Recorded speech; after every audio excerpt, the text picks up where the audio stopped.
Further down on the timing to the Miami Water Swift Restricted race, it's Henry Hales ahead of Logan Hodgetts, ahead of Louis Wilson. Your 1, 2, 3. Louis Wilson had some good runs, or good run, I should say, for round 1 before the fog did sadly roll in. Trouble on the first lap. No, I think we've still got everybody running out there. There's been a couple of little spins. I think Riley Aston Wilkins had one just in front of us here at Cafe Corner. But at the end of the second lap, Ben Burrs has the advantage over Phoebe Shelton. Harry Parker-Ray in third, Bailey fourth, Doherty fifth. Changes further down the order. Austin Dowell up 2 spots to 7th ahead of Nico Rasolowski and Archie Edgar. Alfie Lovers dropped a little bit down to 10th place, but is still the top novice ahead of Finn Hollis. James Windsor 12th, and then Louis Dawson 13th, and the last of the Hondas. And then still in the Iamis, Henry Hales leading, but there has been a change for second place. Louis Wilson through past Logan Hodgetts in that category. Remember, from all of these heats as well, they all score heat points, which then set the grid for the finals later on today. And it's similarly again, when we have the cadets come out, they will run together through what is termed moderate rain at the moment, but still quite hard for the drivers to navigate their way through. Does look like Ben Bowers is breaking off the front of this pack, and then Phoebe Shelton for the Team 17 outfit still there in second place, but Joshua Bailey doing quite nicely at the moment. Looks to have some good pace there in that number 81 machine. A couple of notices from race control coming in. A warning to Louis Dawson. Louis Dawson in the number 48 has had a problem actually. Yeah, has fallen down to the back of the order in Honda Cadet, unfortunately. And Cian Doherty as well also has had a contact warning, is what I can see on our screen here in the box. 4 minutes to go, plus 1 lap. Good steady start for our youngest drivers in the paddock here this weekend. You can see that change for third confirmed on your screens. Joshua Bailey in the number 81, that brightly day-glow yellow liveried machine, up to third place. Harry Parker-Ray having a tiny look there out of the Stratford hairpin at a potential opportunity to take that position back, but is not quite able to do so on this occasion. Ben Bowers continuing to stretch away though. Due to the wet conditions, you could argue perhaps that the typical affair of the big slipstream round Shenington is the importance of it is reduced a bit. 5-second penalty you can see on the big digital display there. I tell you, it was for the number 94 of Cian Doherty. So Cian, unfortunately, will be dropping down the order if there's anyone within 5 seconds of the number 94 at the end of this race. Looks like some of the Miami Water Swift Restricted drivers have also started to catch the back end of the Hondas. So Henry Hales and Louis Wilson both through to 12th and 13th places respectively. They've got past James Windsor on the road. Just trying to note and see through the spray where Henry is right now on circuit.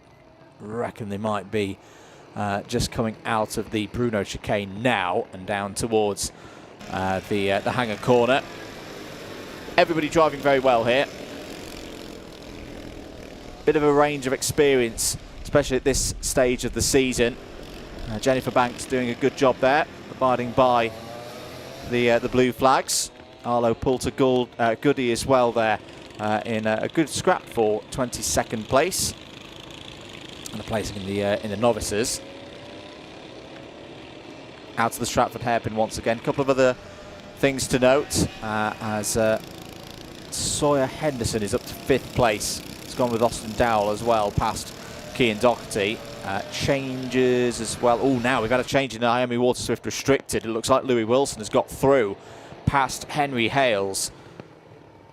I can tell you that one from outside the window, and also just keeping an eye on timing. That, yeah, you've had a change there for IME Water Swift Restricted lead, 11th place overall. 1 minute 15 remaining on the clock, so we should have 3 more laps here. 2 on time, and then the +1, the obligatory +1 at the end of things. Joshua Bailey through past Phoebe Shelton. Here is the number 25 of Sawyer Henderson on your screens. That was the battle for 5th place. Louis Dawson there in the number 48. A bit of a Lando Norris Dayglow yellow tribute livery. You're not going to miss that on a day like today. There's your race leader then, Ben Bowers. Ben is being closed in on here by Joshua Bailey. So this race isn't quite done yet. 30 seconds remaining on the clock, so they will get another one in here before that timer expires. Oh, you see, big puddle that Ben Bowers just went through there.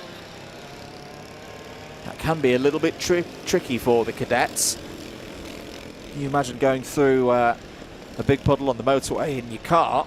Well, it's a similar kind of effect with the cadets.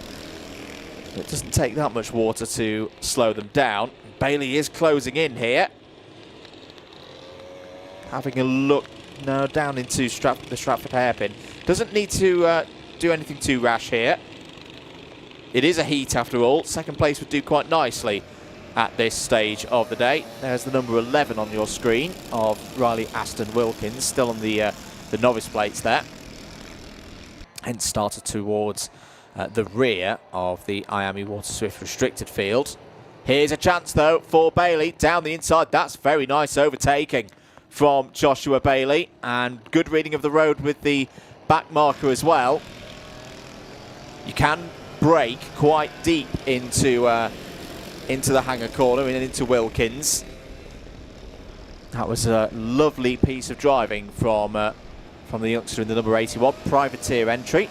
Always like to see a privateer doing well. We are now on the last lap of the race. I wonder if Ben Bowers has got anything in response. Well, Ben's having a look down the inside into Stratford. That's a nice piece of overtaking as well. Good racing here in the Honda Cadets.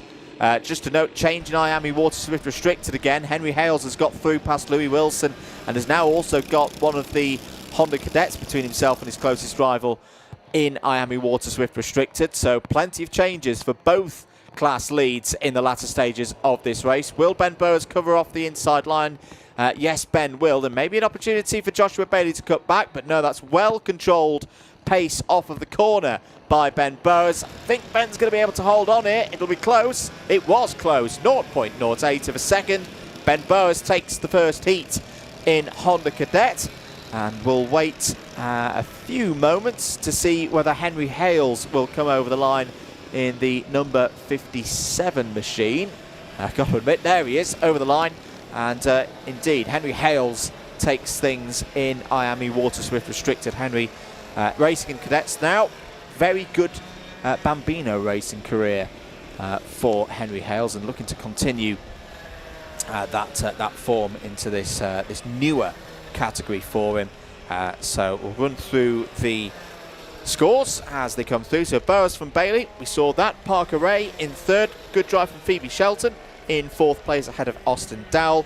Sawyer Henderson, Archie Edgar and Cian Doherty, the first 8, all Honda Cadets. Finn Hollis, good drive there from the novice in the number 74, 9th of the Hondas. Then we start to see the IME Water Swift Restricteds come through, those with the yellow backgrounds and the black numeric characters. Henry Hales first of them in P10 overall, Nico Rezlovsky another of the Hondas, Louis Wilson 2nd of the IAMEs, Logan Hodgetts 3rd of the IAMEs, James Windsor and Alfie Love wrap out the top 15. Calman Simon, Darcy Dunford, Reggie Peters, Harry Murphy, Riley Aston Wilkins, Arlo Poulter Goody, Louis Dawson and Jennifer Banks, the rest of them. Right, we've got to move on. The next race is out on circuit.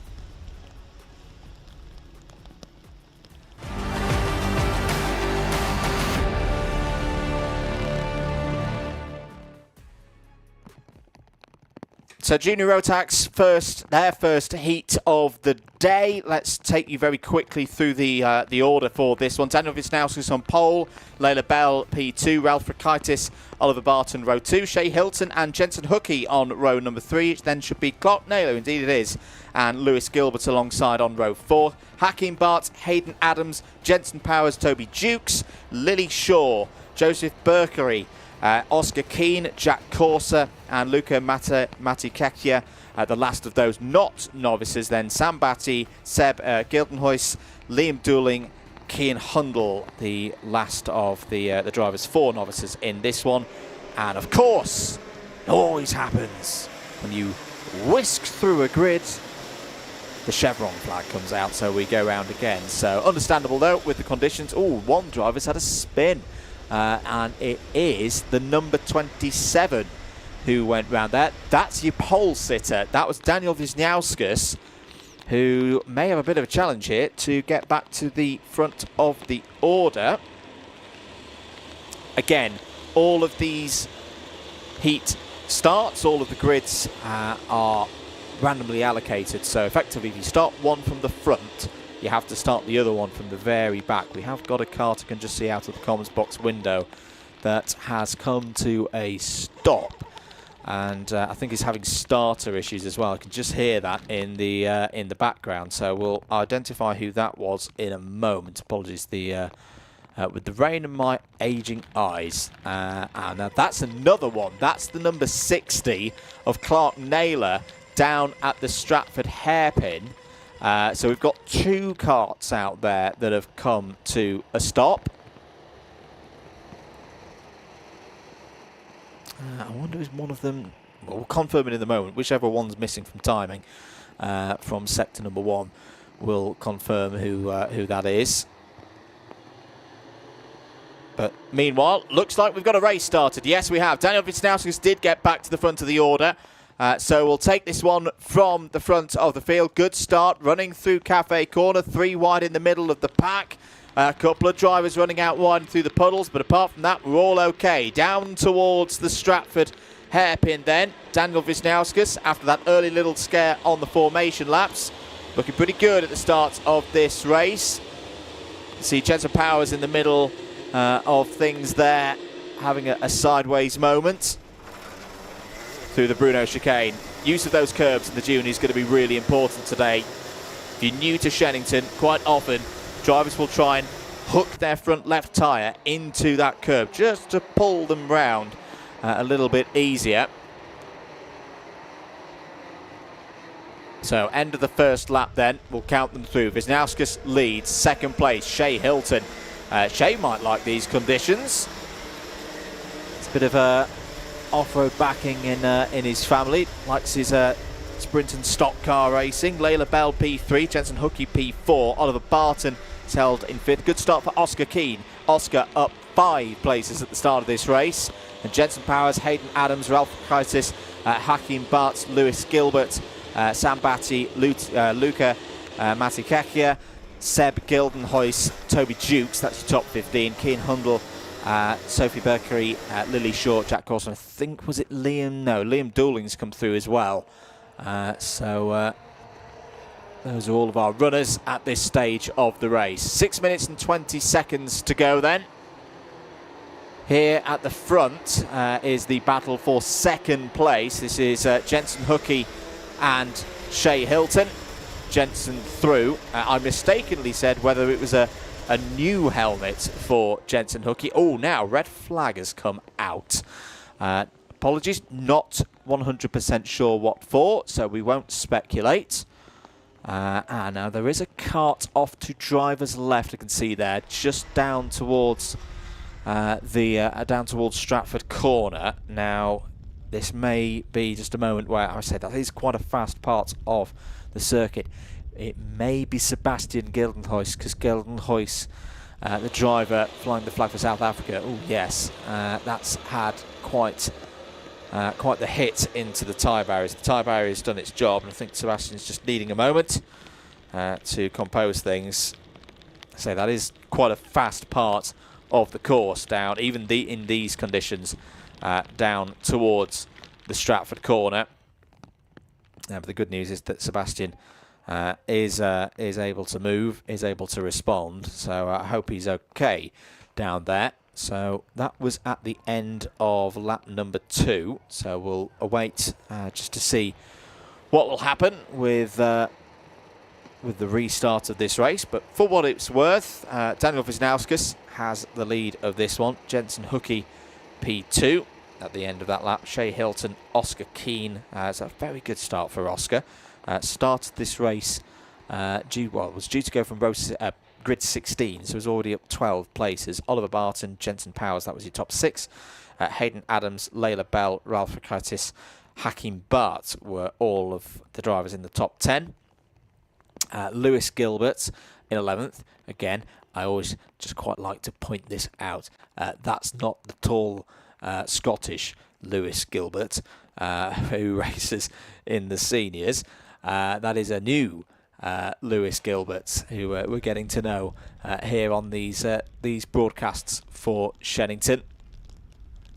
And Lewis for the JWR team, solid starts. Lost a couple of positions, but that's not too big a problem at this stage of the day. Sam Batty in 12th place. Sam had a good start because, again, being a novice, Sam had started at the back of the field. Is in with the Attack Motorsport team. Attack, who do a lot for new drivers to owner karting. Off some really good pathways for people to get in without necessarily the full pressures of operating the machinery themselves. Daniel Wisnauskas now doing the kart driver's dance at this stage of the year. Jensen Hookey, you can always count when a camera is on him for Jensen Hookey to join in and show us a few dance moves to keep warm at this stage of the year. It is bitterly cold out there. That's probably the one bit of the conditions I hadn't mentioned.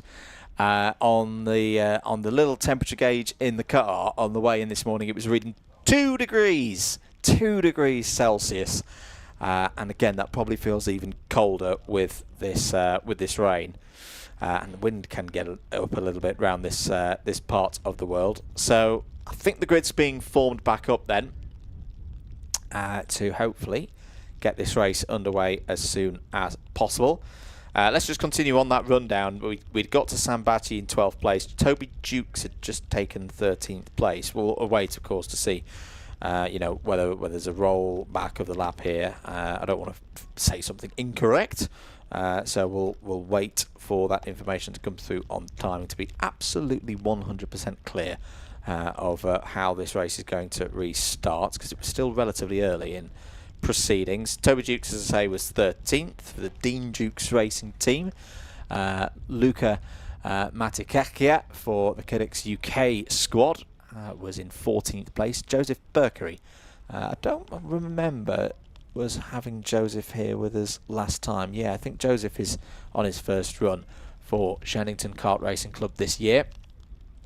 Joseph was 15th at that point. Cian Hundle was second of the novices. Jack Corser, Lee Shaw and Liam Dooling were the 19 runners. We noted the number 60 of Nathan Clark had not come through. I am determined to determine who this second kart was that we have not seen. Not that I want to massively harp on about their misfortune, but for folks at home who may be wondering where is... was it Ava Crawford? Now that checks out. Yeah, because it's an AJ Racing liveried kart. Apologies, Ava, my old eyes. Couldn't quite make out the 88 on the side of the kart there, but yes, so it's Ava Crawford who was the other driver who had technical problems on the formation lap before the race started, before this red flag. And as I say, currently the number 88 is sat just creeping around the back of the marshal post in front of me here in the comments box, looking a bit forlorn in the rain. Keep your comments coming in. This is a perfect opportunity to tune in with those. Good morning to David Whitehouse. Yes, is a bit wet out there. And say good morning to Sam, who's correctly noting the classes. Always good if you're new to karting. If you've got a question, pop it in the comments, because we have a very knowledgeable, very passionate group of people, always in the chat, always willing to help people out.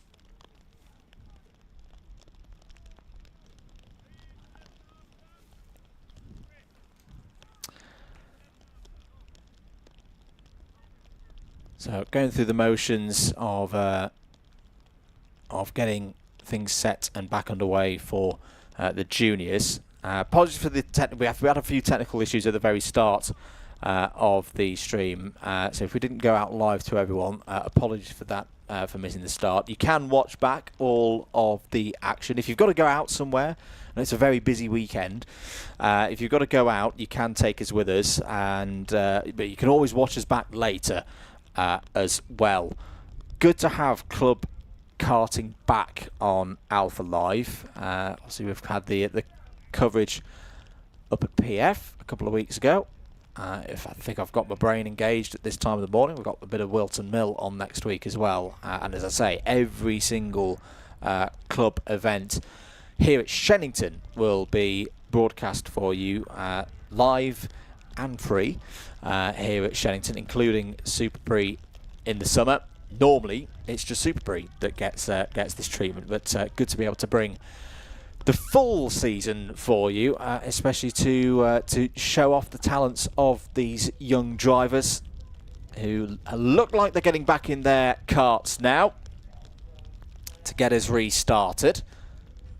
And we'll wait on timing to fully confirm how much time will be remaining in this one. But it'll be a fair chunk of it, because if you're just joining us, the red flag occurred on lap 2. So indeed, it's going to be a good chance for drivers still towards the back of the grid. That's always what you want to do with the random grids. If you've been assigned the back of the grid for your first one, if you can make good progress and get up the order, that sets you up very, very nicely for the second race, where there's not as much trepidation of having to get through the field.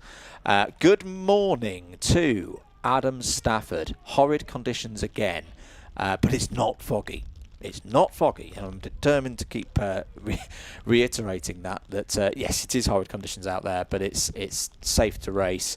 Currently watching from a Spa result. Well, that's nice for some. Best of luck to Layla Bell and Jay Birmingham. Jay racing in Minimax. So we'll see the minis out later on today, and of course Layla is on the grid for this one right here, right now. So just awaiting full confirmation from our race officials that we are set to go. And also good news, we might get the 88 back here, because I can see Ava's back in the kart. It's alive again, and it's being driven now round to the start of it. This may be a full restart of this race. Yeah, timing is reset back to 0 laps for everybody. So that's a bit of a reprieve for the number 88 of Ava Crawford. Now, by somewhat powers of deduction, does that mean we'll get the number 60 back? I'm sure Clark Naylor will be at least given the option of restarting this race. If the kart's good to go, I'm sure Clark will be good to go. There is Ava. Ava was due to start this race from 6th. So we'll hopefully just slot in there. Apologies if I'm incorrect. I'm just going from the notes that we had for round 1. I think this is Ava's first race off novice plates as well. So yes, this indicates to me that this is going to be a full. I thought it might be, but I didn't want to say it just in case it was wrong. But I think this is going to be a full restart. Early enough in the race that when the red flag comes out, that we go back to a full rinse and repeat. And I say, with Ava Crawford now being allowed back in, that means that she's got to retake that 6th place on the grid slot, and everybody else has got to shuffle around and shuffle back. So it may take a few more moments to get everybody back in the correct position. Ava racing for the AJ Racing team, run by Amy Jurger, and it's an all-female team. So all the drivers. Amy came through the sport herself. Raced a lot in superkarts, and to a very, very good degree. And Amy set this team up to give female drivers the opportunity to race, and he's doing a very good job with it, if I may say so. A number of drivers that I've personally seen racing in, say, your arrive and drive categories, getting into karting, have been able to step into that team. And long may it continue, and long may the drivers, through that team, continue to progress and do great things in their karting careers. So if you're just joining us, we're under red flag conditions at the moment for round 2 for Shenington Kart Racing Club 2026. Second race of the day, first heat for Junior Max, Junior Rotax. The trigger of the red flag was an incident down the Stratford Straight and down towards the hairpin. So we've not had any further news on that, although we can see from that shot that the scene is clear, that the medical officials have been and gone, which is a good sign. And of course, if we're getting ready to get this race started, that means that the medical officials always have to be on standby, so it's a good indicator that things are going positively. But once we have full confirmation for Sebastian Geldenhuys, we will let you know. So I think I've not seen the number 60 come through, so unfortunately I think we did hear, you could hear the technical problems for the number 60 of Clark Naylor. So I think we're going to have 20 still on the grid for this one. So we lost 2 before the start. We then lost another one, which triggered the red flag, but we then got one of our lost karts from the formation lap back. So we're back to 20. Now we'll just fully wait through to confirm for you how much time we're going to have on the clock, how many laps, etc. What we can tell you is Daniel Wisnauskas has the control of things from the front once we get going again.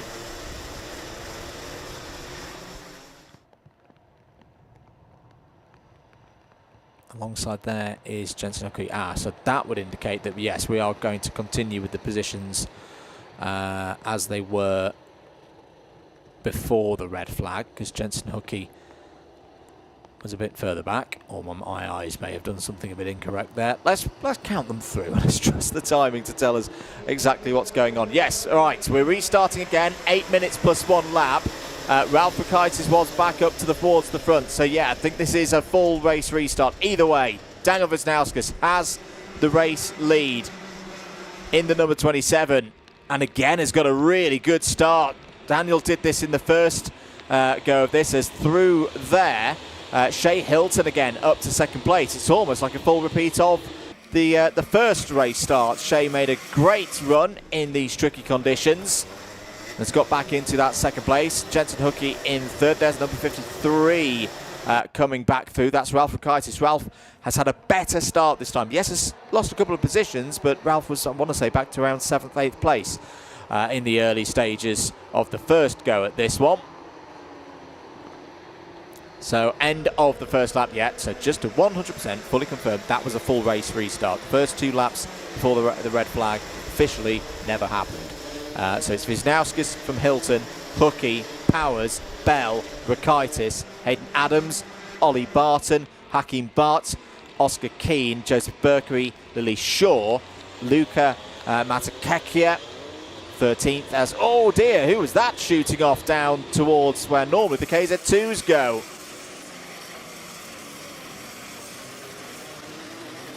In the gloom, looked like it might possibly have been a Cadet's kart.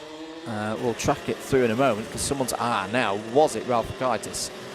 No, Ralph has come through sector number 2. Might have been Oliver Barton then. Oliver Barton is missing from the second sector. Oh, big moment there for one of the drivers coming through Hanger.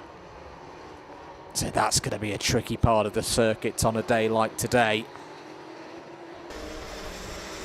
It's a tricky corner at the best of times. Never mind when there's driving rain, spray in your face, bit of standing water in local places as well.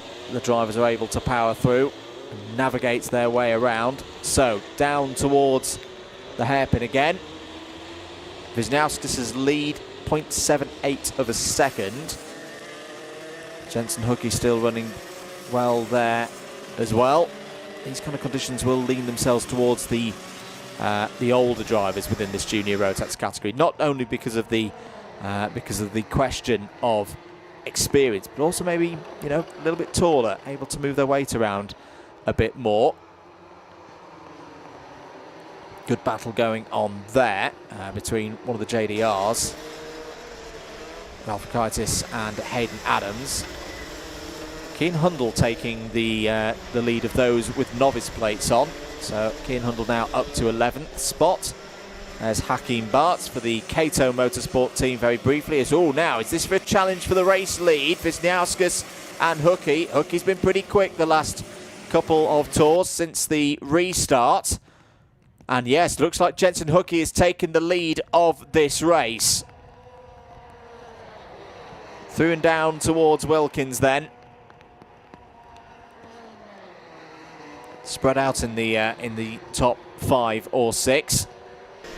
It's confirmed on timing. There it is on your screens. Jensen Hookie in the number 33. So I was noting earlier, I thought it was a new helmet for Jensen. Turns out it's not. It's an older one.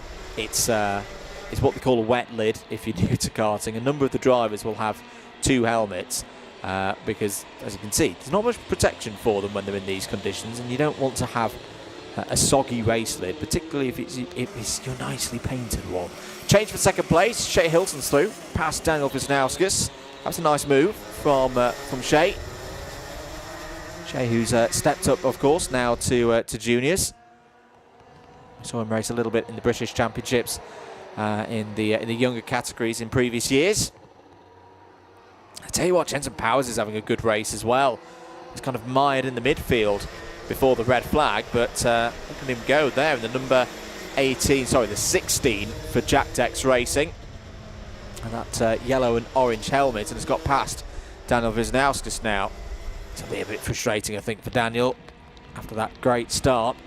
It's just started to drop away from him now, but he has got a good gap to Oscar Keane and Layla Bell in 5th and 6th. A couple of notices from race control. Contact warning for Sam Bataille in the number 99. Where is Sam at the moment? He's in the top 10. A good drive so far from Sam, moving up the order. Yeah, there's been a little moment out there that the race officials have just noted. Hakeem Bart as well has received a warning. Oh, look at this for second place. Good move from Jensen Powers. That was spot on. Shea Hilton didn't want to give that one up, but that was nice, poised driving from Jensen Powers. It's one of the things I do like about Wilkins Corner. Quite wide entry. There's various different ways you can cut the cake in that one. And it leads to a lot of overtaking. Oh, a little bit of a moment there for Powers. Shea Hilton was at least in close proximity there. Hilton slips back on through into second place. Got 2 minutes and 15 seconds of this one to go.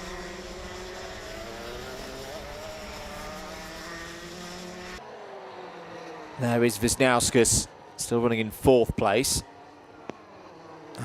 Big cross of oversteer there for Jensen Powers, as was that one of the Attack Motorsport drivers off the road. May have been Sambati, who's just come through. Actually, no, it wasn't too bad at sector number 2. And just only a few tenths off the pace of drivers around Sam. So 1 minute and 35 to go. I think we know who's going to win this race. Jensen Hookie is in time trial mode right now, so we're going to keep focused on this battle for second place. Jensen Powers coming back at Shea Hilton here, out of the Prudo chicane, down the hanger straight through hanger corner, so you don't want to run out too wide to drivers left there. There's a fair bit of water in that region of the course. Powers again trying to squeeze his way through. He's going to be on the outside now as they run on the park straight to start another lap. Through Park Bend and then Cafe. Powers to the inside. He's got to control the slide and has done so brilliantly. Another really good overtake there from Jensen Powers. His second in this race. He drifts it through Pitts Bend down towards the Stratford corner. I've got to give it to Shea Hilton as well. Shea is not giving this one up without a fight. And Daniel Wisnauskas can come back into the equation as well. Daniel Wisnauskas has regrouped and found a bit more pace now in that number 27. Oh, Hilton out wide. That may be the end of our enjoyable battle here. Just drifted a bit too much. There's a bit more water out towards the left-hand side of the Bruno chicane. Shea did well to keep that one under control. 2 more laps to go then. Time will run out on this tour and then we'll have the +1. Jensen Hookie, 3.5 seconds though, there or thereabouts clear now of this battle. There on his screens you can see the number 82. That is the kart that we saw going off, the 62 of Oliver Barton. We saw Oliver having that moment earlier on in the race and has got back to 13th place. That was a good fight involving the likes of Lily Shaw, Sam Bataille, Hayden Adams. I think Hakim Bart was also in that. Ooh, now that means that Bataille and Bart have both moved backwards then. We saw them a little bit further up the order in the earlier stages. Last lap board, final lap board has been shown. Jensen Hookie, very good job this from Jensen. As, again, Hilton down the inside. Powers uses the classic wet line, the wet karting line around the outside to hold on to that position. There's number 33 on your screens. And just running through once again the race leader, looking very, very comfortable at the moment is Jensen Hookie. So as I say, it is the wet race lid. I miss the bright green and the black. Maybe we'll see it later in the season if the conditions are a bit better. But what we will definitely see is Jensen Hookie taking the checkered flag and a heat win. A very good start and the tap of the cards. A driver with a job well done, mechanic with a job well done there. And maximum points from this stage of the round. Shea Hilton got P2 back. So Shea Hilton regrouped, refound the speed and a way to get past Jensen Powers. That was a really enjoyable battle between those two. Daniel Wisnauskas P4, solid run. It's not a win, but he's converted a good grid position at the start of this first round into some good points. We'll start at the back for the second round, but a good indicator that Daniel will be able to drive through. Oscar Keane 5th, Joseph Berkery. That's a good drive from Joseph, up to P6. Layla Bell 7th, ahead of Ralph Kaitis. Keane Hundle was the top novice for the Tom Day Racing team in 9th. Hayden Adams completes the top 10. Lily Shaw gained 3 places in that race to 11th.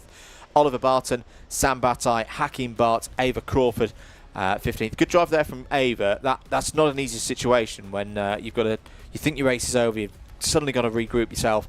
And Ava drove well there, back to 15th place. Jack Corser, P16, will start from the front of the next one.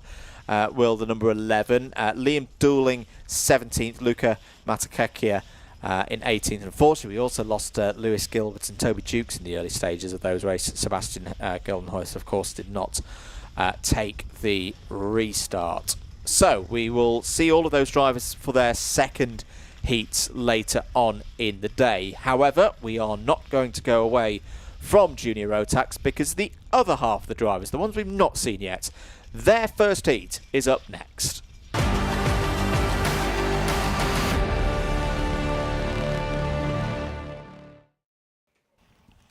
Back with us here at Shenington. If you're joining us, welcome for the Love of Speed event, the second round of the 2026 club season.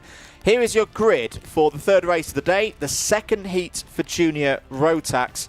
The first time we've seen all of these drivers out on circuit, however. On pole position for this one will be Aidan Hammond. Aidan Hammond, who's been making waves in Rotax racing in the last year or so. So good to see him here at Shenington. Zane Perry, one of the drivers who's come through from the Arrive and Drive ranks, will be alongside on the front row. Louis Marshall and Finley Hans are on row 2.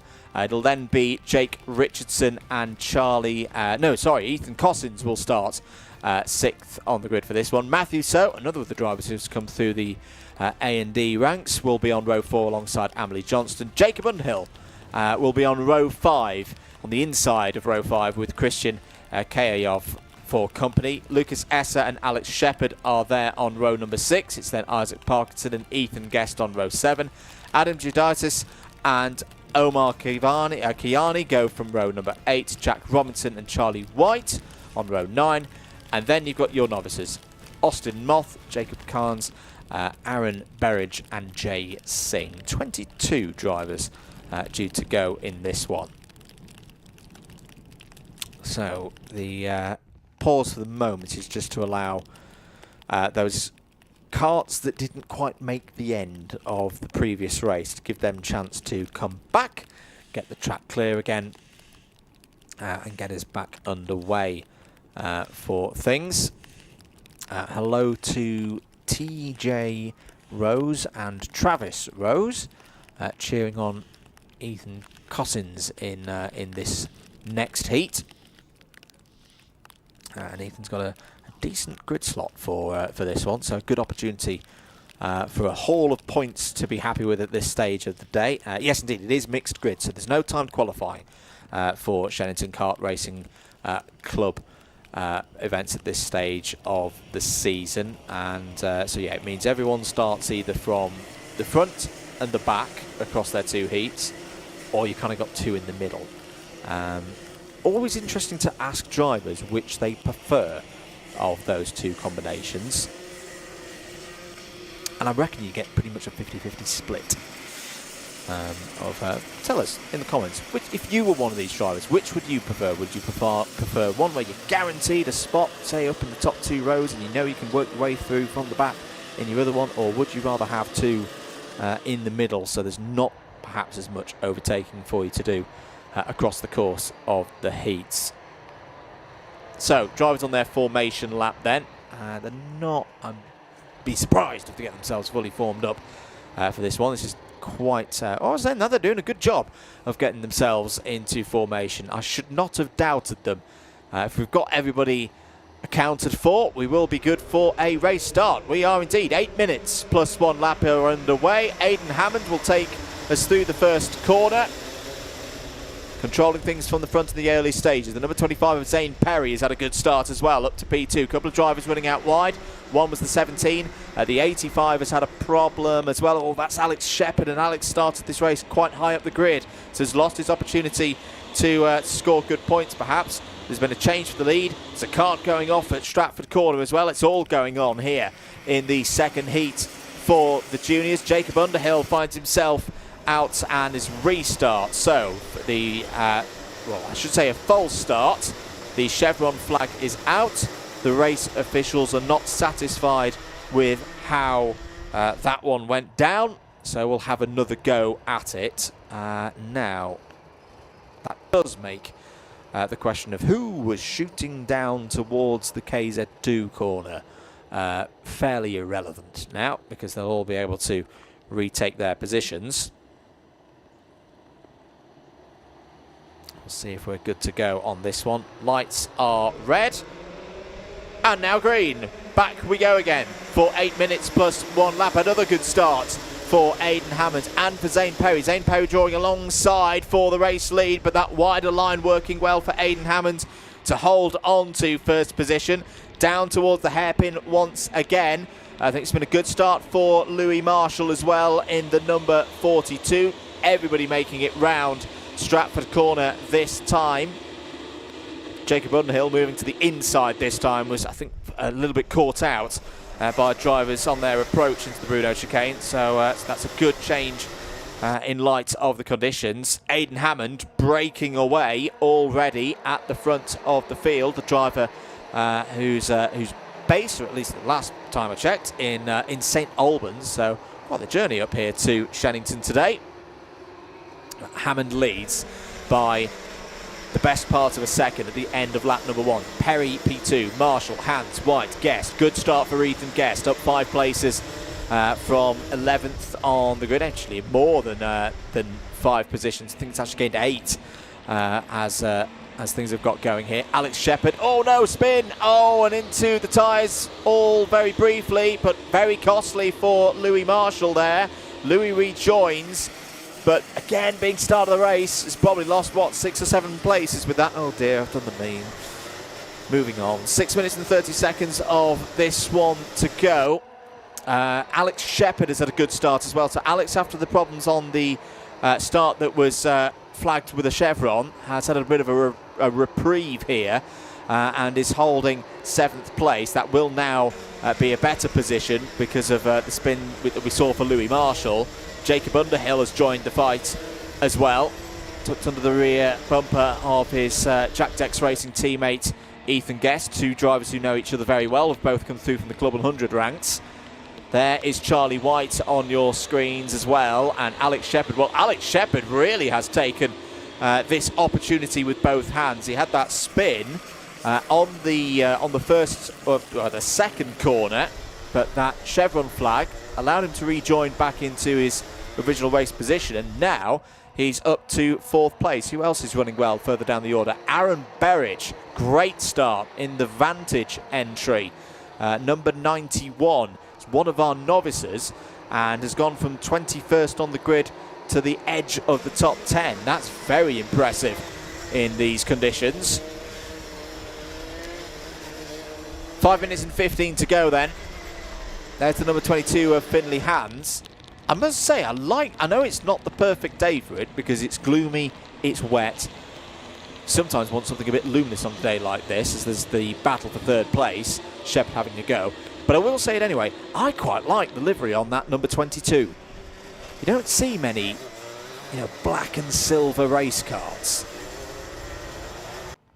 Now, please don't everybody start doing black and silver race carts or black and some other combination. We used to have this problem in Formula Student where everybody thought black race cars look cool and then they all look the same. But in karting, we don't normally see that kind of livery, and I like that one. Anyway, 4 minutes and 30 seconds to go. Aidan Hammond leads by 1.3 seconds over Zane Perry. Alex Shepherd now up to 3rd, and Alex Shepherd looking quick, really quick. Fastest lap of the heat so far, that 50.85. So at that pace, that gap to Zane Perry is going to go down. Finley Hands, oh dear, problem between the 72 and the 36. That's Jacob Carnes and Isaac Parkinson, who will likely resume their battle. The trouble is it's now for 20th place. And the trouble, if you're having a result like that further down the order, you risk being in the B final for Junior Rotax. That will be an opportunity for drivers to race through, of course, to the bigger race later on in the day, but you just don't want to be there. You don't want that risk of being on the edge of not making it through to the bigger race later on, where all the trophies will be handed out. They're in the middle of this scrap, the number 32 of Amelie Johnston, another of the AJ Racing runners. It's Jack Robinson at the front of this particular group. It's a good battle this for 11th place. Omar Kiani in there as well, Ethan Cossins and Jay Singh. Jay, another of the novices who's made good progress. It's the 2nd highest novice in this race at the moment. Quick check over the shoulder there from Robinson as Johnston looks down the inside. Good overtaking. Good opportunistic reading of the road ahead there from Amelie Johnston. And Amelie gains a position out of that. Ethan Cossins also starting to reclaim positions lost earlier on in this race. 2 minutes and 45 seconds to go. A couple of notices from race control. Under investigation is the number 20 of Christian Kayayov. Christian currently in 17th place. We'll report more news on that one as and when we receive it. If you want to keep up to date with all of the results, by the way. Oh, bit wide there. Here's the KMS machine. That is Jack Robinson. Loses out to Amelie Johnston. Amelie didn't have to fight too hard for that one. Simple case of drive down the inside of another competitor having a bit of a mistake, a bit of a problem. That was a good overtake. Ethan Cossins. Ethan had to work hard for that one. And is paid the reward of 12th place. Omar Kiani having a bit of a wide moment. Yes, so if you want to keep up to date with all of the results, the jurisdictions and all of the things of that like, do head across to the Alpha Timing website, all of the results on there. Obviously, we will keep things running, race after race after race after race after race. So, unfortunately, we can't indicate every piece of information that comes through on there, but it's all there for you to watch and read through at your leisure. Integrated with the live timing service now as well, should note. 1 minute and 20 seconds to go. Here is the battle all around. 5th, 6th, 7th. No, that's a different position. I think that's a little bit further up the order. It's a good scrap indeed. Number 38 of Omar Kayani there for the Cadet team. Something's happened to Ethan Guest as well. I think that's what's perplexed me. Ethan Guest, who was high up the order in the early stages of this race, is now back down to 13th. Yes, he is. That's what slightly befuddled me there. But Jay Singh's got through in all of that and up to 14th place. Here, once again, is the battle for 11th. So this is Johnston, Cossins and Guest. Guest through past Cossins. Ethan Guest trying to recover back through. Looking to the inside. Oh, a little bit wide there from Amelie Johnston. But Amelie might have some good drive out of the corner. Back down the inside of Ethan Guest and reclaims 11th place. Good racing so far from these drivers. Guest get down the inside. Great use of the curb there by Ethan Guest. That's what we're talking about. You get up on that curb and it acts like a rudder, especially in these conditions. Pulls you round and saves you a lot of time. So Ethan Guest will set about trying to catch back up to Matthew So. Time has expired, but the leader had got over the line recently before that had happened, so there's still 2 laps to go, including the one that we are on. I'll tell you what, the race is not done as well, because Aidan Hammond has a 1.2 second lead with 2 laps to go, but just lost about 3/4 of a second on that last tour. It's a 50.92. Yeah, here we go. This is going to be a battle for the lead on the last lap. Aidan Hammond has got a lot of pressure now from Alex Shepherd. Shepherd's been very quick the last few laps and he's got through. Oh, I thought it was going to be done down towards the Stratford corner, the hairpin. But Alex Shepherd has got the confidence. What a turnaround this is. If you're just joining us, this is a driver who on the first attempted start of this race was out of contention at turn 2.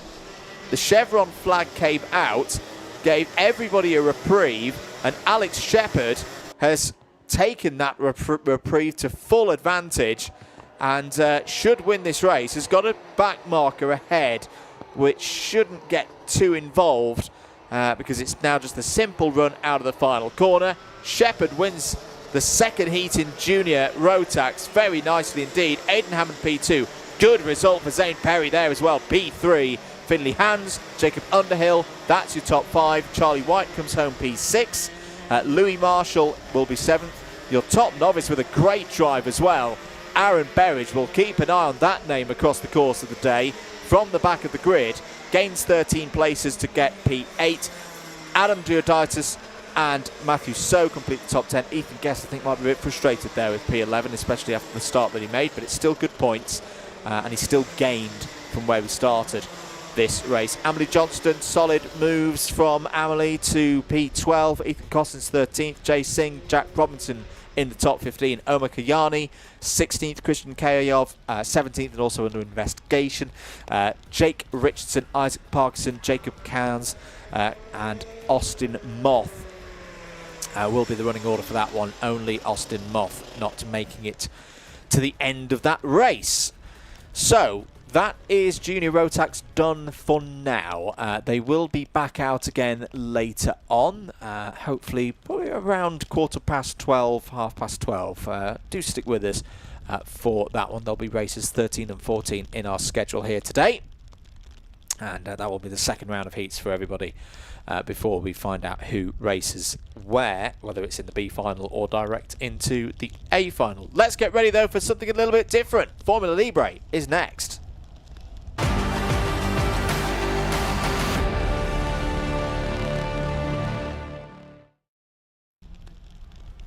Back with us here at Shenington. It's the Love of Speed event round 2 for 2026 SKRC action. Here's your grid for the first heat of the day in Formula Libre.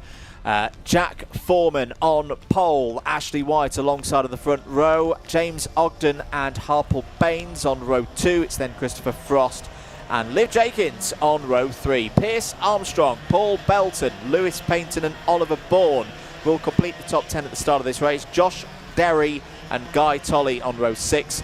Andrew Silvers and Jamie Jenkins go from row 7. Ollie Venn and Ben Stanford start on row 8. Oliver Kershaw and Mark Armstrong starts on row number 9.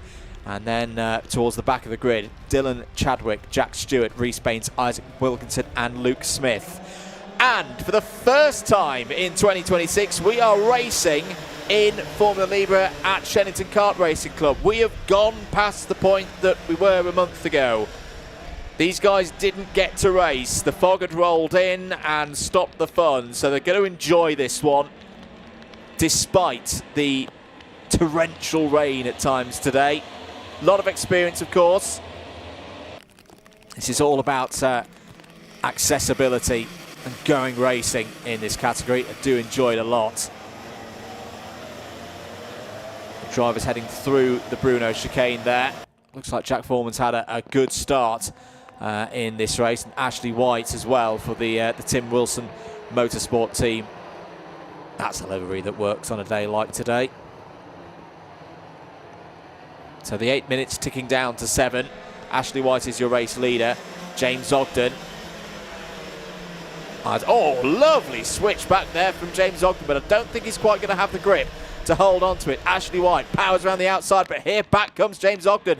This is what we've missed. This is what we didn't get in January. Great racing with James Ogden taking the race lead. Liv Jenkins has had a good start as well. Oh dear, was that Pierce Armstrong flying off the road? Taking the gearbox route. Oh, he's going to lose tons of positions because it's early in the race.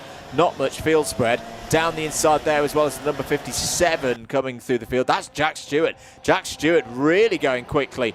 Where did Jack start? Jack started at the back. P21 is already, well, at the end of the first lap up to P12. I think now he's up into, say, around 8th place. So that's a kart that we're not just going to keep an eye on in this race, but because he started at the back of this one, we'll have a good grid position for the second. It's just carving through.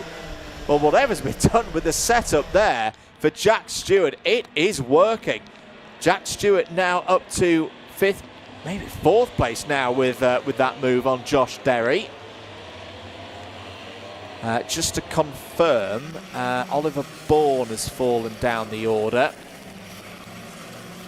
It's had a slow sector number 1. Pierce Armstrong is okay, so apologies Pierce Armstrong fans. I probably worried you too much for a moment there. Pierce is okay. I'm just trying to see who fell down. I think it might have been Jack Foreman. It was another of the Longfields.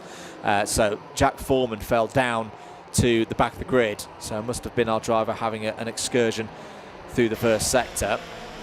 Jack Stewart. I think Jack Stewart could win this race, you know, because the pace that Jack has got and the time remaining is really, really good. All of these drivers will make it through to their final. Coming through the gloom there, down towards the hairpin. Number 49 of Jamie Jenkins. So both Liv and Jamie out there on circuit today. Jamie, and I said, a lot of drivers here who've got decades of experience of racing in various different categories. Jamie started this race again towards the back, P15. He's going back and forth with Lewis Paynton. Good to see Lewis out there on circuit once again. But lots of different setups with the sporting and technical regulations that make this an affordable category. Tyres, for example, they're restricted in the number of tyres that they're able to use across the course of the whole season. They've got to use you can't keep buying tyres new for every single meeting, for example. So number 57 goes through there. That is Jack Stewart. So Jack now up another position. That's past Liv Jenkins for 3rd place. Now the gap up towards Ashley White. Actually, the top 2 have picked their pace up. Maybe they've had a little signal from mechanics and helpers trackside to say there's a very fast number 57. Oh no! Well, is this the first commentator's curse of the day? I thought I could hear something wrong. Jack Stewart, mechanical flag, has his exhaust come off? I think it has. Yeah, you can hear that rasp. And sadly, that great drive, that very entertaining drive from Jack Stewart is out of this race. So, a bit of a reprieve perhaps for the top two. We have had a change at the very front. James Ogden has pulled away from Ashley White. He's nearly got his lead up to a second now. We saw them going back and forth for the lead in the early stages of this one. 3 minutes to go. 51-5. It's a real shame that Jack Stewart's had that technical issue. But you could quite clearly hear it on the cameras. Other changes up and down the field, guys. Oh dear! Spin for Lewis Paynton. Oh no, apologies, it wasn't Lewis Paynton, it was Luke Smith, the number 74 as opposed to the 73. Luke, one of the novices. I'd say everyone's done pretty well to avoid that. That was not an easy part of the circuit. It's another spin. This time, the number 98 that's gone round there. Oh, and another one joining them. Oh, the race officials won't take too kindly at that, seeing a driver spinning under yellow flag. Yeah, so Jack Foreman having further troubles out there. It was Andrew Silvers who may have joined the scene of the accident. Yeah, it's got going again now. The number 68. Another spin. Now this is very strange. This feels to me that this is more than just rain falling on the circuit with a number of errors being made. That was Oliver Bourne in the number 34 going for a tumble down at the bottom end of the circuit.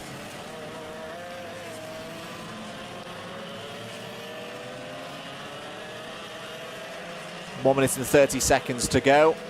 Pace at the front, 51.6 for Ogden, 52.2 for Ashley White. Oh, Ashley might have a certain Guy Tolley to deal with very, very soon.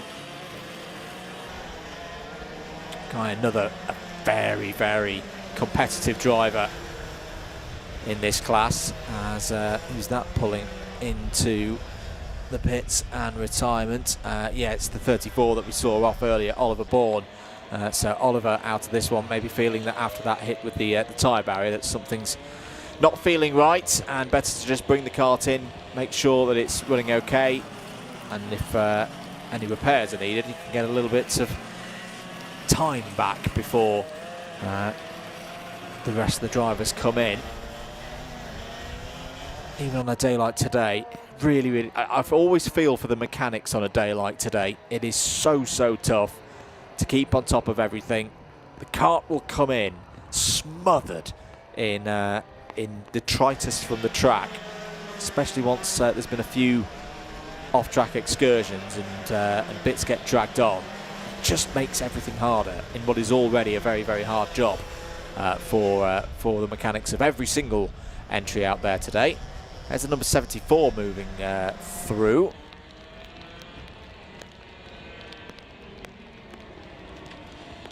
Time has now run out on us for this one, so we will see the last lap board that time around. Next time around, there's that battle there. It's a good battle between Luke Smith and Paul Belton there, all over 13th. And a good recovery from Luke Smith, because we saw earlier that he had that spin down at the Bruno chicane.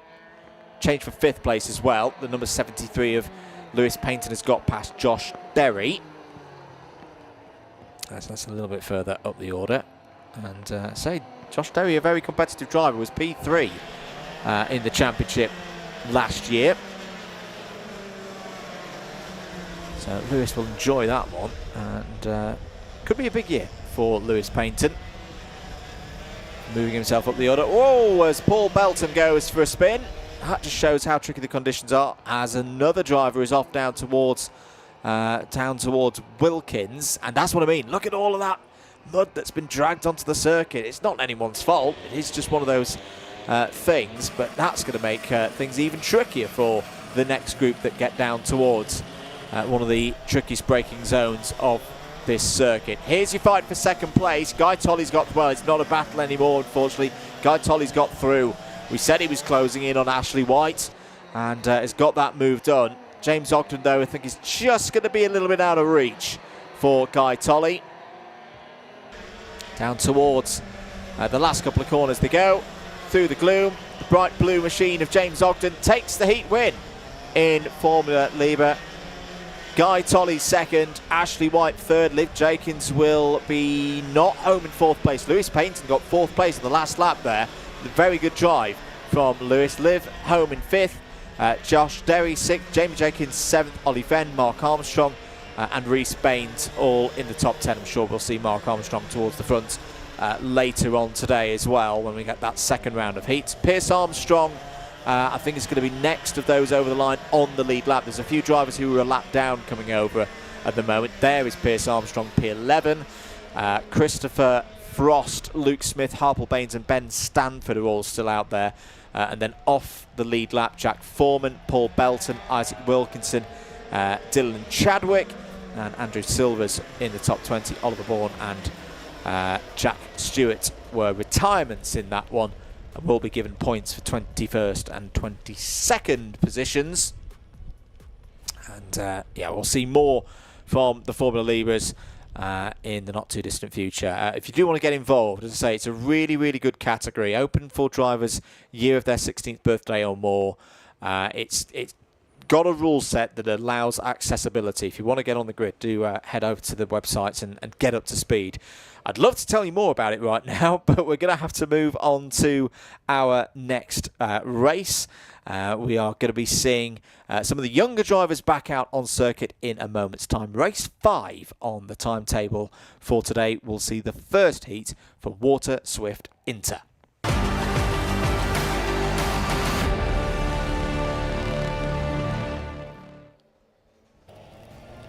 So, Water Swift Inter's out again, the rain really teeming down here at Shenington. Here's how they line up. Again, it's a mixed grid for these heats. Harry Fable will be on pole position for the start of this race.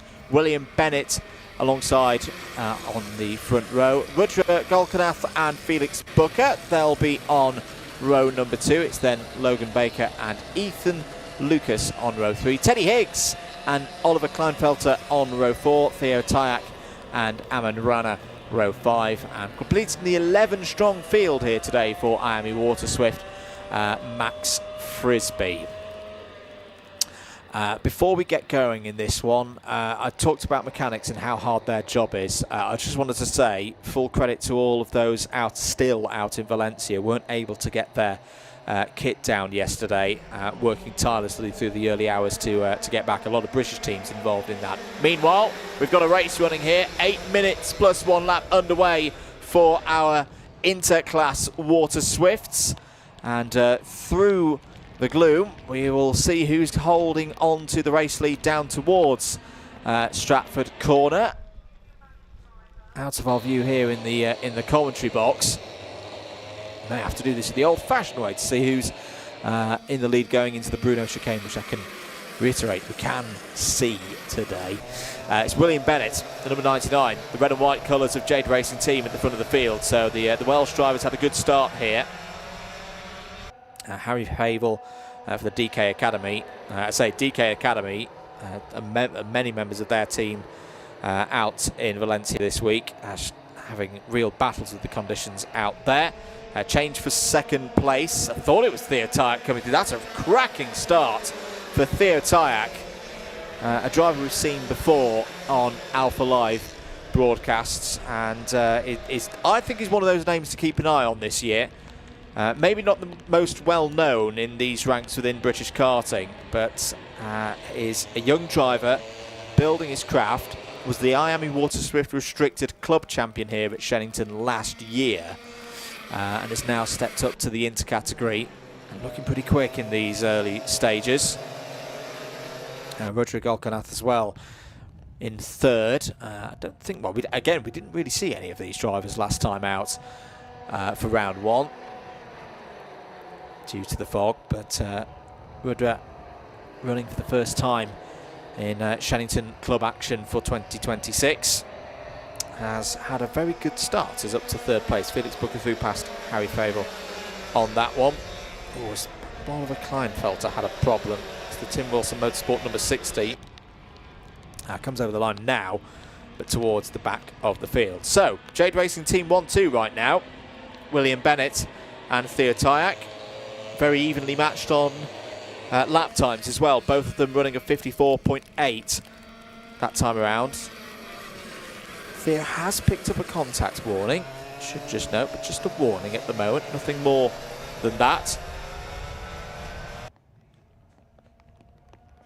5.5 minutes remaining on the clock for our Miami Water Swift Inters. Again, all of these drivers will make it through to the final, so which I think for these younger drivers is a good thing. There's no threat of cut-offs and worrying about B finals, repecharges, all of that. Like, they can all concentrate on learning, especially on a day like today when it is so tricky out there.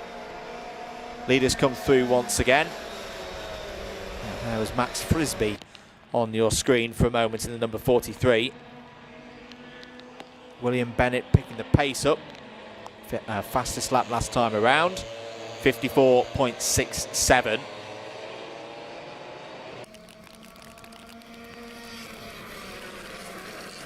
Through into the Bruno chicane once again. This race has got into a nice rhythm at the moment.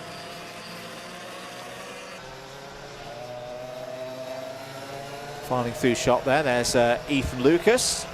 Ethan again with a good choice of colour and livery on a day like today.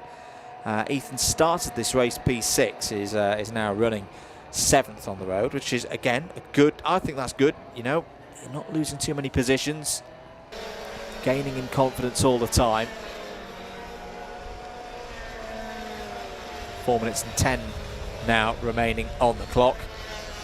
Remember, it's 2 heats for these drivers today.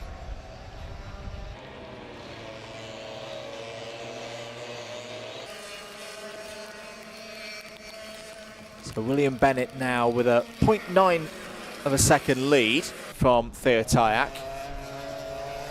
Tell you what, Rudra Golkanath is closing in a little bit there, so may have a chance for second place in the not too distant future.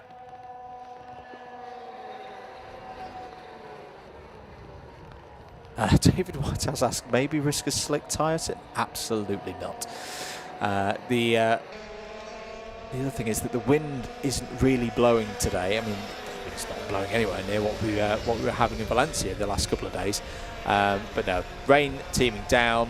Even if the rain was to stop, there's not really much wind that will dry the circuit, which is quite rare up here. But nevertheless, no, it's going to be wet tyres all the way through the day, I think, for this one. So still Bennett from Tyack, Golkanath, Booker, Favel.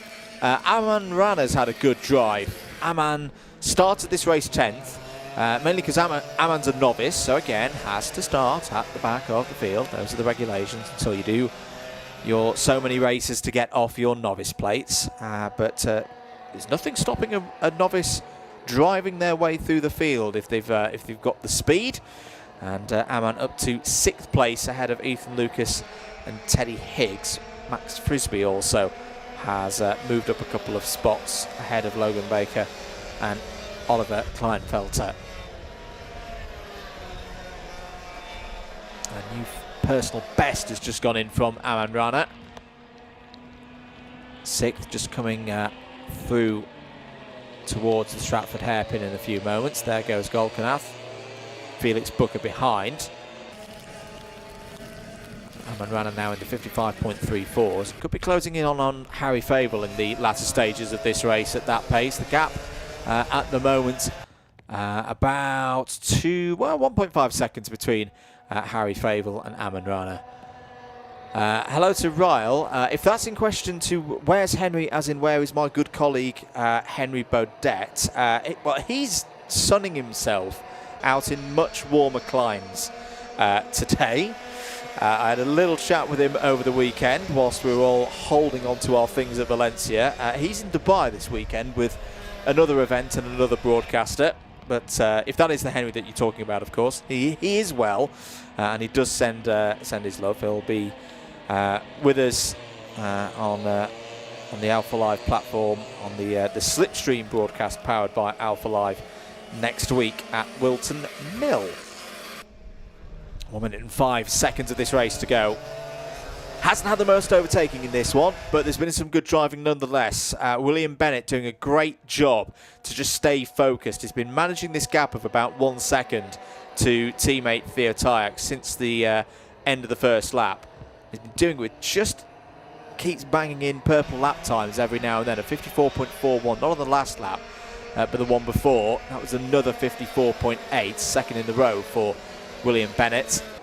And he's driving nice and consistently here. Here's your fight for 8th place. Sorry, apologies. No, 9th place. Ethan Lucas and Logan Baker. So, oh dear, I think Ethan might have had a little problem through sector number 1. Ethan lost 4 or 5 seconds on that last tour. So drops to 9th place. Teddy Higgs goes through, and Max Frisbee as well. Good drift there from William Bennett. Time will run out on this one. So a lap and a half to go. Down towards Wilkins once again. I tell you what, Theo Tyack's having a good finish to this race. William Bennett, I wouldn't say he's in full danger of losing this lead, but it's that difficult distance of you only have to make one mistake. You only have to run wide in one braking zone, and Theo Tyack could be through here. Saying that, Theo Tyack might be in range to have a bit of a go down the inside, perhaps into the Stratford hairpin. This race is not done. 54.25 last time around for Theo Tyack. Yeah, William Bennett having to defend there actually helped a little bit by the fact there's a large puddle on the right-hand side for the drivers down towards one of the best overtaking opportunities around this circuit. Theo Tyack's down the inside on the last lap. Oh dear, the two of them get very close together there. Through the puddle goes William Bennett. More like powerboating through the Bruno chicane there. Has lost the lead. Has also lost second place as Golkanath has gone through. Theo Tyack on the road is going to take this one, is going to take the first heat in Miami Water Swift over the line there.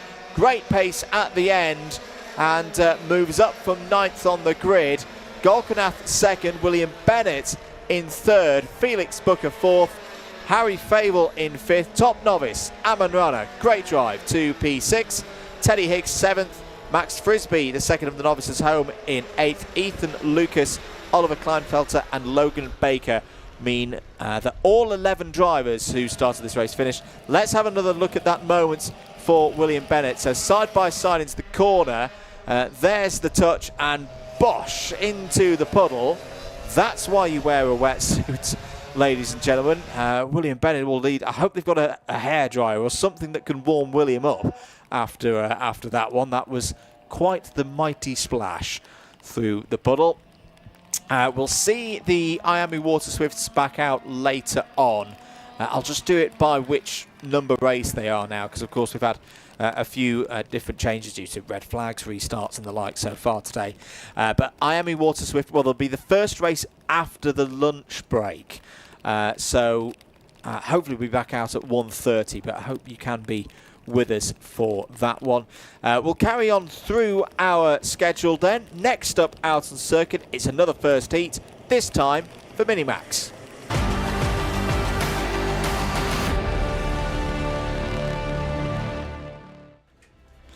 So the Rotax inter-category Minimax out on circuit for their first heat. Jay Birmingham on pole position. Achille Giannone alongside on the front row. Noah Hobson and Ben Hunt on row 2. Toby Miles and Hugo Torpy start on row number 3.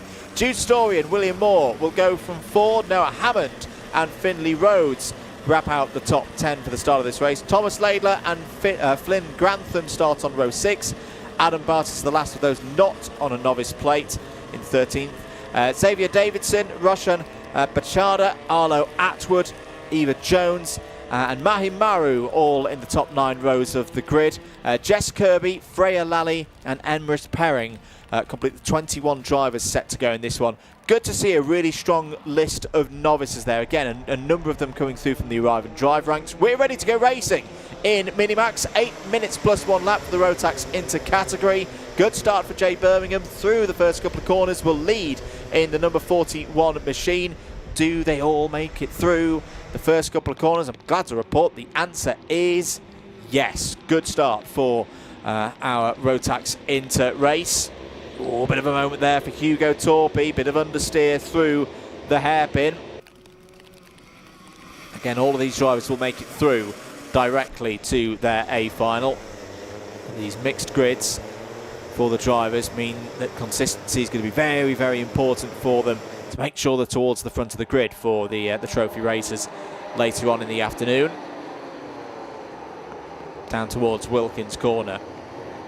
Gotta say, it's good driving so far from our Rotax Inter competitors. Contact warning for Hugo Torpy has come in. That's the only notice on our screens, but given how hard these conditions are, that's good to see. That not too many people, or no people at all, having problems on lap number 1. Good scrap there between Toby Miles and Hugo Torpy. Looks like Toby may be through there and into 4th place. Meanwhile, battle for 2nd place. Kylian Anagiadnone in the EKS outfit there, going up against Ben Hunt in the number 53. And the EKS is another livery I quite like there. The blue and the red gives me reminders back to old Jaguar touring cars back in the day, very, very way back in the day. Probably older than these drivers' parents could remember, never mind the drivers themselves. 6 minutes and 10 seconds to go. So Giannone holding on to 2nd place. This is all very good news though for Jay Birmingham. Jay just very nicely at the front of the field, running away from the rest of them. Jay has good experience around this circuit, was a competitor in the 2025 SKRC Championship. Down the inside goes Ben Hunt. That's a nice move for 2nd place. Right on the edge there. He saw the back end of the kart kick out, but Ben had control of it and takes that position away from Achilles Giannone. Giannone down the inside. Bit of a rough moment there through the Bruno chicane, and that's allowed Toby Miles in. Toby Miles in the number 90. Without the sticker kit on that one. Oh, this is all breaking down a little bit. Ben Hunt's got back through in that exchange. Back up to 2nd place. This is going to bring more people to the party. Finley Rhodes, you can see there, in 5th place through the gloom, wearing, is that an Aston Senna tribute helmet? Yes, it is. That's a good helmet for a day like today in the rain. And, well, there could be some drivers picking up good points here. Oh, no, is that our... Oh, it's our leader off. Oh, Jay Birmingham hadn't put a foot wrong, but that again, that's how easy it is, particularly down at that far end of the circuit. It's one of those, sometimes you have so long to think about what you're going to do down into the Stratford corner, but by the time you've got there, it all arrives on you very, very quickly. I'm not quite sure whether that was the case for Jay or not, but either way, that's a real shame. Not out of it though. Jay's only lost, what, 4-5 positions? And we've still got 4.5 minutes of this race to go. So, yeah, could come back here from 6th place because had good pace. A 52.9 is the best lap that we've seen from Jay so far. Yeah, lost, what, 6 seconds with that spin. Ben Hunt now is your race leader. Achille Giannone in P2. Giannone looking for the tight line down the inside. They're oh, brilliant switch back there. And good awareness from Ben Hunt. Nothing wrong with what Giannone was doing there, was using that inside line, trying to hook into the curb, but Hunt was always going to be quicker off of the corner and just had to get out the throttle a little bit there to make sure he didn't run into the back. Should just note, Giannone has had a contact warning. Toby Miles has had a contact warning as well from a few moments ago. Down the inside goes Giannone. This is a properly good race here to get things going in Minimax. 3.5 minutes remaining on the clock. Has a bit of problem for Hugo Torpy. Torpy's falling down the order as Ben Hunt alongside. Giannone once again is going to try and sweep round the outside and does so. Good driving from Ben Hunt to retake the lead in this race. But once again, Giannone trying that inside line. Hunt's wise to it. Gets the cut back out of the hairpin. And all the while, Toby Miles being very patient there. In that number 90 machine. It's having a very, very impressive run. Toby with the draw of having 2 starts kind of from the middle. Remember, all of those who are not on novice plays, I almost like to call them as subgrids. all those not on a novice plate, they start in the first 2/3 in this case of the grid. So they all have the same average grid position. What, 8th place, 7th or 8th place. So Toby will similarly have a middle-ish from the grid start for the second race. He started 5th. Again, the different lines. Hunt going wide that time.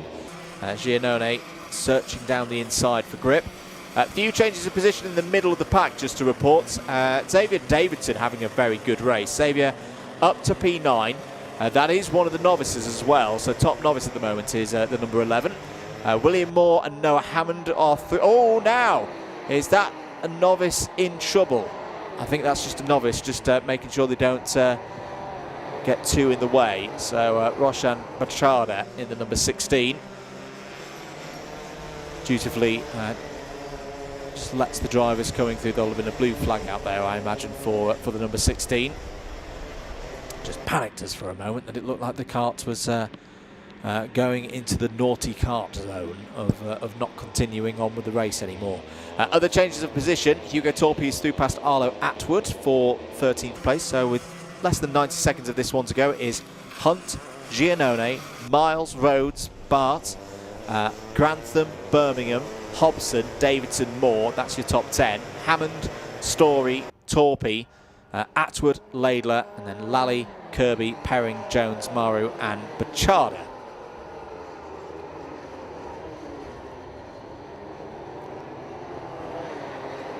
End of another lap then. Ooh, that'll be close as to whether the last lap board comes out next time around. Change for second. Toby Miles, for a moment, had second place off of Achille Nane Giannone, and now he's going to take it back. Good driving there from Toby Miles. Privateer entry is the number 90. I tell you what, a drive like this on a day like today, you never know. There could be some teams out there watching and taking note of just the way that that kart looks different to all the others. And those with a bit of team backing at the moment are finding that number 90 difficult to keep on terms with. Toby Miles, definitely another name to remember as we go across the course of this day with this kind of performance.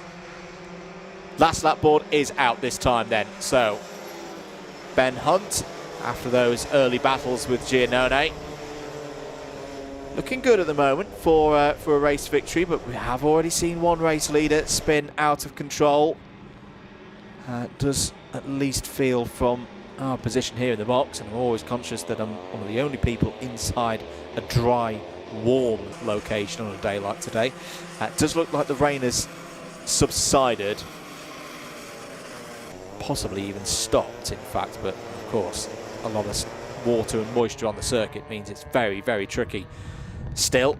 But Ben Hunt has a good gap to Toby Miles. Could still be a change here for third place between Giannone and Rhodes. Rhodes down the inside, going into the last braking zone. That's a lovely bit of overtaking from Rhodes, but Ben Hunt will take the win from Toby Miles. Rhodes third, Giannone fourth, Adam Bart fifth, Finley Grantham sixth, Jay Birmingham. Unfortunate that spin, but still good points with that P7. Noah Hobson P8, William Moore 9th, Hugo Torby 10th, and Xavier Davidson just saw Xavier coming through there in the number 11, top novice, and the only novice to get ahead of some of the non-novices. Very good drive indeed. Jude Story 12th, Noah Hammond 13th, Thomas Laidler 14th. Second of the novices was Arlo Atwood in 15th. Freya Lally 16th. Jess Kirby 17th. Emrys Perring 18th. And it'll then be Eva Jones and Mahi Maru coming over the line to complete the top 20. In fact, no, switching around. Mahi Maru got 19th place just at the end there ahead of Eva Jones. And Roshan Bachara was a retirement 4 laps from the end. Good race that. That was probably our fiercest battle for a race lead so far today. A number of drivers could have taken that one. They'll be buoyed by that. And back out for race 16, which on the original schedule was a 1:43 start. As I say, it's after the lunch break. It might be that the lunch break is trimmed down a little bit today to recoup some of the time to continue the fight against the conditions. But thank you for tuning in today, folks. I know it was so frustrating a month ago when we didn't really get any. We got 3 heats, didn't we, with the fog? But we're doing better here today. Right, let's get ready for the next one. X30 Juniors are out on track now.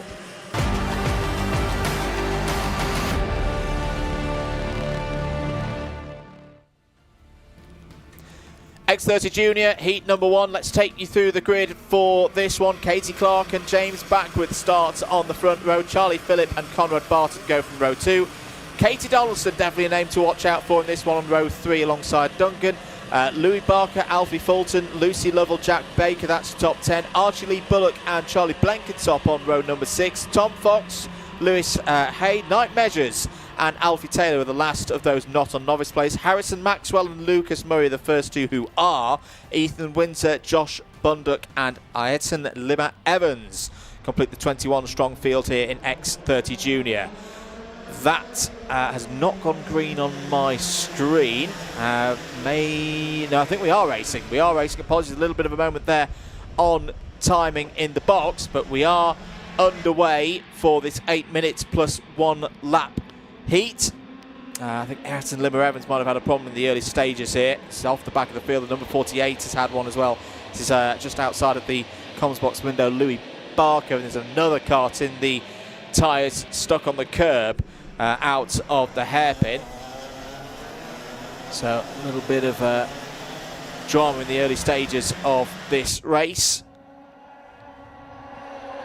I think the driver stuck at the hairpin might be Lewis Hay, because Lewis has not come through on timing through the second sector. Let's count them through at the end of lap 1 then. Henry Duncan leads from Conrad Barton, James Backworth, Jack Baker, Alfie Fulton, your top 5. Katie Donaldson lost a position down to P6. Katie Clark down 6 to 7th.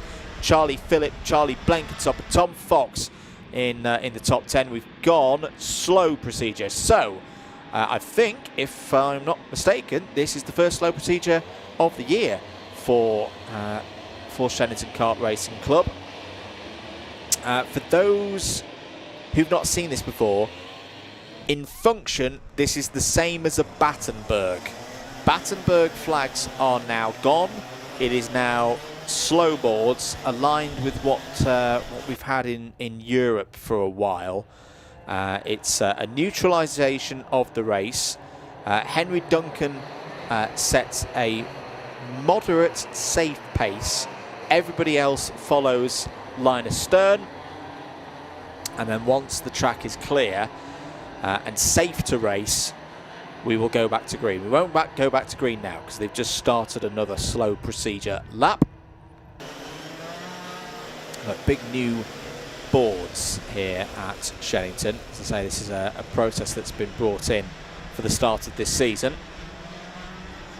Plenty of hard work from the committee to make sure everyone's trained and knows what they're doing. They won't be watching right now, but hello to anyone who's up at PF today. I know PF have got a big Marshall's training day being put on by a number of Motorsport UK officials, and of course we always say this, we should never forget it. Without the marshals, without the volunteers, without their knowledge and experience, we simply could not go racing, and we are always very thankful for them.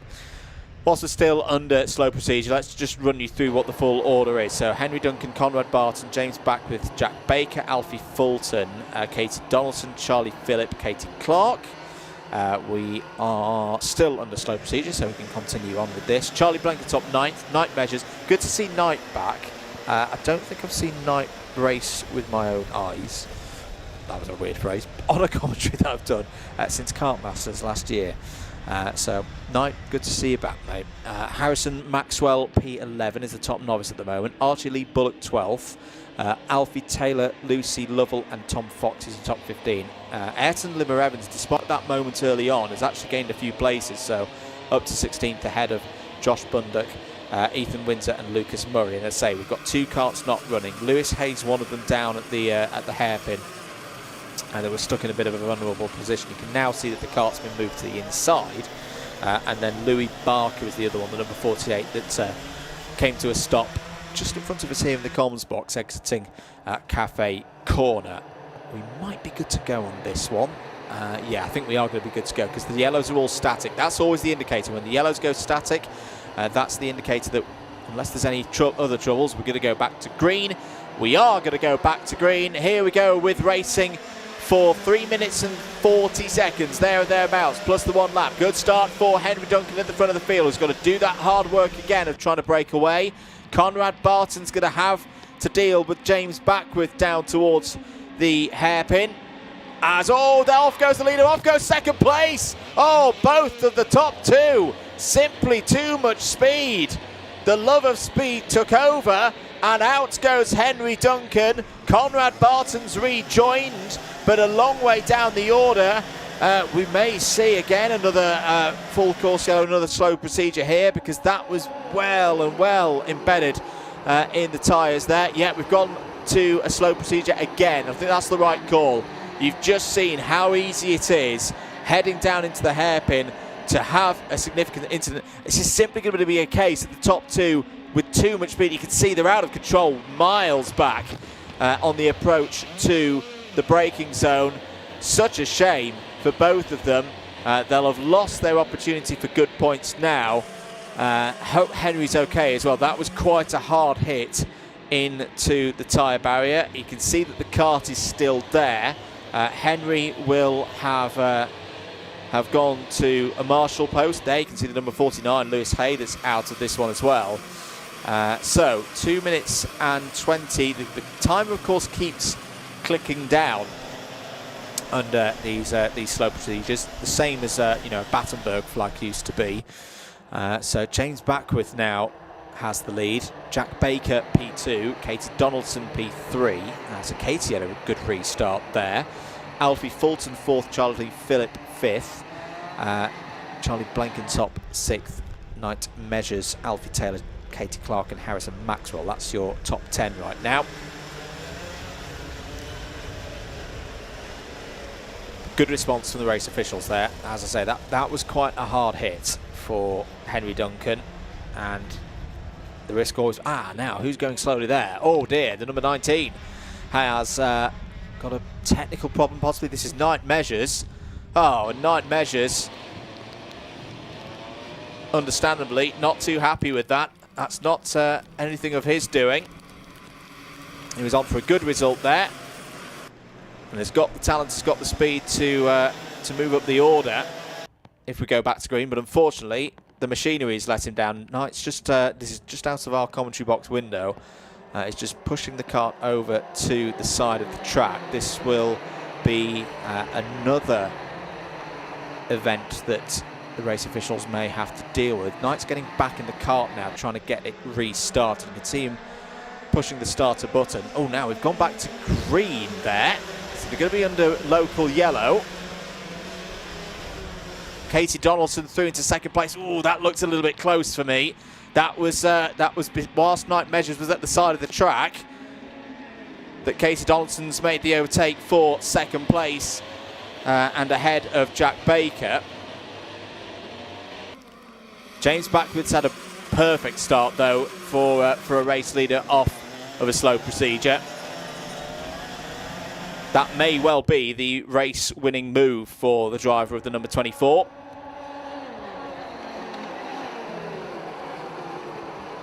Down towards Wilkins once again.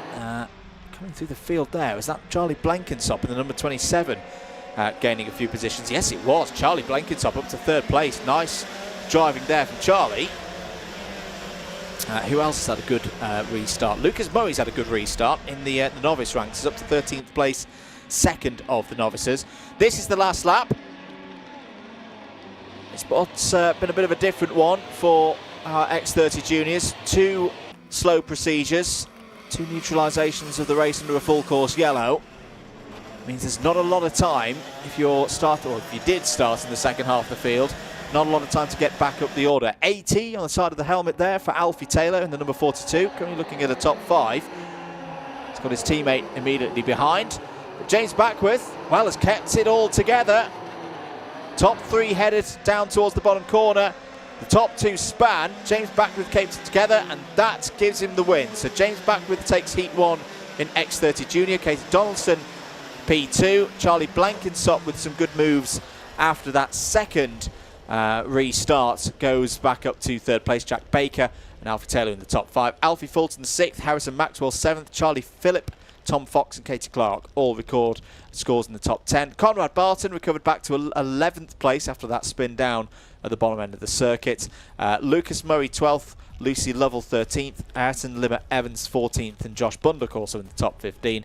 Ethan Windsor in 16th. In the drivers who had troubles, Archie Lee Bullock, 1 lap from the end, night measures during the second full course yellow slow procedure. Henry Duncan had that spin that brought out the second of the slow procedures. Lewis Hay brought out the first one, and Louis Barker had a problem off the race start. So real up and down affair there for the X30 Juniors. They again will be back out later on. They'll be the 17th race of the day, expected just before 2 o'clock.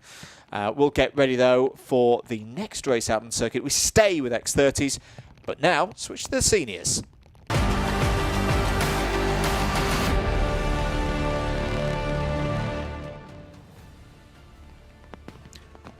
So some of the fastest non-gearbox karting that we'll see today. X30 Senior. Reese Masters will be on pole position for the start of this race, with company in the form of Alfie Gallagher alongside him, starting from 2nd. Bailey Brooker and Pietro Jurevich go from row 2. It's then Zef Nurnberger and Dom Parabok going from row 3. Next on row 4, Dylan Masters and Sasha Bagley. Katie Ashman and Jack Monkhouse go from row 5. Ben Cowley will share the 6th row of the grid with Alvin Chu. Then on the next row of the grid, row number 7, Lauren Dunleavy and Lucas Armstrong. Andrew Platt and Samantha Stewarts go from row number 8. CJ Bennett, keep an eye on CJ Bennett flying through the field from row number 9, is joined by James Workman for this race. Jake Brook and Ryan Gill complete the top 20. William Omar, the last of those, part of the main field, and just the single novice. So Valentino Alessi, as long as Valentino doesn't get disqualified from the heat or anything like that and gets out on the circuit, is automatically a winner for being the best novice. X30 Senior though, I think this is a good day for some of these drivers to get some big results. The rain's coming back in again. Obviously there's been other X30 racing this weekend. There's only 52 weeks in the year after all. So CJ Bennett is probably your big name on this grid. But a number of the other British runners who may have turned up here today, had there not been another race on, it gives some drivers who aren't used perhaps to racing at the very front opportunity to get some trophies. And I always say, it only takes one result for a driver to get their season going. So we'll see more on that later on, of course. But right now, Reese Masters will take us from pole position with the Velocity Race Engines powered machine into those tram lines. Those lights go from red to the timer. 8 minutes is underway. So Reese Masters leads through the first corner as gets a bit of a twitch on though through the second corner. That may give Alfie Gallagher a chance here to draw alongside and take the race lead before they get down to the Stratford hairpin. No, it's been tied up together by Masters, but here goes Gallagher down the inside. Another of the Velocities on the outside there, and the VRE as well, trying to keep control of things in the early stages of this race. So it's the teammates getting involved with one another right now. Masters, Brooker and Jurevich. Spinner in the Bruno chicane that triggers all kinds of avoiding action. Was that Bailey Brooker going round? It was it's a Tim Wilson Motorsport machine going from high up the order. So it either was Bailey Brooker or a fast starting Sasha Bagley. In fact, Sasha Bagley may have been involved in that as well. It was both of them. So I think initially it was Brooker going round, and then Bagley, unfortunately, was one of the drivers who had to take avoiding action. Alfie Gallagher has taken the race lead in this one. This has been quite the start to this first heat of the day for X30 Senior. Change for fourth there, Zef Nürnberger, who we don't call the Purple People Eater anymore because he used to drive in a very bright purple machine, and now he's in the standard Birrell ART red and white for Jade Racing team. And well, liveries aside, he's had a decent start. He's running fifth at the moment, and now looking around the outside of Reese Masters. Reese is wise to that one. In comes Jack Monkhouse as well, the privateer, top running privateer, or the listed privateers on our timing screen at the moment, in 6th place. 6 minutes and 10 seconds to go. Gallagher leading by half a second from Dom Parabok. This is a good chance for Dom Parabok, the driver from Leicester, because he starts the next race in 16th. Oh, look at that 3 wide moment. Round the outside goes Reese Masters. That was fantastic work from Reese Masters. Good racing so far from these drivers, respecting each other, respecting the conditions as well. Down towards the hairpin as Zef Nürnberger trying to work an opening there on Jack Monkhouse. So Monkhouse has got 5th place on this lap. Lucas Armstrong's coming through the field as well. Lucas started 14th, but the number 94 has halved that number of positions up to P7 now.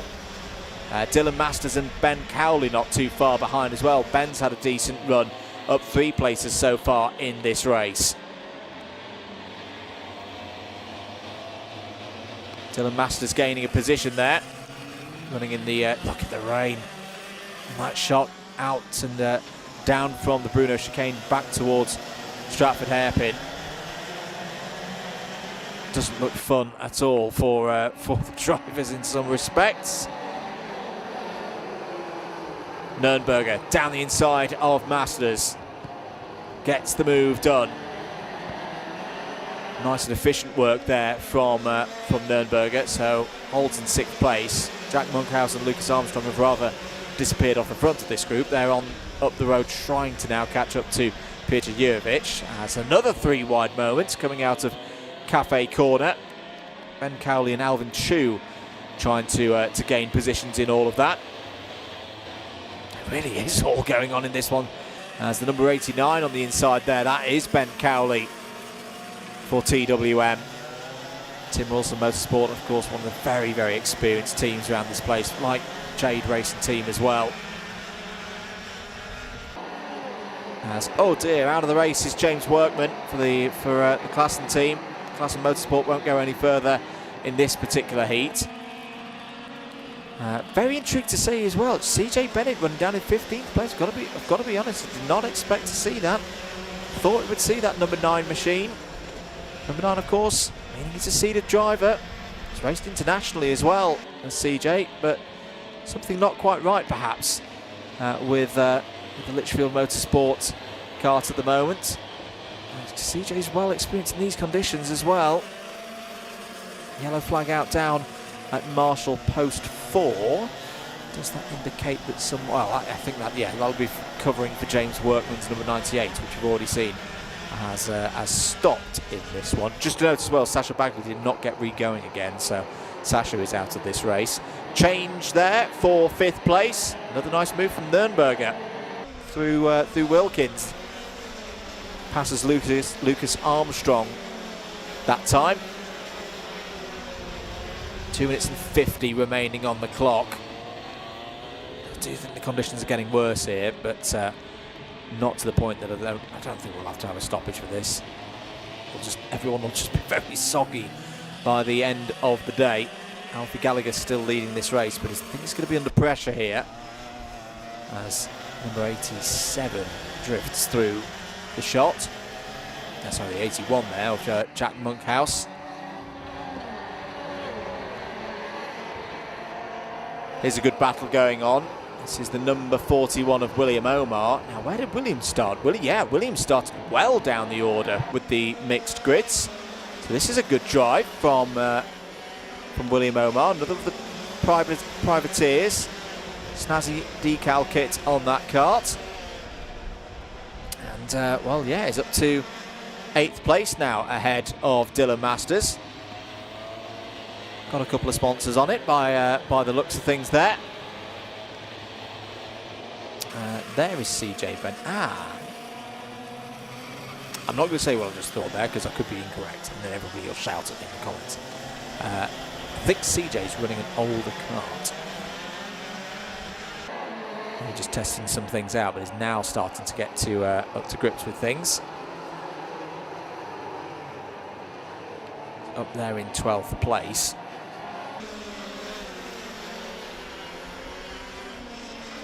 1 minute and 15 seconds to go.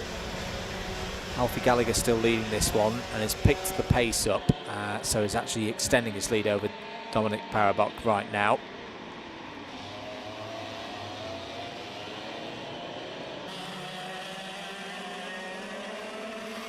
Couple of notices from race control. Contact warning for Ben Cowley. That was a few minutes ago. There was a warning for Alfie Gallagher as well earlier on in this race, but again, they're just warnings. No, nothing more than that at this stage. Jack Monkhouse trying to hound down Zef Nürnberger again, although Nürnberger has recently taken that 4th place. So this one quite spread out in the first half of the field now. I think they all know that it's just about bringing things home now.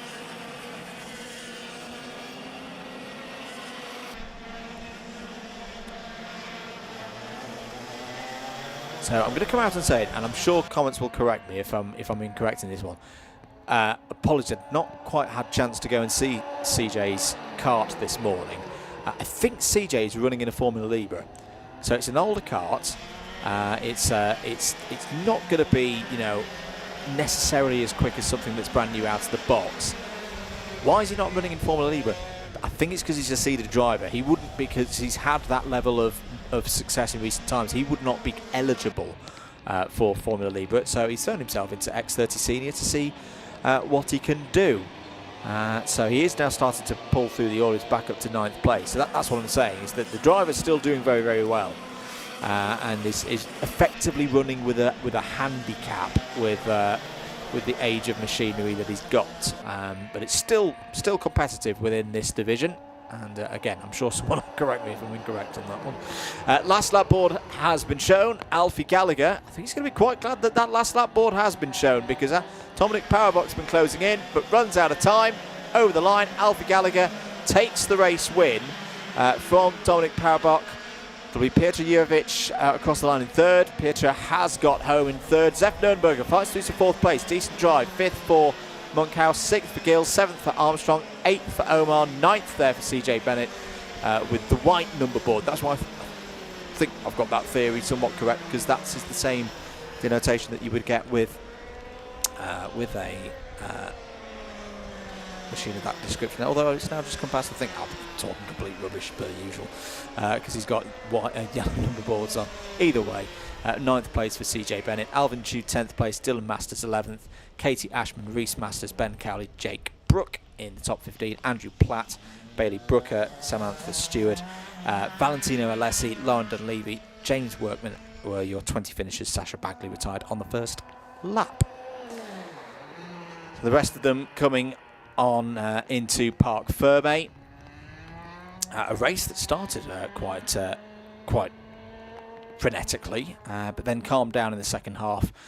They will all be back out again later on today. To correct myself exactly when they will be, they'll be race 18, so all being well they'll be out just after 2 o'clock, and down the order of events we go then. We'll stick with seniors, but switch from X30 and across into the Rotax categories next. Senior Rotax, race number 9, Heat 1 for them, is up next.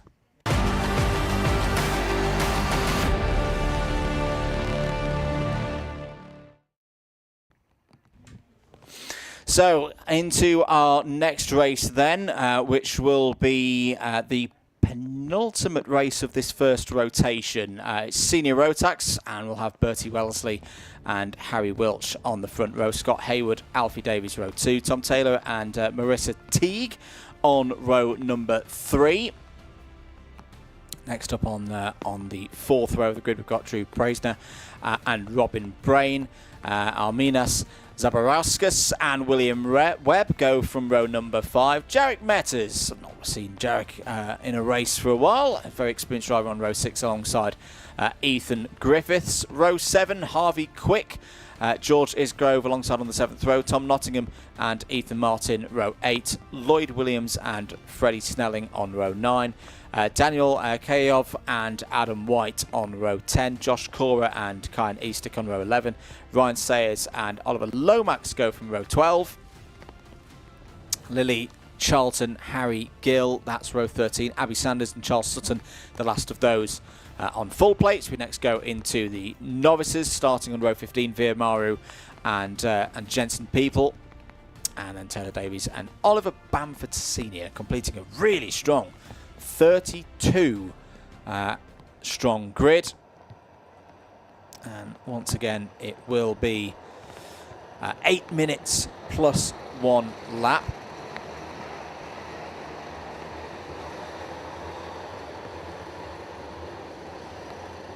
First of 2 heats for all of the drivers competing here today. Looks like we're good for a race start. We are good for a race start. Here we go then for the first heat in Senior Max. Coming out of the first couple of bends, looks like the number 48 of Bertie Wellesley has taken the race lead back. Scott Hayward had a good start, but lost out on the second half of Cafe Corner. Lots of defensive driving to the inside. And one of the EKS is coming in there quite quickly into Stratford Hairpin, but all looking pretty good. No incidents. Oh, I spoke too soon. Round goes the number 31 there. That's Scott Hayward going for a spin, and others following in sympathy there. In the second half of the field, well, that is really gutting for Scott Hayward. Started this race third, had the lead for a few metres, now falls all the way down to the bottom of the order. What a start for Drew Preisner. Through all of the gloom and everything that's happened there, Drew's come through to lead this one at the end of lap 1. Started 7th on the grid.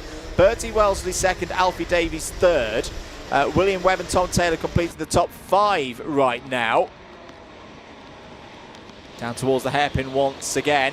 On the inside there, that's good driving from Alfie Davies. I tell you what, it's good driving from William Webb as well. William's going to get 2 for the price of 1 here. Yeah, through from 4th to 2nd place.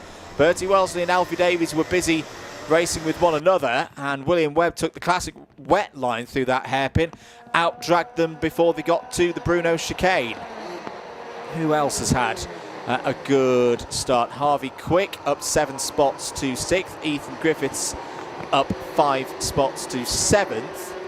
And then Ryan Sayers has had a good start, we should note as well. Started this race 23rd, and at last count, well, now a new count, is up to 11th place. So another one of the Vantage Racing team having a good start to things here today. 6 minutes to go. Looks like there's been a warning or 2 out there, but we'll come back to that, because here for the race lead, William Webb, Drew Preisner. Oh, they need to be careful there. That got a little bit close to driver's right-hand side. There is a bit of runoff there to use, but it's not as going to be as nice on a day like today as the racetrack itself. But Webb is through. Webb's got through past Preisner there. And Preisner's going to try and fight back for sure. Didn't quite get that corner right though. Went for a half dive to the inside, and yeah, it just did not really work for Preisner at all.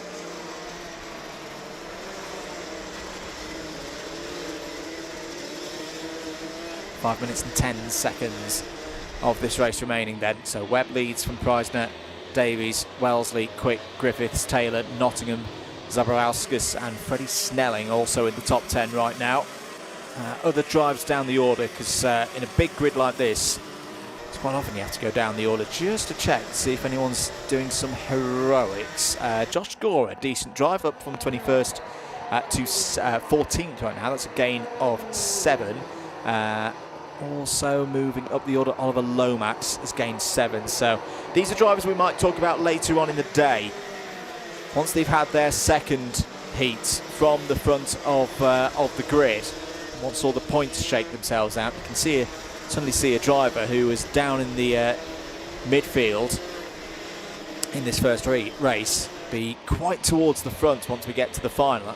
It's all about net gain position with this format of events. Here's a good scrap. This is over 4th place, so Harvey Quick has got through past Bertie Wellesley there. So Harvey racing for the R1 racing team. And you couldn't be a kart driver called Quick and be falling backwards, could you? So good that Harvey's living up to his name here, and so gained 9 positions so far in this race. So yeah, that's a good example of what we're talking about. That everyone's kind of in a race of gaining positions here, and Harvey's gained, as I say, 9 of them. Versus the driver in front. That yes, Alfie Davies running good in 3rd place, but Alfie's only gained 1 position. Alfie will have to start further back in the grid for the 2nd race, and will need to make up for the number of positions that Harvey's gained. I mean, Harvey will start in the middle of the field again, and based on what we've seen so far, there's nothing to suggest that he wouldn't be able to do this again. And yeah, Alfie would then need to probably race up, gain 15, 20 positions to get the same number of points as Harvey Quick. So this is what we mean, that in a bigger field, gaining positions is really good way of getting you up the grid for the final later on today. 2 minutes and 50 seconds of this one to go. William Webb still leads this one. Here's the battle for 7th place. Tom Taylor, very experienced driver is Tom, and he's got another Tom behind him, Tom Nottingham. Tom, who runs his own under his own team name as well, TTR, Tom Taylor Racing. Nottingham to the inside though. Now is Taylor going to have the legs out of the corner? They're going to be side by side towards the Bruno chicane. Nottingham might have a bit of better track. That's really well done by both of them, but particularly by Tom Taylor. Didn't panic. That's a good use of experience there to out-drag Nottingham and then get the move done through the Bruno chicane. Freddie Snelling might have a chance in this though. Ethan Martin looking down the inside for P9. Good move from Ethan Martin there. The EM Improvements entry for the number 55. Adam White has got past Josh Gora, so for Maxim Motorsport up to 12th place now is the driver in the number 13. Scott Hayward coming back through the field, by the way. Saw Scott have that problem earlier on. He's now back up to P17 as Nottingham looks down the inside, 3 wide. Oh my goodness, how did they make that work? I thought it was going to be inevitable that Tom Taylor would be tipped round, but just manages to keep control of things. Oh dear, that's a very big problem for one of the air karts. Is that the number 81 of Oliver Bamford Senior, possibly? Oliver's okay. That's the most important thing, and we'll watch the rest of this race from the Marshall post. I wonder what's happened there. I wonder if he's had a bit of a moment coming out of the Bruno chicane, and that moment's kind of just carried on down left-hand side towards the hangar corner. Less than a minute to go then. William Webb quite nicely in control of this race, by the way, as it's kicking off again between Ethan Martin and Tom Nottingham. That's a really nice piece of defensive driving from Tom Nottingham. He knew that Ethan Martin was going to try and do a switch back there, just control his pace and his positioning across the circuit to make sure that there was going to be no option for Ethan Martin to slip down the inside fairly and take that position. Yellow flags out through this part of the circuit.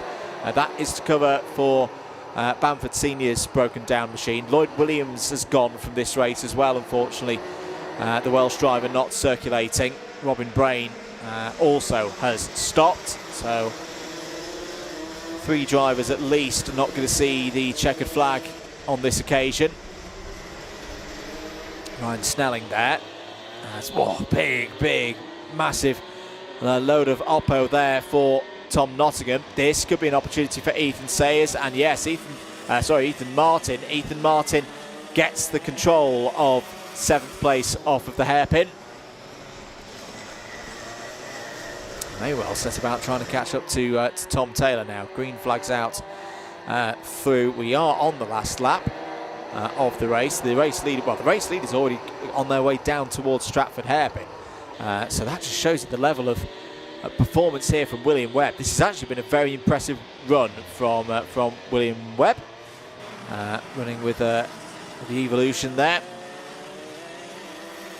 Nearly 5 seconds ahead of Drew Preisner. So Preisner, who would have hoped to hold on after that early exchange between himself and Webb, has simply been left for pace right now.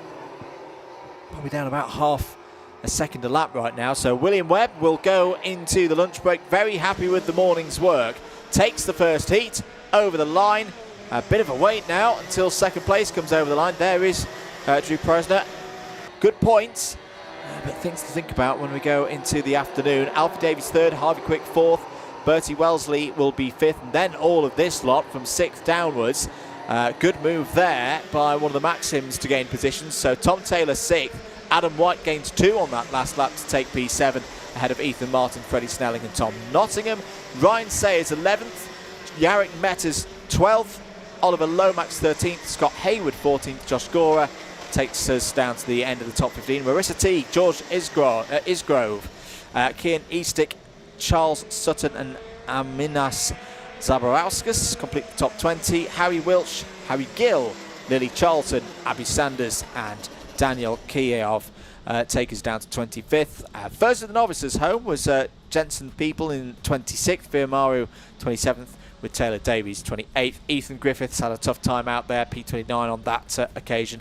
Oliver Bamford Senior, we of course saw broken down at the side of the track, will get points for P30. Lloyd Williams 31st, and Robin Brain, that's a real loss for Robin. Started this race from 8th place, would have hoped for good points there, but loses out, and will have it all to do in the second heat. But the good news is all of the senior Rotax drivers do make it through. There's no threat of B finals and cut-offs and repecharges for them today. Right, so that brings us to the end of that part of the programme. If you can just hear the beautiful sound of KZ2's is burbling in the pits for the first time in 2026 on Alpha Live. We're going to go gearbox racing, and KZ2s are always very special around here. It's the last race before the lunch break. Heat 1 up next.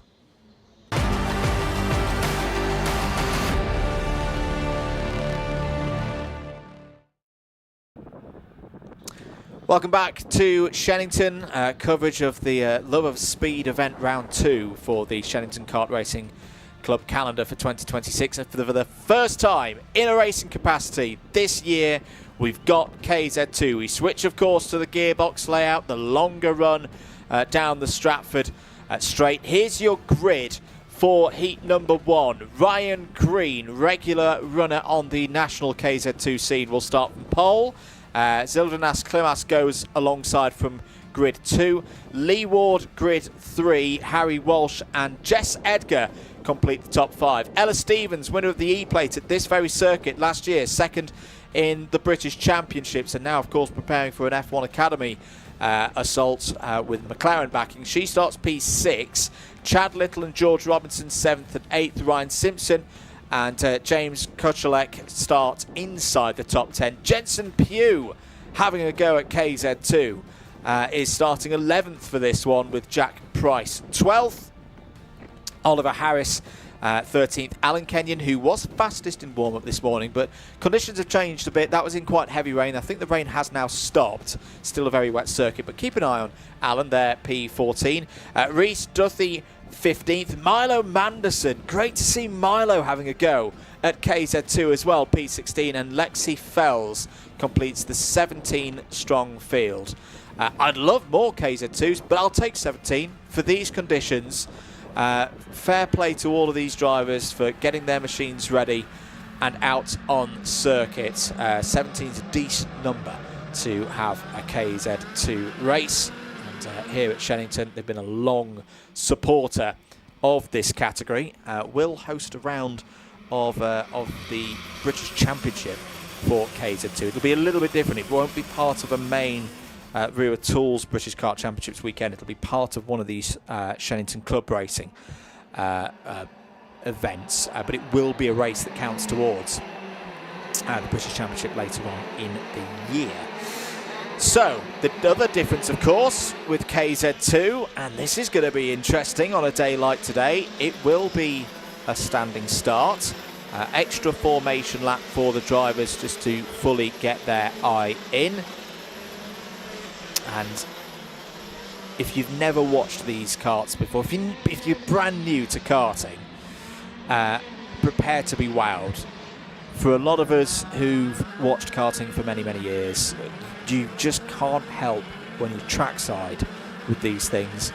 You can't help but smile. They are just a different breed. As I say, I'd love more of them because I'm greedy like that as a karting commentator. But they are, at least, you know, in the UK, or so you've got 250 nationals as well, and superkarts as well, racing on the big circuits. But this, I always say, KZ2, probably the biggest challenge for any driver on a short circuit form in British karting. And as I say, it's really good to see some new drivers. You know, Milo Anderson, a driver that I've commentated on for many, many years in the the Rotax categories and things like that, having a look at these KZ2s and going, do you know what? I want to have a go at that. And yeah, more of it, please, for drivers who are thinking, oh, I don't want to have a go. Do it, because you'll have a lot of fun. So the grid forming up. Ryan Green there, kart number 11, with the kind of dark red and yellow race helmet. Was say in the top, was a seeded driver at the end of 2024, 9th in the British Championships in 2024. He'll be a strong contender at the start of this race, but keep an eye on Ella Stevens and Jess Edgar as well, starting not too far back. We're ready for KZ2 here at Shenington. Heat 1 is go, and away is a very good start for Lee Ward. Well, Lee Ward, with his experience, knew how to get it off the standing start. Beats everybody to turn number 1. And like Ryan Green, Lee, another driver who's been a seeded national top 10 championship driver in years gone by. Here they are down at, oh, big incident into the Stratford hairpin. The number 60 of Jensen Pugh got airborne there into Ella Stevens. Both drivers okay. Was Jessica Edgar possibly also caught up in all of that? There'll be yellow flags down at the run to the hairpin, but that just looked to be Jensen Pugh out of control. That was quite a dramatic start. Jessica Edgar's okay. There she is in the number 17. But there was a third kart involved. Ella Stevens we talked about, Jensen Pugh we talked about. There's Milo Manderson possibly involved as well, because Milo's come through sector 2 now, but a bit further down the order. Right, end of the first lap. Lee Ward leads from Ryan Green. Harry Walsh third, Jessica Edgar fourth, who just managed to skip through that incident. Might have been Chad Little who was also involved, because Chad Little has come through with a mechanical flag. Good to see that both drivers are okay. That will have been a really scary one, particularly for Ella Stevens. She will not have expected that, and suddenly had a kart coming in right at the height of the NASA panel. Rest of the order, who's had a good start? Alan Kenyon's had a good start. The number 46 is up to 7th place, having started 14th. George Robinson 8th, Jack Price 9th, Oliver Harris in the top 10. So it's your two experienced hands then, Lee Ward and Ryan Green. I've been playing this game for many years. Love the racing. Great to see the commitment that they have to this part of the sport. They speed past the normal turning point for, you know, your Rotax machinery and your X30s. There's nearly a moment there. Ryan Green was maybe caught out there by where Lee Ward breaks for the corner. They keep themselves running in this race through the Bruno chicane. Probably not as much today with the wet conditions, but the other big challenge with KZ2s is the physicality. You have to really drive one of these karts around a circuit, particularly when the weather gets a little bit better, and the 456 million days of rain in the UK finally decide to stop at some point in the future. Change for third place, Jess Edgar's through. Jess, of course, a family member from one of the most famed karting contingents in the UK. And she's been doing KZ2 racing for, I want to say, about a couple of years now. Has Jess. Has been learning a lot from Ella Stevens as well over the last year or so. And again, I think Jess, with a full, if she's doing a full program this year of KZ2, could be a regular name at the top of results sheets in 2026. I'll see if she can close in on Ryan Green and Lee Ward right now. The gap 2.5 seconds across the top three at the last count. 4.5 minutes to go in this one. Over the line goes Lee Ward. That was a 53.6 for Ward, a 53.5 for Green, a 53.1 for Edgar. So Jess Edgar's got a chance here. With a number of laps remaining, Jess Edgar at that rate will catch up to both Ryan Green and Lee Ward. Harry Walsh having a good drive. P4 at the moment has just set a personal best, but it's a second slower than Jess Edgar at the moment. Change for 9th place. James Kacholek is through past Jack Price. The progress of Alan Kenyon, I think, has been stopped at the moment in around 6th place. So he's going quicker, but needs to catch up to Rhys Duthie first of all. Rhys has had a good race. Yeah, the Scots driver started 15th, and this one has gained 10 places. Was another one who's managed to weave a way through the incident on lap 1. Ryan Green now starting to put a bit of pressure on Lee Ward. I say these two drivers know each other very well. They've been racing KZ2s for many a season at both a club level and a national level. And again, with the experience in this category, they'll know that Jess Edgar is closing in. Ryan Green trying to get Lee Ward off of the racing line here. That's well dealt with by Lee Ward, by the race leader. Down towards the Bruno chicane. Here goes Ryan Green. Oh, as I think about it, that would have been a brave move into the Bruno chicane. It's another thing with KZ2 that the overtakes happen in different ways to perhaps an X30 or a Rotax. The extra speed that they have, particularly when they get into the corners, everything just happens that little bit quicker. Got to be precise with your overtakes. That was a good drive out of the final corner for Lee Ward. 2.5 minutes to go. Meanwhile, keeping an eye on Jess Edgar. Jess is now 1.5 seconds off the race lead. Consistently 4 or 5 tenths a lap quicker, and we're still going to have, well, more than 3 laps here for Jess to close that gap down. We've still got over 2 minutes to go. Ward feels the need to go defensive again. That is going to be good for the Jade Racing team's top runner in this race at the moment. Just allows Jess Edgar to continue to chip away at this race lead. Question is, though, where do you make the overtake? Is this a part of the day where the rain has pretty much stopped, or it's just light rain now? It's not a dry line forming, but it's a moist line as opposed to the fully wet line in other parts of the circuit. Can actually be quite tricky to overtake in these track conditions. They're your top 3. Really are class of the field at the moment. Jess Edgar now less than a second behind Lee Ward, so keeping that progress going. Very reliable lap times from Jess Edgar at the moment. 52.79 is out of the race is Harry Walsh. Oh, that's a real shame for Harry. Harry was up in 4th place, so Harry Walsh will drop down the order now with some form of technical issue and lose the points as a result of that. Down towards Hanger once again. I get the sense perhaps that Lee Ward and Ryan Green, aware that Jess Edgar is close by, maybe in favour of working together a bit more with 50 seconds to go. So we'll have 2 laps here. You can see there the just different sheen on the circuit, the damp line as opposed to the fully wet line. I think this is actually going to be really tricky. Jess Edgar has the speed, but I don't think she's got the places around the circuit to realistically make a safe overtake. And at the end of the day, this is a heat. If it was a final, maybe it'd be a bit different, but there's good points to be had here, and particularly with other drivers, strong drivers like Ella Stevens out of this race. You don't want to waste the opportunity. Ooh, where's Ryan Green gone there? Where's Ryan Green gone? Has Ryan Green had a problem? He's not come through. Yes, he has. He's out. So Ryan Green loses 2nd place down at the Bruno chicane. Now, was that driver error? Oh, he's creaking his neck a little bit. I hope Ryan's okay.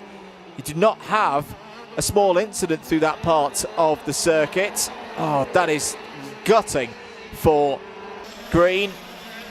But again, this is another aspect of KZ2 racing. If you've not seen it before, things change very, very quickly.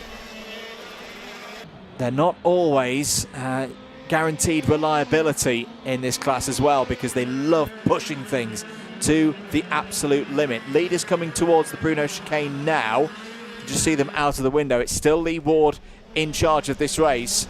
Jess Edgar not in a danger zone at the moment for Lee Ward. And I tell you what, Lee Ward, well, he can thank two things in this race. His start, which was fantastic, and also some clever defensive work to keep Ryan Green at bay. Lee Ward wins the first heat here at Shenington today. Jess Edgar, after a bit of a scare in the early stages, comes home P2. Alan Kenyon third. Alan Kenyon we need to keep an eye on in the second heat, because Alan will start further up the order in the second heat, and as I mentioned, was very, very quick in warm-up this morning. Rhys Duthie, P4 for the Neil McLennan Racing team. George Robertson comes home P5 ahead of Ryan Simpson. James Kacholak in 7th. Jack Price P8, Milo Madison P9. Oliver Harris, Ryan Green, Harry Walsh, Lexi Fells, Chad Little all made the end. 14 drivers made the end. Sorry, no, they didn't make the end. We're into the retirements now. So Ryan Green didn't make the end. Harry Walsh didn't. Lexi Fells and Chad Little. Chad Little had a mechanical flag as well. And then on the first lap also we saw Ella Stevens and Jensen Pugh involved in a bit of a scary incident down at the bottom end of the circuit. Right, well, that is everybody done for their first heat. Everybody's raced once. I do hope that you have enjoyed it. The next part of the order event, we're not quite at the lunch break yet. We've got another 4 races to go, but we do go into the second rotation, and we go back to the start again. So it's the second heat for the cadets coming up next. I'm your Water Swift and Honda Cadet, due very soon.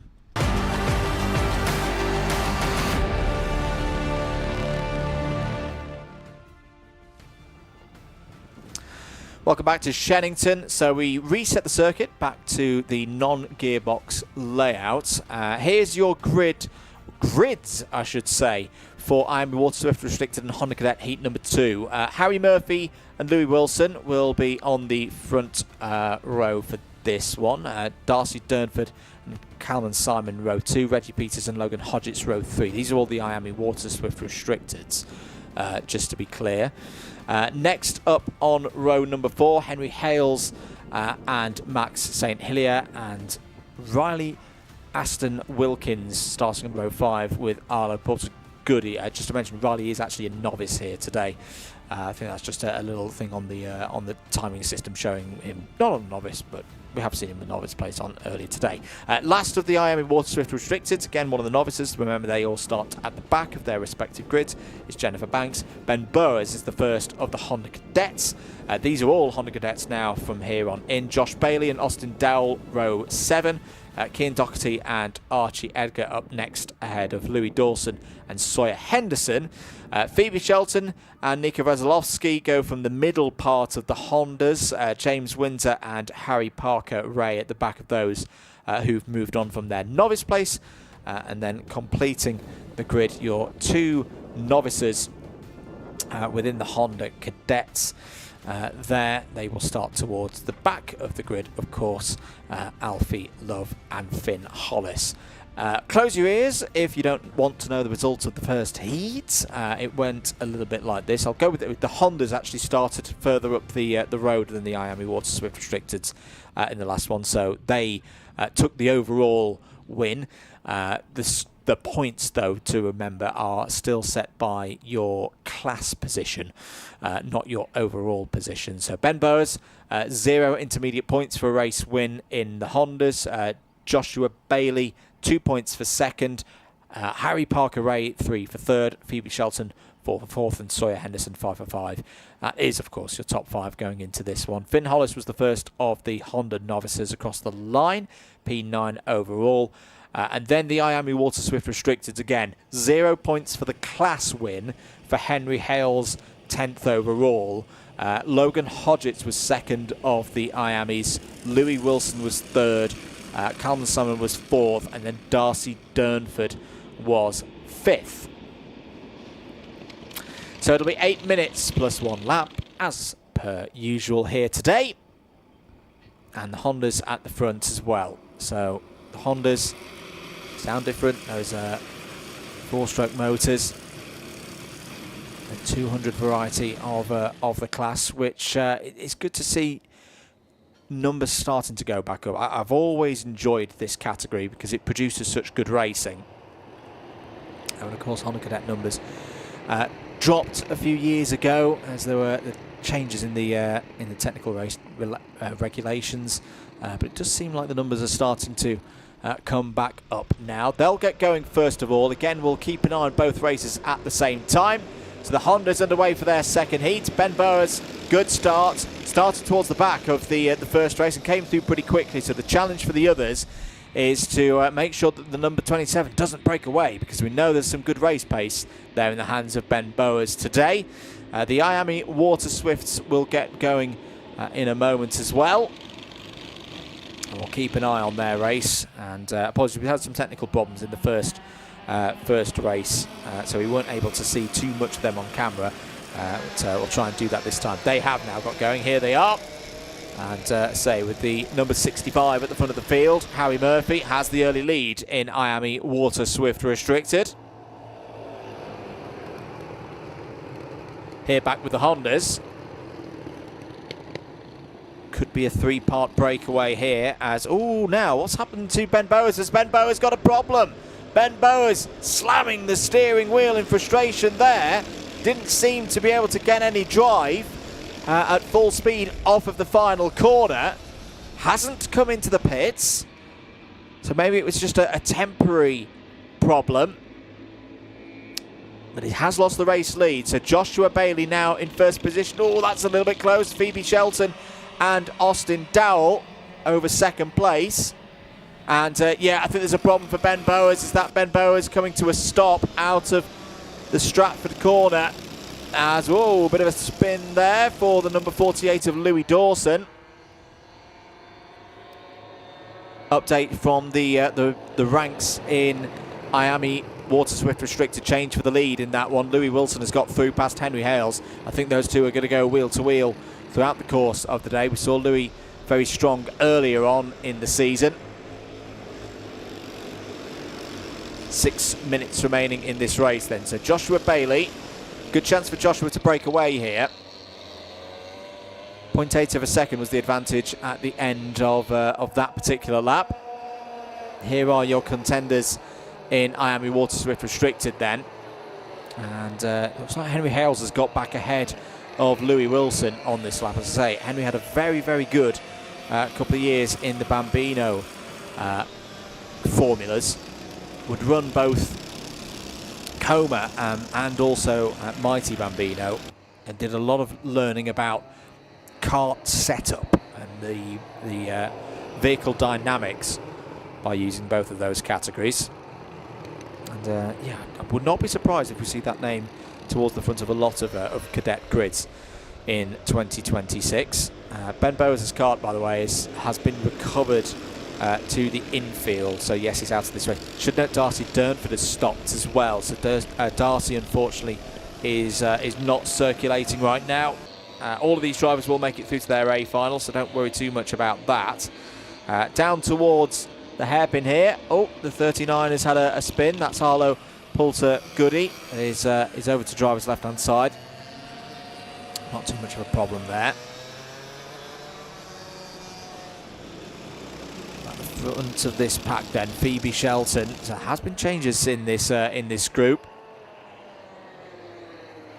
and this is what we like about Hondas. Always close racing. For me, there's no other class that creates a better driving and racing brain than Honda Cadets, because they don't have the most power. You have to keep your momentum up. You can't be rash in a Honda Cadet. You've got to think your way through how to keep in a battle, how to stay up front, and not get dropped out of the pack, and also how to develop patience as a racing driver as well. Phoebe Shelton's going to have a challenge here though, because there are some back markers coming into play.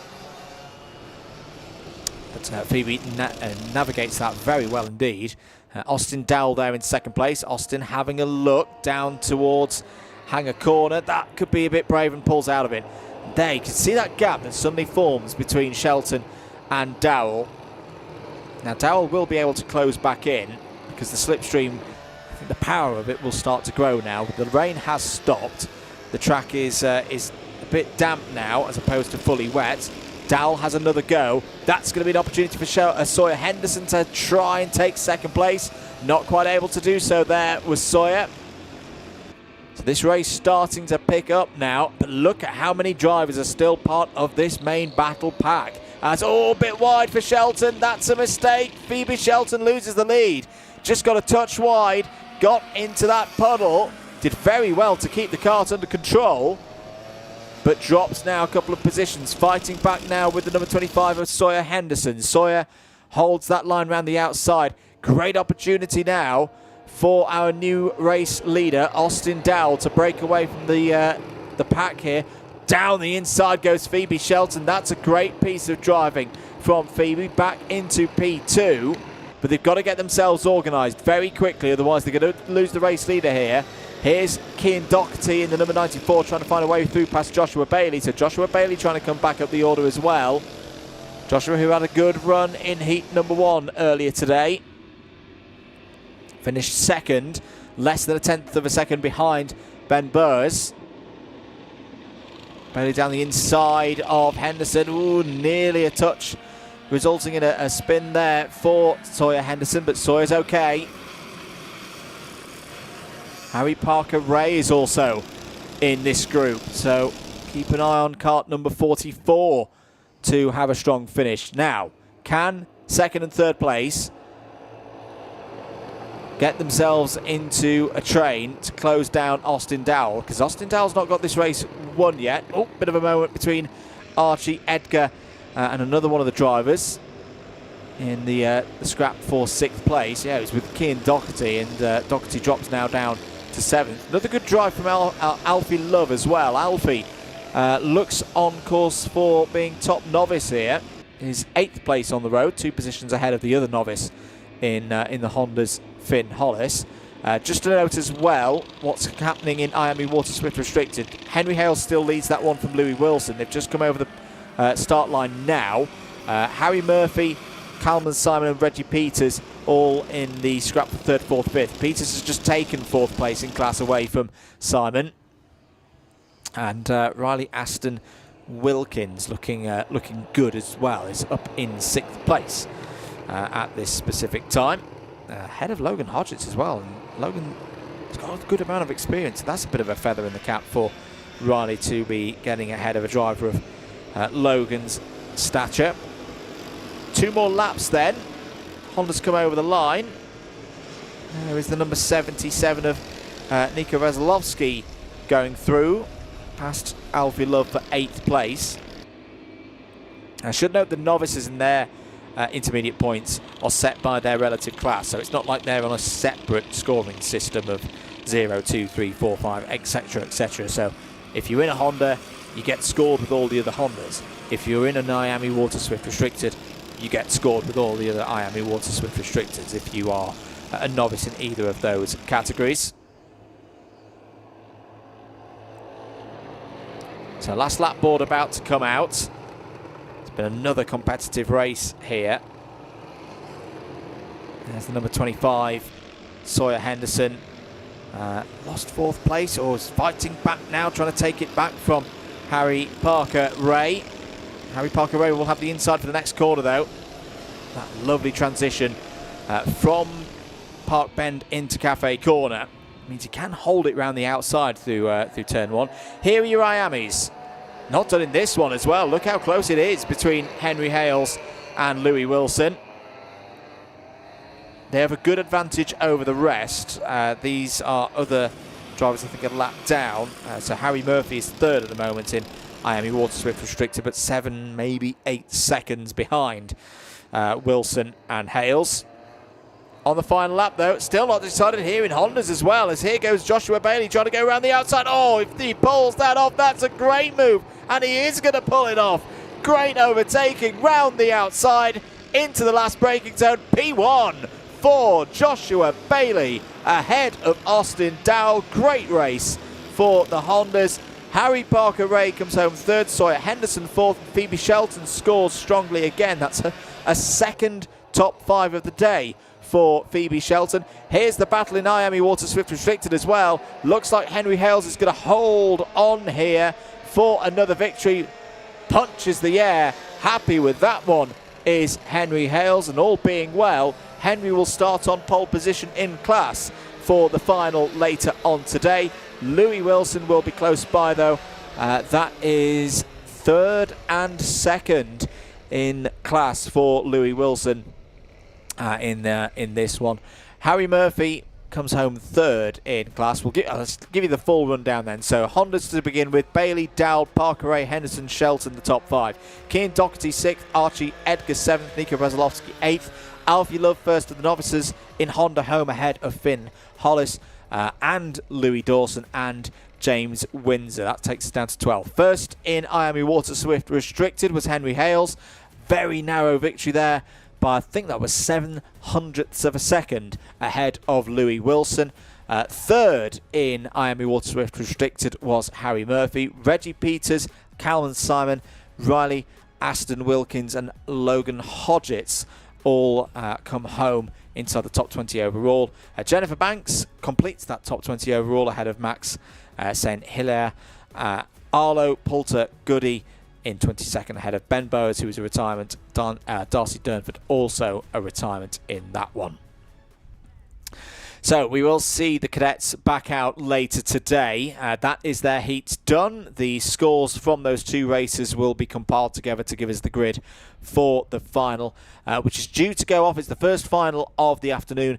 It will be, fingers crossed, all being well, just after 3 o'clock. So do be with us for that one if you can. But again, we've got to move on. Plenty of racing to get through here today. Race 12 on our schedule is next. The start of the second round of heats for Junior Rotax.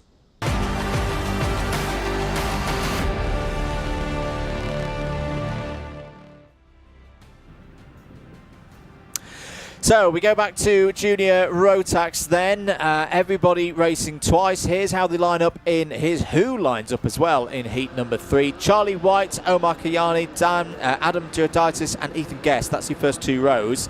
Isaac Parkinson and Alex Shepard go from row number 3. Lucas Esser and Christian Kehayov go from 4. Hakeem Bart and Jacob Underhill complete the top 10. Emily Johnston and Matthew So starts on row number 6. It's Ethan Cossins and Jake Richardson on row 7. Finley Hands, Louis Marshall, Zane Perry and Aidan Hammond complete those who are not on novice plates, because here are your 4 novices in this race. Hopefully we get to see Kian Hundle, Liam Dooling, Sebastian Geldenhuis and Sam Batai for this race. I do believe we do. The reason why I just paused there is because we saw the 97 have a bit of a bump earlier on today. We are racing 8 minutes plus 1 lap. Away we go for the second round of heats in Junior Rotax, and the early leader is going to be kart number 18, Charlie White, heading down towards the Stratford hairpin now. I am glad to report we've got all 20 drivers on the grid. So Seb Geldenhuis, who we saw have a moment down here in this region of the circuit earlier on that brought out a red flag, is racing, which is fantastic news. The number 97 towards the back of the field, one of 4 novices in this race. Everybody through the first half of this first lap. There is your race leader, Charlie White, and up into second place. It's been a good start for the likes of Adam Giordaitis and Isaac Parkinson. We'll confirm as they come through. And yes, Isaac Parkinson up to second place, the TDR team. Then Adam Giordaitis. Ethan Guest is held in 4th place. Biggest mover on that first lap, we're looking at Finley Hands, I think, up 5 places to P10. And that's a good start for Finley in the number 22. Changes as down the inside of Ethan Guest. As, well, cut away from that. 4 karts involved in a bit of a moment. Down at the Stratford hairpin. The 38 looking the worst off in all of that. That was Omar Kayani. Thankfully, all of them back on circuit. But yeah, plenty of spills down there, that part of the course today. As coming through the order, Alex Shepherd in the number 85. Alex, who had a real baptism of fire to start the day. Ethan Guest having a look there at the number 48 of Adam Giordaitis. This is all for third place. Ethan, who's been a champion in Club 100 Cadets, has stepped up to owner racing for this year. It's a number of drivers from that championship in the Jack Dex Racing awning, and another one's directly behind now in the shape of Jacob Underhill.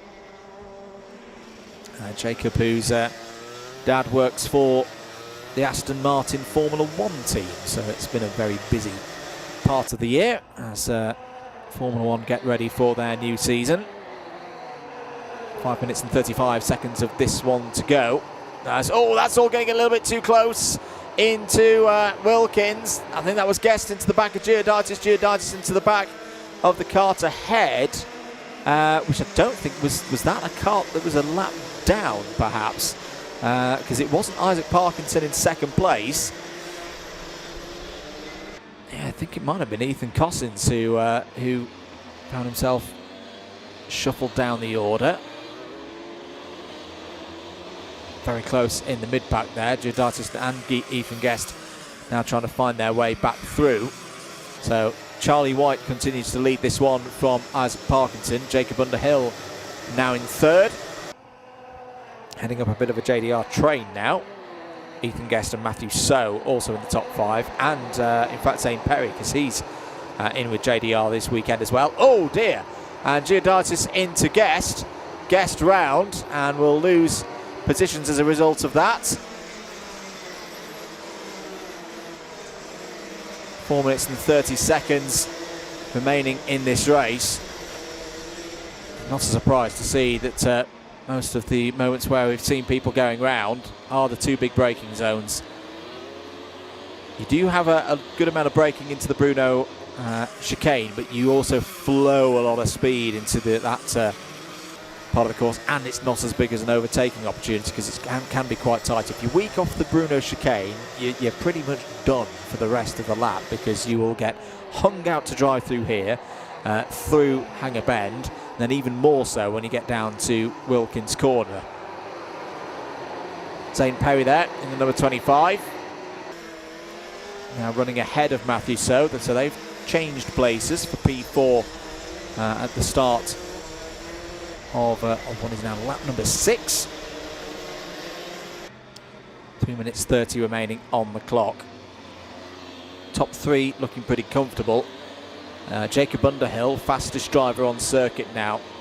Jacob, who's stepped up to the juniors this year, ran a program of both Club 100 racing and also inter-categories, and would do either Minimax or Miami Water Swift, depending on what was available. Just wanted to get himself on grids, and it has impressed a number of people in his preparations and his progress so far in these junior races. Very close there between Matthew So and Zane Perry. I think Matthew So may have taken that 4th place back. A number of these drivers as well were racing at a PF a couple of weeks ago for the Icebreaker Cup, which was your first slipstream broadcast powered by Alpha Live. If you don't know what that is, do check out the Alpha Live channel. All is explained, and there'll be another slipstream broadcast next week at Wilton Mill. My good friend and colleague Henry Baudet will be on that one. 2 minutes and 20 seconds to go here though at Shenington, where every single racing moment you can view for free if you've not done so already, and you don't mind supporting us here. Do click that subscribe button. Enjoyed the comments as well at Andrew Mather Commentary and at _MM across your social media platforms.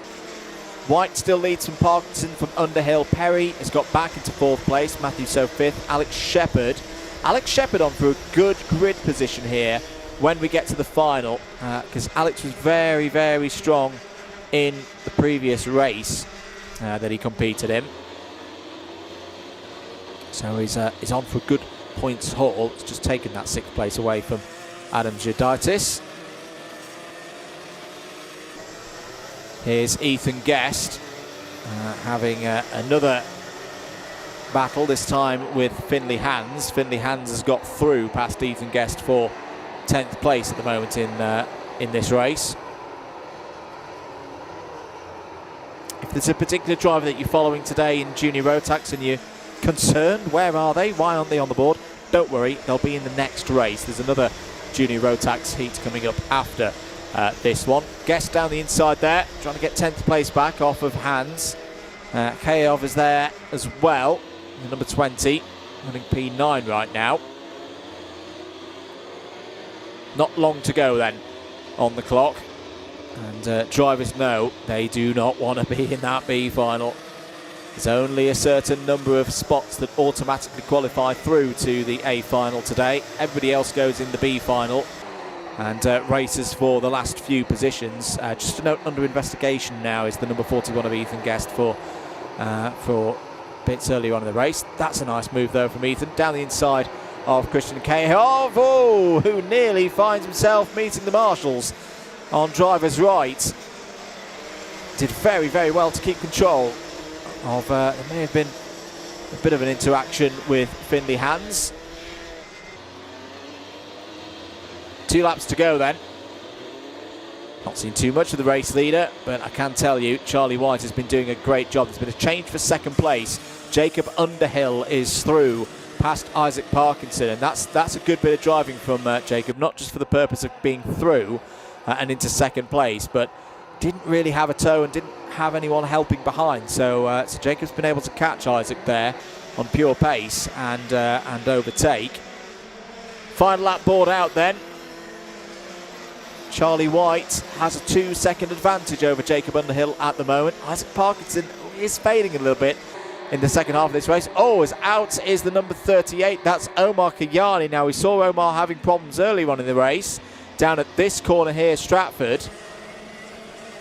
Wonder, is that a secondary effect of the off that we saw for a few drivers in the early stages of this race? Charlie White, though, is going to be very, very happy with this race result. This has been a calm drive, a professional drive, and a drive that's going to give full points. Well, 0 points, because it's that format here today. The best possible points for Charlie White over the line. Jacob Underhill, P2. Zane Perry, strong there, P3. I think Zane Perry's going to be in a good position on the grid for the A final. Matthew So 4th, Isaac Parkinson 5th, Alex Shepherd will also be high up the order for the A final. Will definitely be through to the main race. 7th for Adam Giuditis, Amelie Johnston 8th, Ethan Guest 9th, Finley Hans 10th, Aidan Hammond 11th, Louis Marshall in 12th.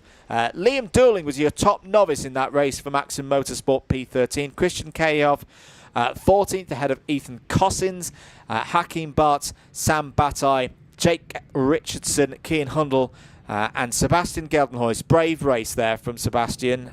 Is never easy coming back out when you've had an off earlier on in the day, and he sets a personal best on that last lap as well. So good progress there for Sebastian. One retirement in that one. It was Omar Kiani, who's not able to see the end of that one, unfortunately. Might mean that Omar slips into the B final. We'll see in due course, because of course we've still got one race to go for Junior Rotax. The 4th and final heat is up next.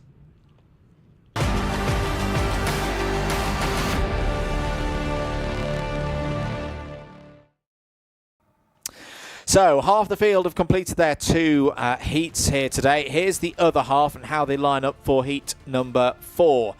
Luca Matikakia starts on pole position for this one. It's got Jack Corso alongside on the front row for company. Oscar Keane and Joseph Berkery. Joseph had a good first race. They both start from row number 2. Lily Shaw and Toby Dukes will start from row number 3. Good opportunities for them to score points. Jensen Powers and Hayden Ammons go from 4. Lewis Gilbert and Clark Naylor go from row 5. Jensen Hookey won the first heat. Goes from row number 6, is alongside Ava Crawford. Ava had some difficulties earlier on in the day. Row number 7 should be Shea Hilton. It is Shea Hilton and Oliver Barton. Ralph Ricaitis and Layla Bell go from row 8, and then Daniel Wisniewski is the last of those before we get to the novices. Chasing the first of those novices, Aaron Berridge, Jacob Carnes and Austin Moth complete the 21 runners. However, I did see the number 11, Jack Corser, in a bit of bother. Was looking down at the kart. It wasn't being a well-behaved kart, and maybe missing from the front of this pack. Let's see if we're ready to go. Yeah, the number 11 is not there on the front row, and we are green. We're racing 8 minutes plus 1 lap then.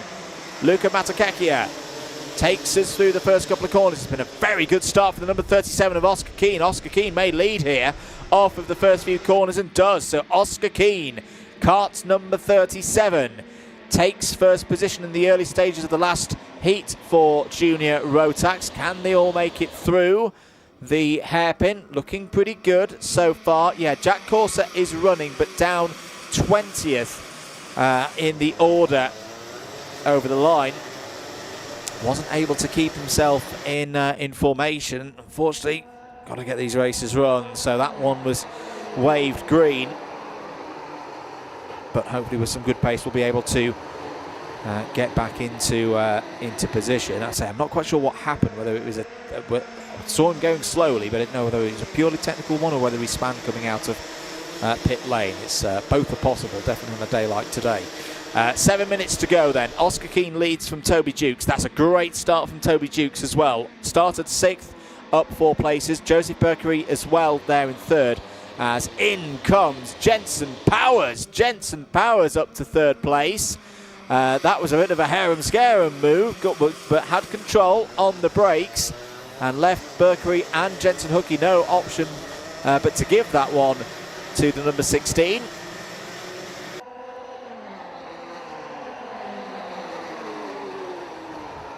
That line is starting to get wider as well. I'm not calling it a dry line, not on a day like today, a damp line as opposed to a wet line. Here's Powers is on the move here, down the inside of the number 39 of Toby Jukes. So how about this? Jensen Powers earlier on in the day. Just trying to remind myself where he finished well, he finished 3rd in the first heat. So Jensen Powers potentially going for pole position here if he can catch up to Oscar Keane and get through. Oscar's got a 5th place on the scorecard so far today. As oh no, the number 60 again. We saw that kart having trouble in the first heats. Clark Naylor at least was able to get 1 racing lap in this second heat, but I'm afraid that number 60 is going to be being prepared for a B final. Not having the rest to get through to an A, and also I'm afraid it's going to be towards the back of the B final grid later on this afternoon. 5 minutes and 15 to go. Oscar Keane's pace last time around 49.67 seconds.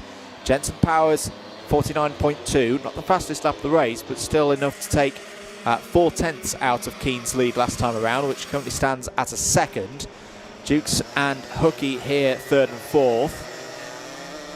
I wonder if they'll try and work together right now, just keep their powder dry for the next couple of laps. See if Powers can catch up to Keane solo, and then maybe disrupt things a little bit once we get to, say, 2 minutes to go, 90 seconds to go, something of that description. Gap now down to 0.3 of a second. Another new fastest lap of the race so far from Jensen Powers. As, oh, that's a bit of a half mistake from Toby Jukes. Toby's done well to get that one back under control. Just ran a touch wide. Jensen Hookie nearly having the opportunity to get through. Here could be an opportunity for Jensen Powers. Oh, that's brave. That's really brave. Keane was a touch wide. Powers quite literally powered through, knew that he would hit that damper patch and just drifted it into a controlled overtake to take the race lead. Won't have lost too much time with that one either. Very impressive stuff there from Jensen Powers.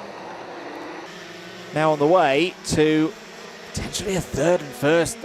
An intermediate score of 3 would be very, very useful at this stage. Down towards Stratford once again.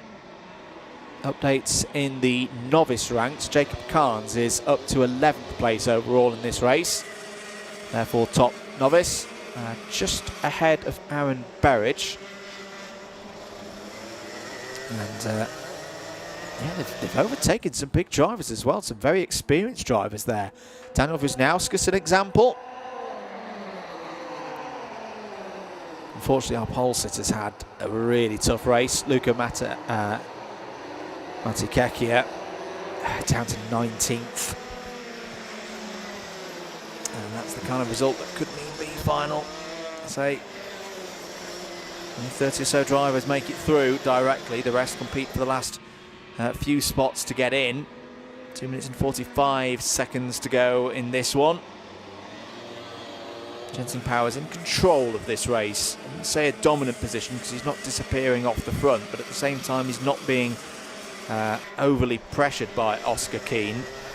Oscar Keane, though, is doing a good job of holding himself in there. We've seen already today so many moments where drivers lose control, and in some ways these conditions become even more haphazard. I won't say treacherous, but these are the kind of conditions, you've got one part of the track with far more moisture than the other. They're all racing off course. That's all they, and there's a classic example of it. Toby Duke's just a bit deep there.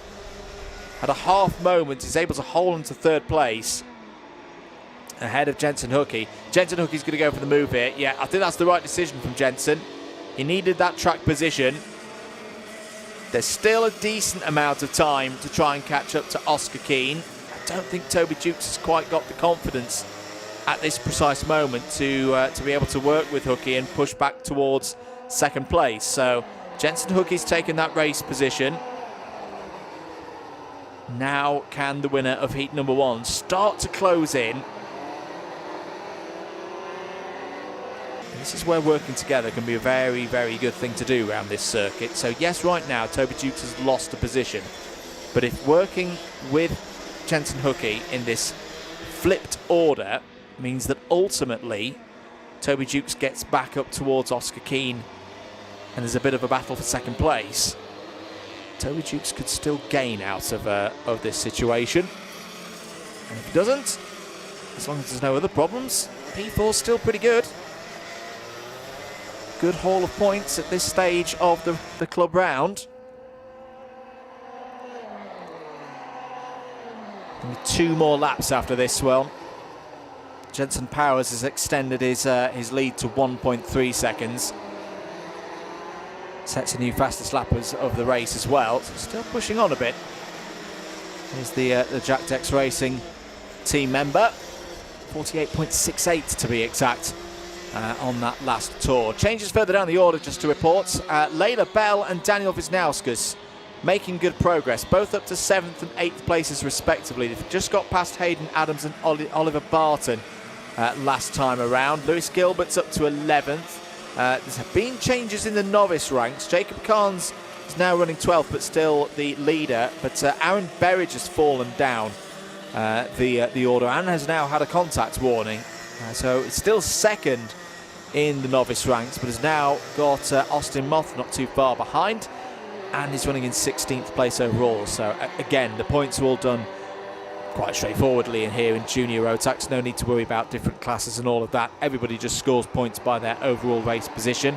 We're on the last lap though. Jensen Powers is looking good for another race victory here. There is Daniel Wisnauskas, the number 27.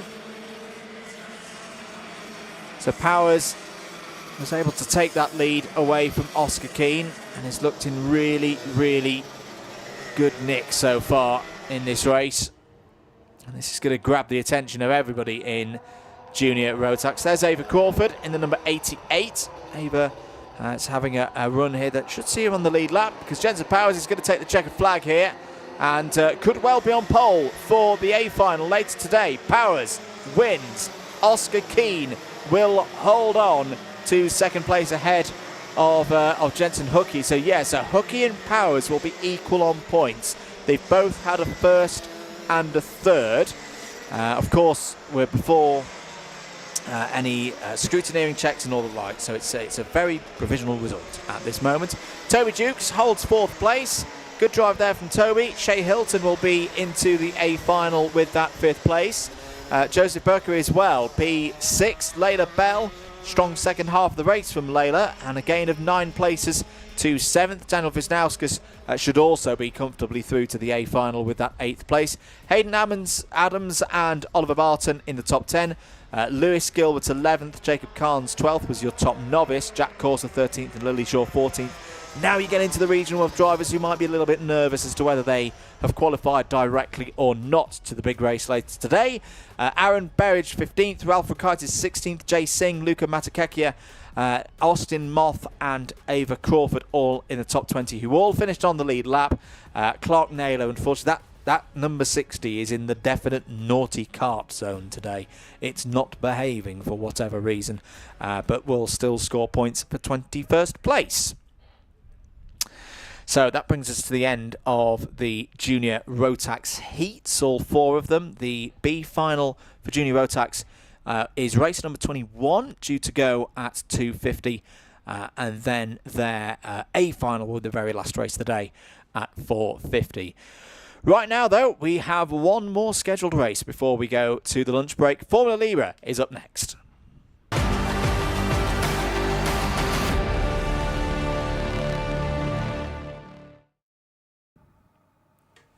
So Heat 2 then for Formula Libre. We saw them earlier on. Here is their grid for this next race. Reece Baines, Jack Stewart, that's your first row for this one. Mark Armstrong and Oliver Kershaw, row 2.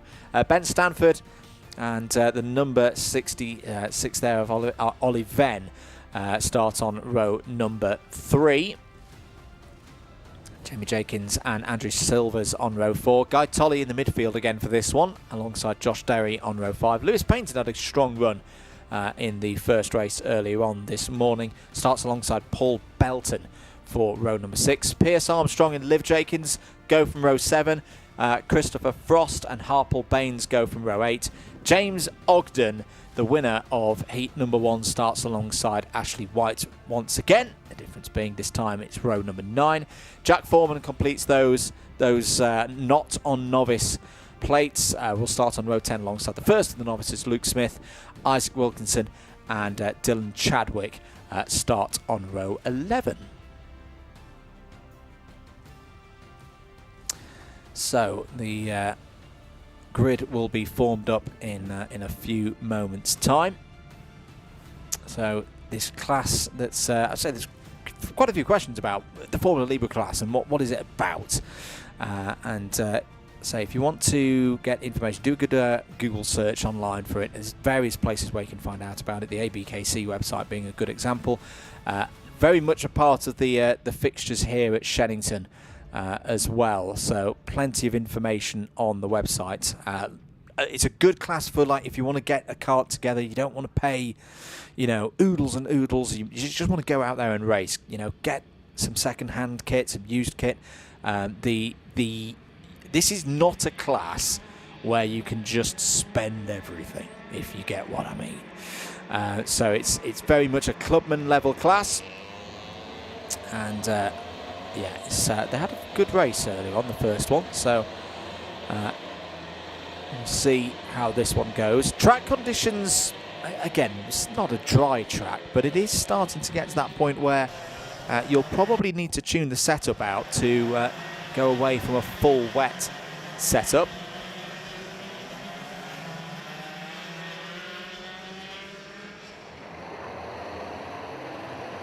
There's James Ogden on your screen going through. Tyre specs use the same as X30 Junior. They'll all be using them now. I think I'll be going around again. Everyone's doing their Saturday Night Fever hands in the sky. Yep, we are going to go around again.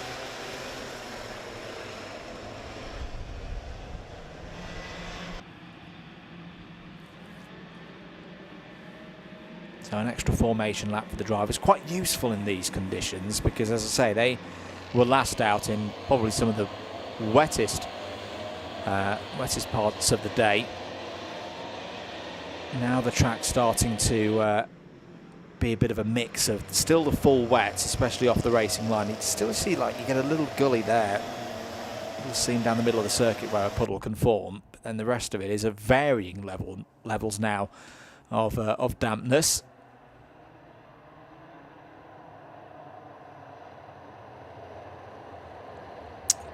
Do join us for the rest of the day. As I say, this is a free broadcast. There's been a couple of questions about that. This is part of the full Alpha Live package, so you don't need to pay for membership for this one today. You can enjoy all of the racing for free. Are we racing this time?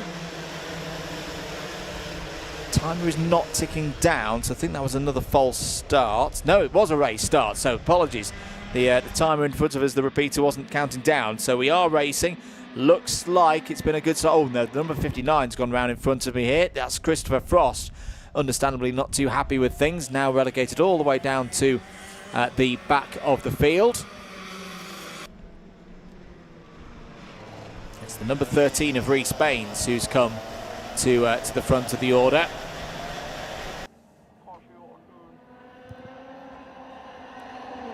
In towards Wilkins then for the first time. Oh, that's a bit of a moment for one of the drivers out wide. I say it's now they're all still on wet tyres,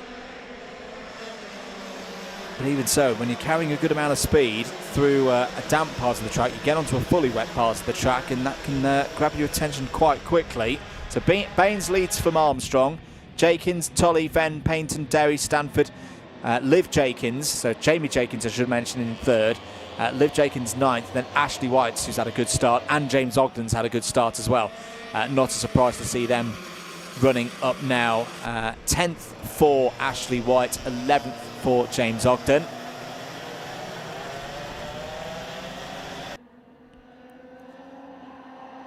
So Mark Armstrong, one of the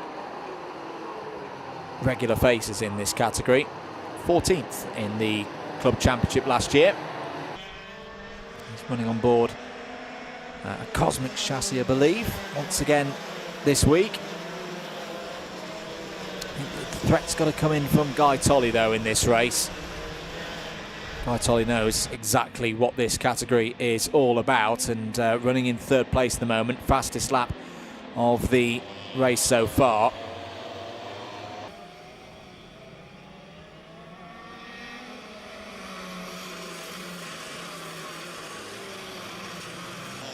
Lewis Payton's had a good start as well.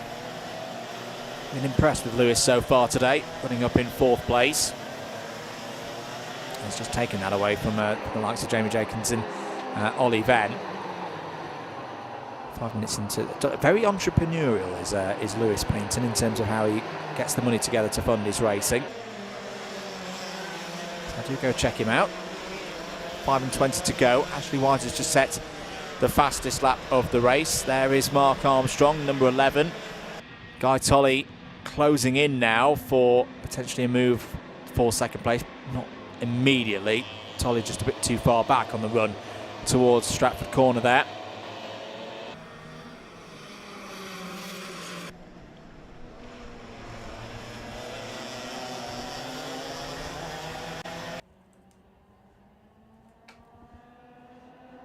So quite a calm race, this one.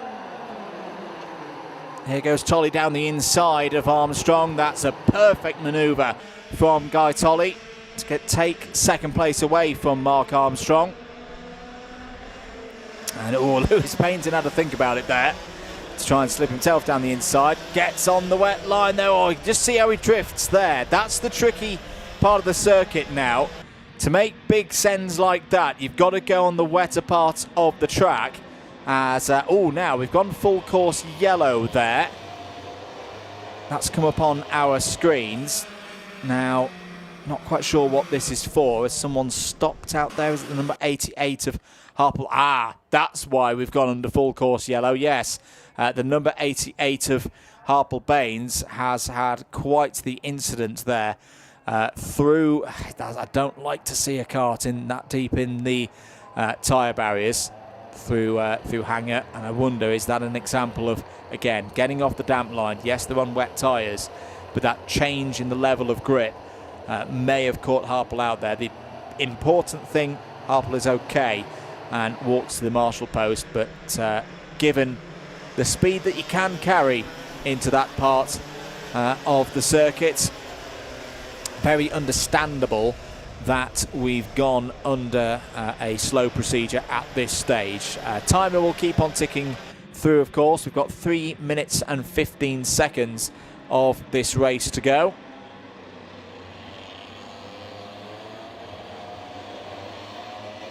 And should be enough time to get us back racing once again. Not good news though if you're Reece Baines, because now off this restart, Guy Tolley is going to be right on the tail of the race leader, and looking pretty quick as well.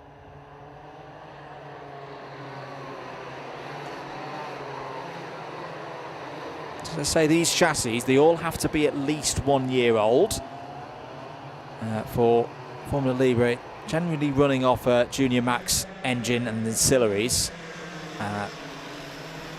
with controlled parts as well. There's certain parts that they have to use, and for an X30 example, so the X30 engine regulations are per the normal kart yearbook.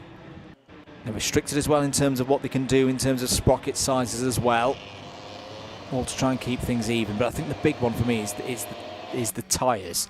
It's not a category where you can keep using and abusing tyres at your own wish.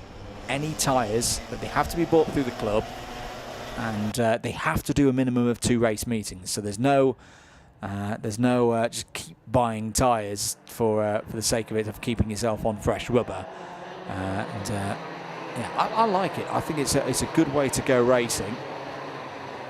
And I say this grid of 19 drivers are all enjoying it today. We are ready to go back green and racing though, and here goes Guy Tolley immediately down the inside. Oh, Reece Baines was wise to that. Just opened his entry into the corner, made sure that he carried a good amount of speed through the first turn. Guy Tolley's surely going to have another go though. Down towards the hairpin once again. Oh, look at this for third place. Paynton, Armstrong, Jenkins all getting involved. And look at James Ogden as well. James Ogden's going to be potentially in the mix here in the last couple of laps. James Ogden, of course, trying to go for pole position. He won the first heat earlier on. And again, it's the combined points at the end of these 2 races that set the grid for the final later on today. At the moment, Guy Tolley would be on pole position, 2 second places, but that could all change in the remaining 2 laps of this one. Time will run out on this tour of the circuit as in comes Lewis Paynton. Oh, but just again, you can't go on the inside. Well, you can go on the inside of the run-through cafe, but there's simply not enough grip to make an overtake. Here there's enough grip though. Tolley down the inside takes the race lead away from Baines, but for how long? That was a good counter-attack from Reece Baines, side by side towards the Bruno chicane. This is what Formula Libre racing is all about. Guy Tolley takes the lead then out of the Bruno chicane. 1.5 laps of this heat to go. Reece Baines may have a chance towards the Wilkins complex, and the rain's starting to come down again. You can see it on the puddle there, so that's going to make the track a little bit more slippery for this last lap. Paynton's on the scene down the inside. Lewis Paynton, fair play. He has kept chipping away at this for the last few laps, but he's got his move done now. We're on the last lap of the last heat for this category, and here comes James Ogden as well. James Ogden in the blue kart there, gets third, could be second, down the inside of Paynton. Paynton wheel to wheel with Baines. What a race finish we're having here in Formula Libre for the second heat. And now we've got a situation where both Tolley and Ogden have got a first and second place on their scorecards. So it's a really key couple of moves there from James Ogden. If he had one more lap, whoa, there's some spins in the final corner. Off is that Armstrong into the, no, it's Reece Baines who's gone off there. Tolley takes the race win, Ogden P2, Paynton third, Jamie Jenkins fourth, Mark Armstrong fifth, Ashley Whitehome in sixth, Josh Derry, Liv Jenkins, Ollie Venn and Ben Stanford all in the top 10. Jack Foreman 11th. Rhys Baines falls to 12th place. I didn't quite see the full picture of what happened there to Rhys Baines. We heard what happened to Rhys Baines. A lot of tyre screeching off into nature's wonderland for a little bit there down at the penultimate corner into the grass. But loses out big time there. Was your race leader in the end, finishes P12. Luke Smith, top novice, 13th. Paul Belton and Christopher Frost on the top 15. Dylan Chadwick, Isaac Wilkinson and Andrew Silvers were in the top 18. Silvers was a retirement. Harple Baines, we saw, is okay. He's with the Marshals, but the karts may need a little bit of TLC before we get to their A final later today. That A final, which will be, as he tries to pull his schedule back up online, that will be due to go off at 3:15.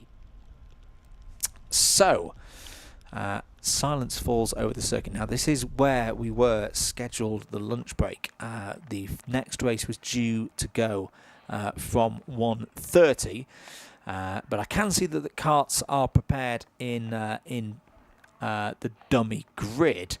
Yes, we are continuing then. So we'll go into the next race, race 15, out on track.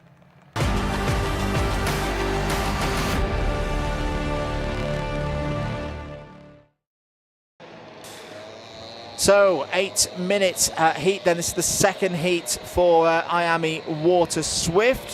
So we're now running a little bit ahead of schedule. Theo Tyack on pole position. Oliver Kleinfelter alongside on the front row. Teddy Higgs and Ethan Lucas row 2. Logan Baker and Felix Booker go from row number 3. Rudra Golkanath and William Bennett's row 4. Harry Fable and Max Frisbee row 5. Ammon Rana completes the 11-strong field.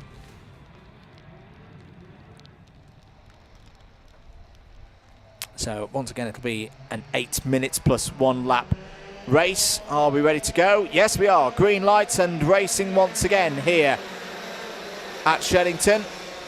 Theo Tyack, good start for one of the front runners from the first race. So immediately Theo Tyack making a bit of a run for pole position later on today. Rest of them making their way through Stratford Hairpin for the first time. Again, they've got to get themselves organised pretty quickly, otherwise Theo Tyack could disappear here off the front of the order. Logan Baker's had a good start, up to third place, just behind Teddy Higgs there. Teddy Higgs running with the XL Motorsport team.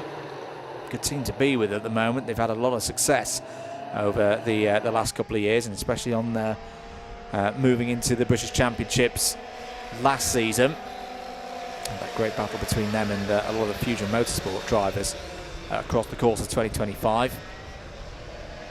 So end of lap number 1 then. Tyack leads from Higgs by 1.6 seconds. Golkanath 3rd, Bennett 4th, Baker 5th, Fable 6th. Max Frisbee's had a good start, as there goes Rudra Golkanath down the inside. Rudra takes 2nd place then, so could be the number 25 trying to close in on Theo Tyack's race lead. William Bennett's there as well. William Bennett will look to have a better finish to the race than what we saw for William in race number 1. William through and into 2nd place. I wonder how much William's been able to dry out, because we saw William take a bit of a run through one of the larger puddles around the outside of the Bruno chicane off the circuit earlier on, if you missed that. I think that might be a bit of a social media clip post later on in the week. But William Bennett clearly looking pretty good at the moment. It does seem like the rain's coming back in again here. 53.686. Oh, it's off go, both Bennett and Golkanath. William Bennett not happy at all. Golkanath back onto the road, and both of them fall down the order. Well, William Bennett is, when you're not having your day, you're really not having your day. That looked to be completely beyond his control. Now, let's go again. Yeah, I think Golkanath just misjudges the braking point there. And yeah, runs into the back of William Bennett. So we'll carry on then with Theo Tyack at the front of the order now by 3.4 seconds. This should be race win now for Theo Tyack.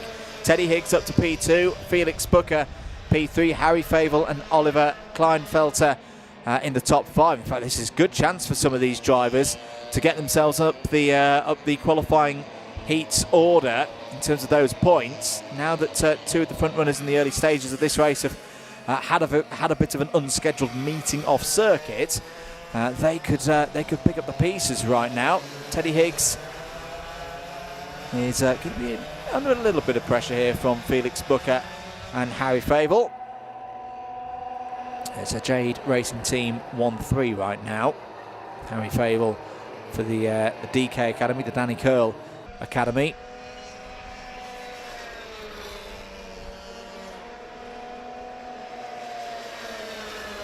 Through the first corner they go then. 4 minutes and 14 to go.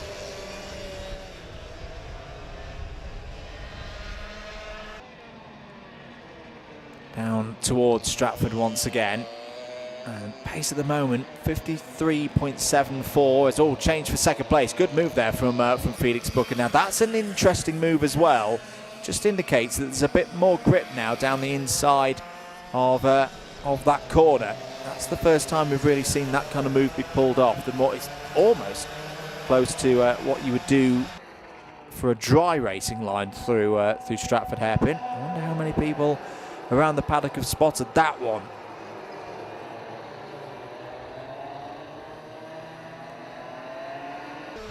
Two minutes 30 remaining on the clock then. Felix Booker might have a good bit of pace here because that was a new fastest lap, personal best lap for Booker that time around, 53.98. It was only quarter of a second off the pace of Tyack, and that was with some overtaking going on as well. So this race still looking very good for Theo Tyack. I think it's going to very much be Theo's to lose right now, but you never know. Particularly as well in modern karting with the front fairing rules. Anytime you're within 5 seconds, you've got to have that in the back of your mind. Although again, Theo Tyack's done this one from the front, so it'd be a bit of a strange situation if he was somehow able to get a front fairing penalty having not overtaken anybody. But hopefully you see what I mean. Booker now starting to break away from this battle for third place, Higgs and Favel. These two drivers who've done a bit of racing in IME Water Swift Restricted, as that's a nice move from Harry Favel down the inside. Higgs tries to return the favour and actually, yeah, found more grip down the inside there than I thought he would. So Higgs retakes third place. I think Roger Golkanath's coming back through as well, up to fifth place, and William Bennett following as well. So that's good recovery from those two drivers after their moments earlier on in this race. 2 minutes remaining on the clock. I tell you what, there could still be a chance here that Golkanath and Bennett get up to fourth place, maybe even third. And pretty much recover the points lost with their spin. What was it, on lap 2 or lap 3? Under 2 minutes remaining then. Theo Tyack, I would now say, yeah, is in full control of this race. Just needs to pace himself home now. It's 5.82 seconds clear of Booker. As there is your battle for fourth place. Favel in the green and white DK Academy machine. Golkanath down the inside. Bennett's going to give an assist and get both of them through.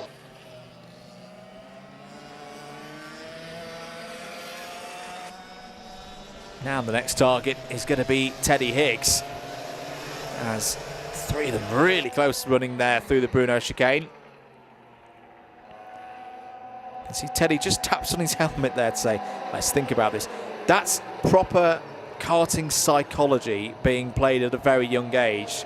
I think Teddy may have done that to indicate, no, work with me, don't overtake me, I don't want to lose position. I'm afraid, Teddy, I don't think they're going to listen to you, mate. As through goes Roger Golkanath into third place. I tell you what, they've got Felix Booker in their sights in this one. They've got 30 seconds remaining on the clock. Here's a good scrap once again as here comes William Bennett through. So William Bennett has been able to get both of those two drivers back up into third place. It's now a Jade Racing Team 1, 2, 3.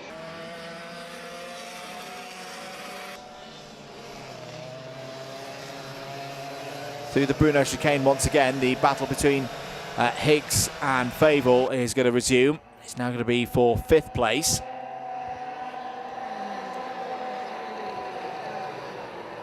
Last lap board out then for the race leader. Theo Tyack has driven really, really nicely in this one. Fable attacking with Higgs once again. Higgs holding that 5th place for now.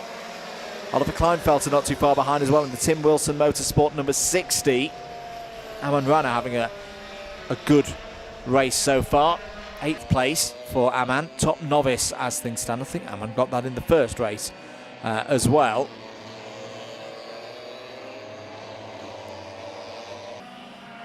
Going to be an interesting formation of the grid here because should note that actually Theo Tyack had a 5-second penalty in the first race, so was classified in 4th.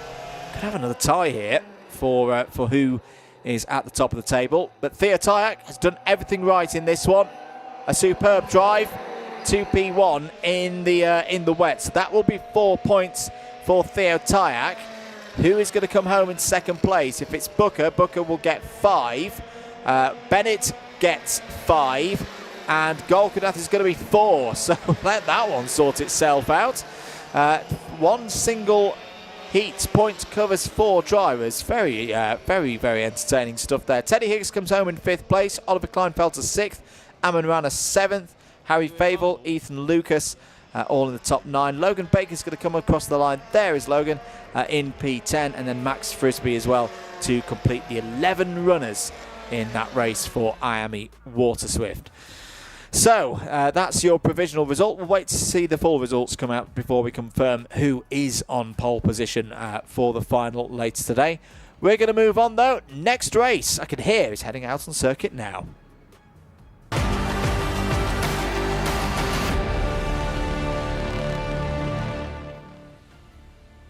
And that next race indeed will be Minimax.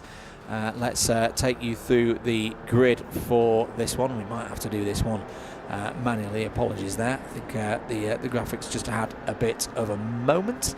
Here we go. That's more like it. Adam Batt on the front row with Flynn Grantham. Thomas Laidler and Finley Rhodes, row 2. Noah Hammond and William Moore go from row 3. Jude Story, Toby Miles, they're on row 4. Ben Hunt and Noah Hobson on row 5. Achille Nanagianone and Jay Birmingham were big features in the first race. They go from row 6. Into your novices, Emrys Perring and Freya Lally go from row 7. It's then Jess Kirby and Mahi Maru on row 8. Eva Jones and Roshan Bachada go from row number 9. 18 drivers in the field. And we started there. I had a few drivers with their fingers in the air, which normally indicates that we're going round again for a false start. And yes, the chevron flags are out, so you're not missing any racing action at the moment. They will go for another formation lap.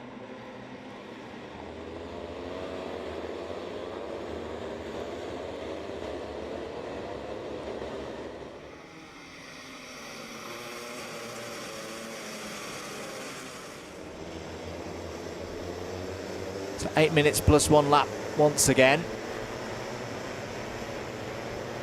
Good chance here for Adam Batt to run through from the front of the field. Always a good feeling to start one of these heats from pole position, running with the Cato Motorsport team. Let's see if they can get this one underway at the second time of asking.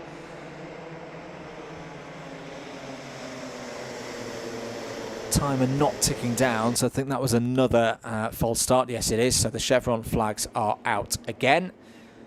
Just to confirm the result from the first heat, it was Ben Hunt who took the win. Toby Miles P2, Finley Rhodes P3, Achille Nanagianone was 4th. Adam Batt has a chance here of not just taking the race win, but potentially with how things go in this one, the pole position, because Adam got a 5th place in the first race.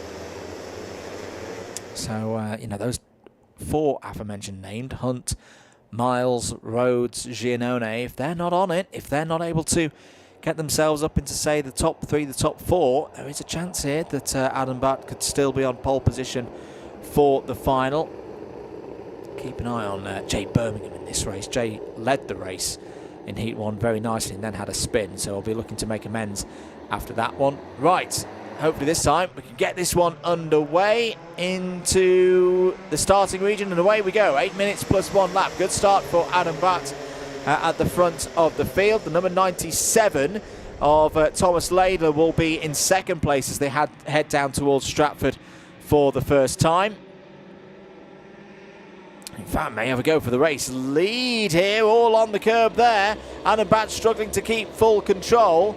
And through will go Thomas Laidler. But that was all a bit close, down into the hairpin.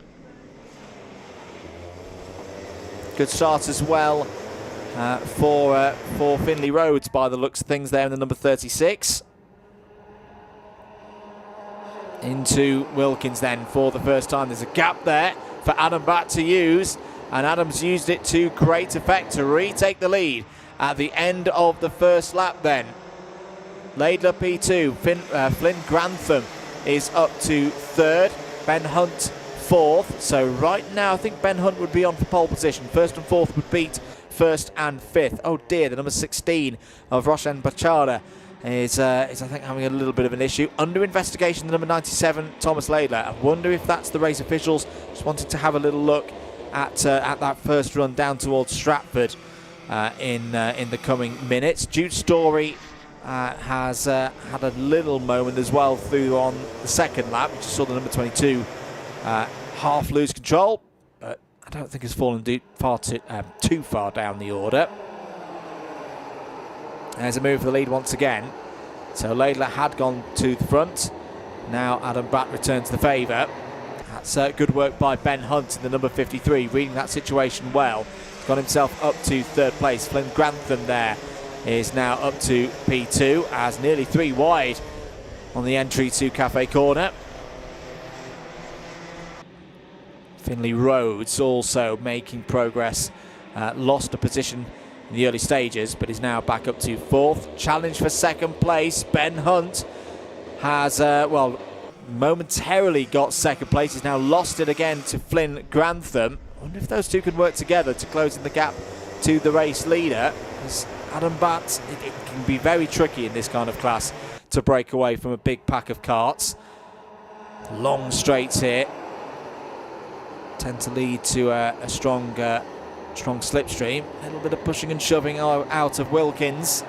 But Adam Butt holding a good line. Here's a chance though for Grantham down the inside. Can Butt try and hold it around the outside to then switch to drive us right through the next corner? Yes, Adam Butt can, but Grantham's going to have a bit more grip around the outside, and now the advantage from the next corner, which is a left-hander.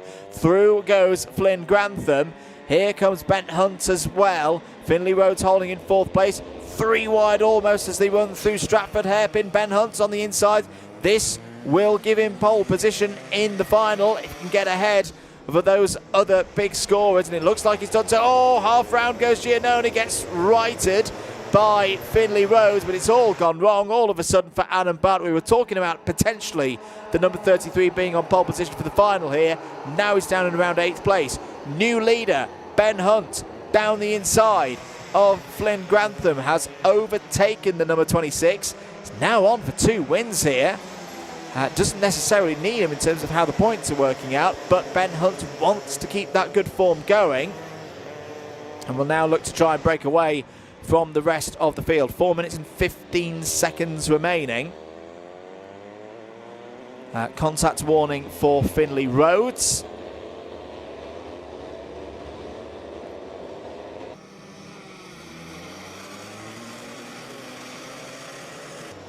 Was down at Marshall Post 7, I believe, but just a warning at the moment.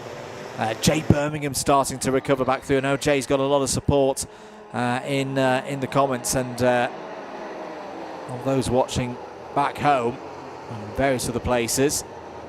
Good to see that Jay has put the disappointments of the first race behind himself. Is now back up to P4 in this race.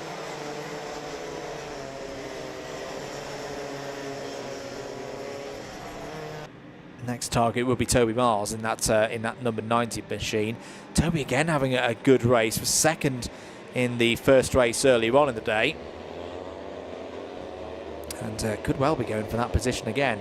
A quick update of how things are going in the novices. This is one of the biggest novice contingents in any of the categories today. Jess Kirby is currently leading of the novices. Jess in 13th place overall, just ahead of Freya Lally.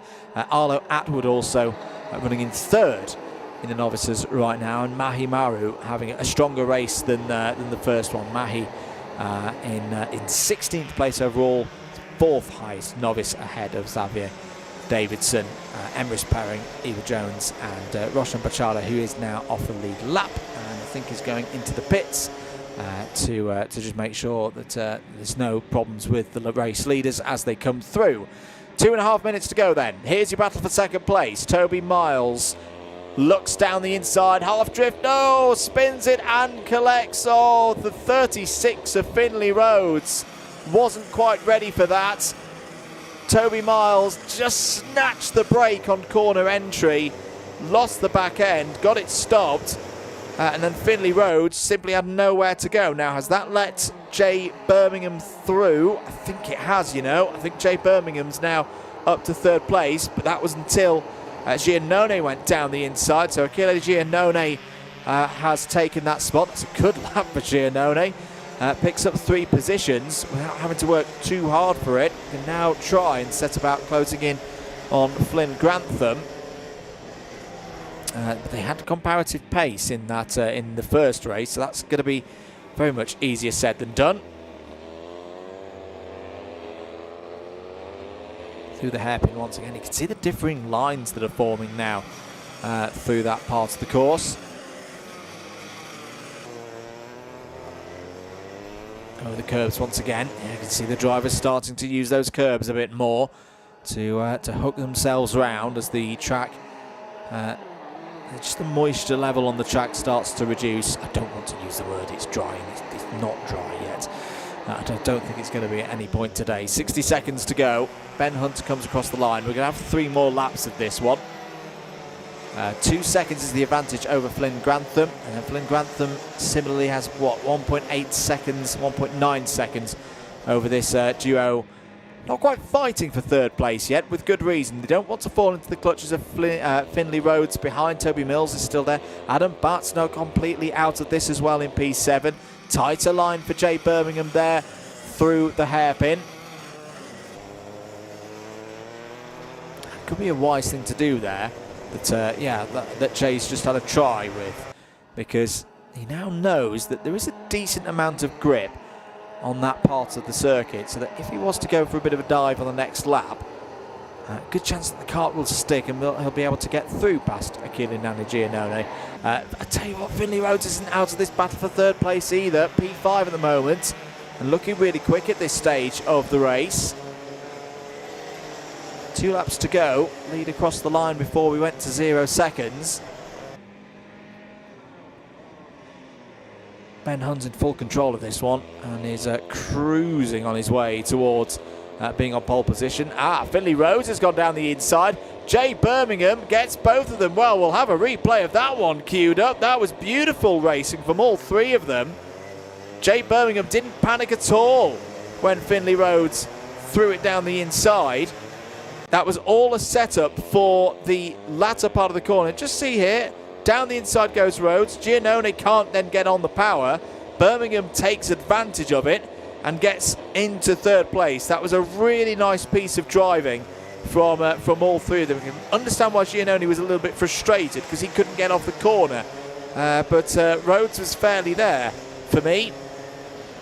Giannone now gets back ahead of Rhodes, so he's back up to 4th place. Trouble is, Jay Birmingham now breaking away from this battle, which has still got Toby Miles at the back of it as well. Toby Miles looking to perhaps gain something late on in this heat.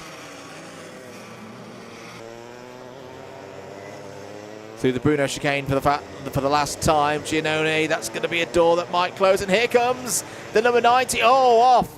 There goes one of them, but Toby Miles got it on the inside to take 4th place. No problems for Ben Hunt, though. Ben Hunt 2 wins from 2 will be on pole position for the final later today. Flint Grantham across the line second, Jay Birmingham third, fourth is going to be Giannone. In fact, they all did get through. I was worried then, I thought Finley Rhodes was up towards the bank, but in the end, Giannone fourth, Miles fifth, Rhodes sixth, Jude Story seventh ahead of Adam Barton eighth, Noah Hobson and Thomas Laidler complete the top 10. Freya Lally, first of the novices home in the Jack Tex Racing number 15. Well done to Freya with that 11th place. Jess Kirby 12th in the number 84. The 42 of William Moore 13th. Then Noah Hammond next 14th. Arlo Atwood, Mahi Maru, Xavier Davidson, Emrys Perring, Eva Jones and Roshan Bachada completes the 20 finishers. All 20 drivers who started the race finished the race. Always good to see. So the Rotax Inters, the Minimaxes will be out. They will be the 25th race, so they'll be the the fourth of the finals later on today in the afternoon. Well, already into the afternoon here at the Love of Speed event, 15th of February 2026 for round 2 of Shenington Kart Racing Club for this year. So we'll see the Rotax Inters out later on. We pass back to the X30s now. X30 Junior up next.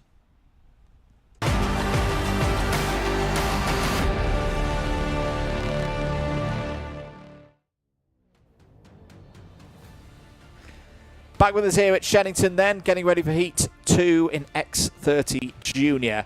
On pole position for this one will be Alfie Taylor, Lewis Hay alongside on the front row. Night Measures had problems in the previous race. Has got Tom Fox for company on row 2. Charlie Blankentop, solid drive from Charlie earlier on today. He's on row 3 for this one alongside Archie Lee Bullock.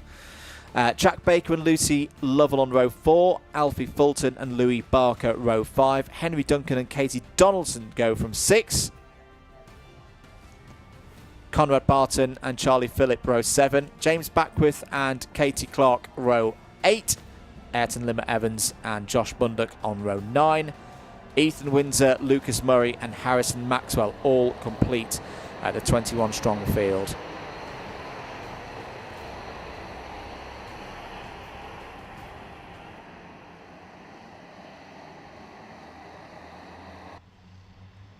So once again, 8 minutes plus 1 lap.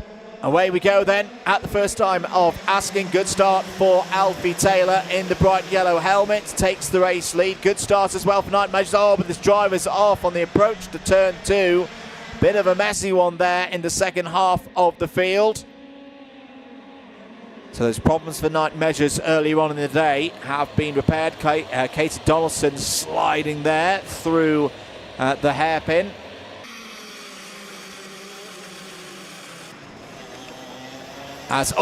There is an incident through the Bruno chicane. That looked to be Lewis Hay again. Oh, Lewis Hay is really not having a happy day of it at all.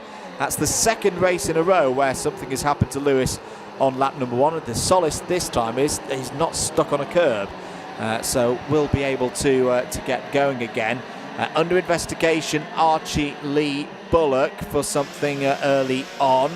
And I think, a warning has come through as well for Archie Lee Bullock in the early stages of this heat. So Taylor leads from Measures, Blankentop, Donaldson, Fulton, Lovell, Bullock, Phillip, Duncan and Backworth is your top 10 right now. Katie Donaldson trying to thread a way through there past Charlie Blankentop. Katie's got a chance here. Yeah, takes third place to take herself a little bit further up the order.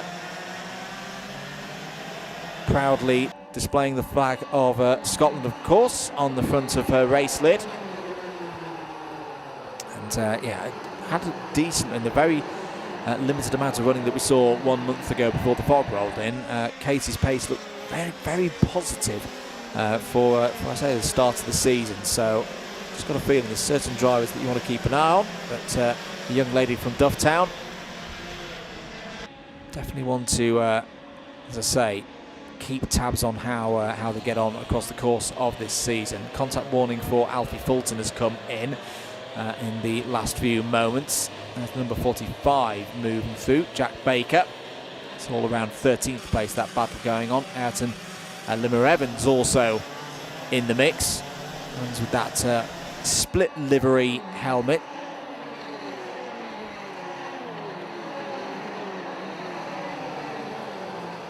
There is Baker down the inside, this time on the number 78 of Henry Duncan. Good to see Henry back out there.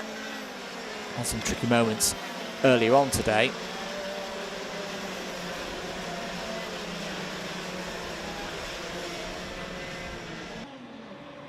So Taylor leads from measures by 1.3 seconds and about a further second back to Donaldson. Should note though that Donaldson is the fastest driver on circuit, 48.97. So this is a race I think is just going to simmer along here for the next few laps. There's the number 13 of Conrad Barton for Tim Wilson Motorsport. Tim Wilson Motorsport quite well represented in this category this week. And the highest runner at the moment being Lucy Lovell. Lucy having a strong run.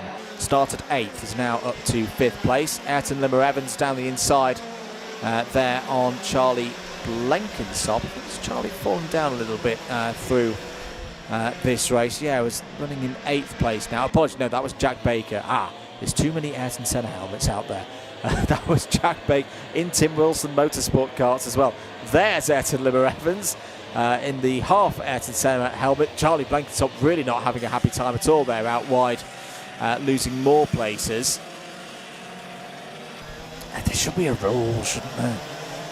And if you're going to run a tribute helmet to someone well known, you've got to make sure that there's not anyone in the same awning as you. Well, technically there isn't.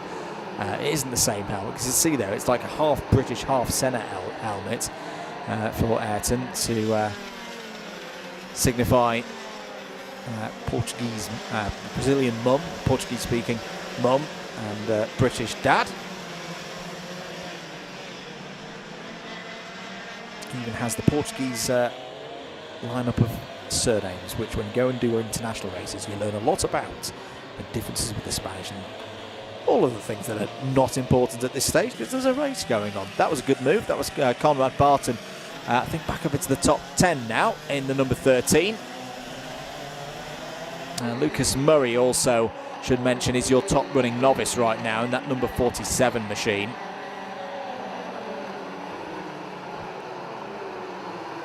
Ayrton, another driver who's come through from the arrive and drive ranks and stepped up into juniors this year. You do sometimes get this in the junior ranks. One driver who's had their growth spurt and one driver who has not yet had their growth spurt. Someone was heading in there. That was the number 24. That's James Backworth out of this race with a mechanical flag. That's why he's headed in. So something's gone awry with the number 24 from Jade Racing Team. It's been spotted by the race officials and they've called him in. Change for second. Katie Donaldson through past night measures. And how long have we got left? 2.5 minutes on the clock. And, well, this is going to be a test now for Katie Donaldson as to whether she can work with night measures and vice versa. Can night measures work with Katie Donaldson to close that gap in? Last time around 48.8 for Alfie Taylor, your race leader. Donaldson 1/10 quicker. Night measures, understandably, because he was being overtaken on that lap, was a little bit slower. At that rate, I think Alfie's going to be all right here to hold on to this race win.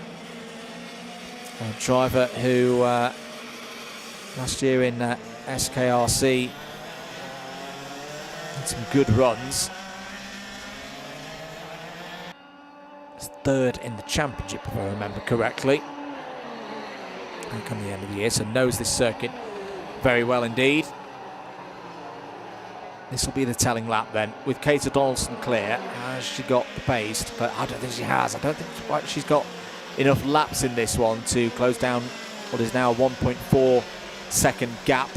Further down the order, what's happened to Lucas Murray? Lucas Murray is now no longer the top novice, so Ayrton Limmer Evans is up to 7th place now. It's a good drive from Ayrton.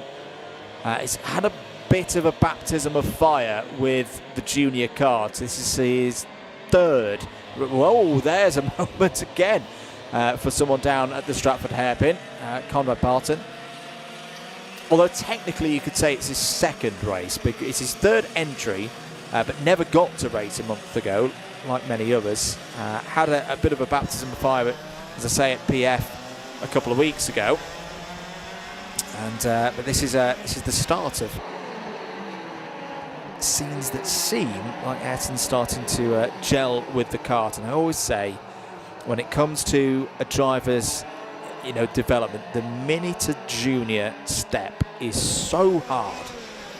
The kart much bigger, the power loads more, the tyres very different, so many things to get on top of, and you're going up against drivers who have got more experience than you in most cases. Increasingly you see it that drivers really change in their second year of running in junior racing. There's a nice move though from the number 52. That was Charlie Phillip down the inside of Katie Clark. That was for 16th place. Last lap board is out then. Alfie Taylor over the line. Should have this one. Hasn't been the quickest driver in this race, but quick enough to win this one. Has managed this gap very well. Katie Donaldson would probably need this race to go for another 8 or 9 laps at the relative pace of these two. Jade Racing team are going to be very happy with the performance as well. And really good to see Night Measures, A, back out in a kart. He's had a bit of a rough last 12 months. And B, running well. 3rd place right now. It's going to be a good return after the difficulties of earlier on this morning. But Alfie Taylor, very professional job, very efficient job to the front of the field, takes the race win. That's how you start a mixed grid race from the front and deliver on the opportunity for points. 4th for Alfie Fulton, so Taylor Donaldson measures over the line. Lucy Lovell P5, good drive there from Lucy. Jack Baker 6th, Ayrton Limmer Evans the top novice over the line P7. Conrad Barton P8, Henry Duncan P9, Lucas Murray P10, Lewis Hay 11th, Archie Lee Bullock, Tom Fox, Harrison Maxwell and Charlie Blenkinsop all in the top 15. Charlie Philp in 16th place, Katie Clark 17th, Ethan Windsor, Josh Bundock and James Backworth in 20th place. Had to retire from that one after a mechanical flag. Apologies, not quite sure what happened to James's kart, but he did the right thing and he served that mechanical flag straight away. Once again, the X30 Juniors, that's them done for their heats. They will be back out for their final. It will be race number 26. Do bear in mind we're actually running a little bit ahead of schedule right now, skipping through the lunch break to carry on through. Means that at 1:50 here at the circuit, it's now time for X30 Senior.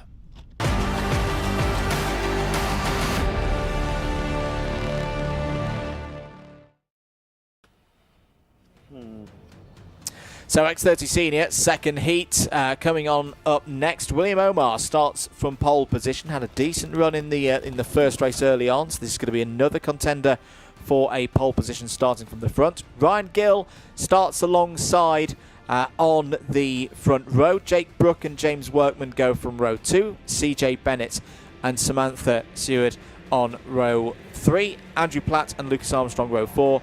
Laurenton Levy and Ben Cowley row 5. Alvin Chu and Jack Monkhouse on row number 6.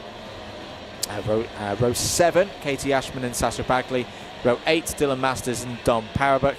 Zef Nurnberger and Peter Jurevich have it to do from row number 9. It's then Bailey Brooker and Alfie Gallagher on row 10. Reese Masters starts on row 11 and is joined by the single novice in this category, Valentino Alessi.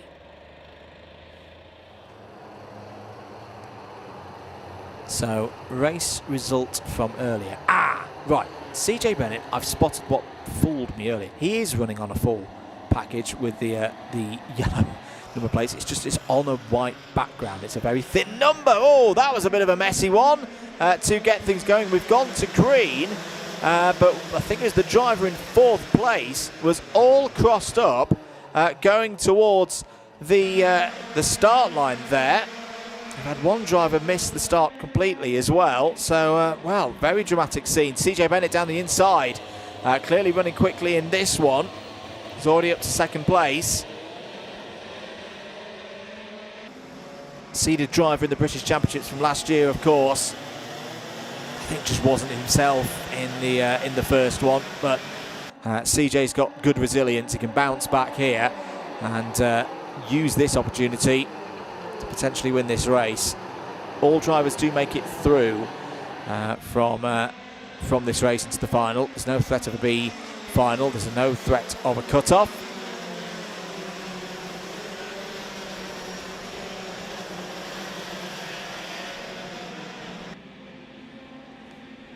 So William Omar leads this race in the early stages. Where did William finish in heat number 1? 7th. So a decent run into the deep into the top 10. Will need quite a few things to happen to get pole position as a result of that. There's 6 drivers ahead of him at the moment in the standings, and one of them is Ryan Gill, who's running there in 3rd place. Andrew Platt there in the number 92. There's a very good view of the run from Dominic Parabok. In fact, Dominic Parabok's on an absolute charge here in that number 74 machine. Started 16th, already up to 5th place. So let's keep an eye on that VRE bright yellow and black machine, because this could be a potential run towards pole position. Parabok was 2nd in the first race. Oh, well-read situation there, as Jake Brooks tried to go down the inside and wasn't quite in full control there. Parabok kept the door open, let him slide through, then got him on the switchback. So Parabok was 2nd in the first heat, which means we're looking at Alfie Gallagher as the comparison, and Alfie Gallagher's right at the back of the field, so something's happened with Alfie Gallagher in the early stages of this race, which right now has opened the door for Dom Parabok to be on pole position for the final later on today. Ooh, CJ Bennett a little bit wide there, invites Ryan Gill in. Ryan Gill there on the Kart Republic. Privateer for this weekend. Katie Ashman having a strong start as well. Katie's up from 13th on the grid to P4. I think I saw Zef Nürnberger also making progress there. The Jade Racing team started towards the back, 17th place, and is now up to 9th. He's almost matching the result that he got in the first race. That's a really good run from Zef.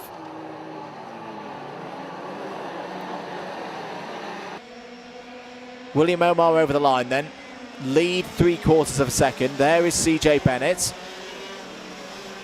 Kart number 9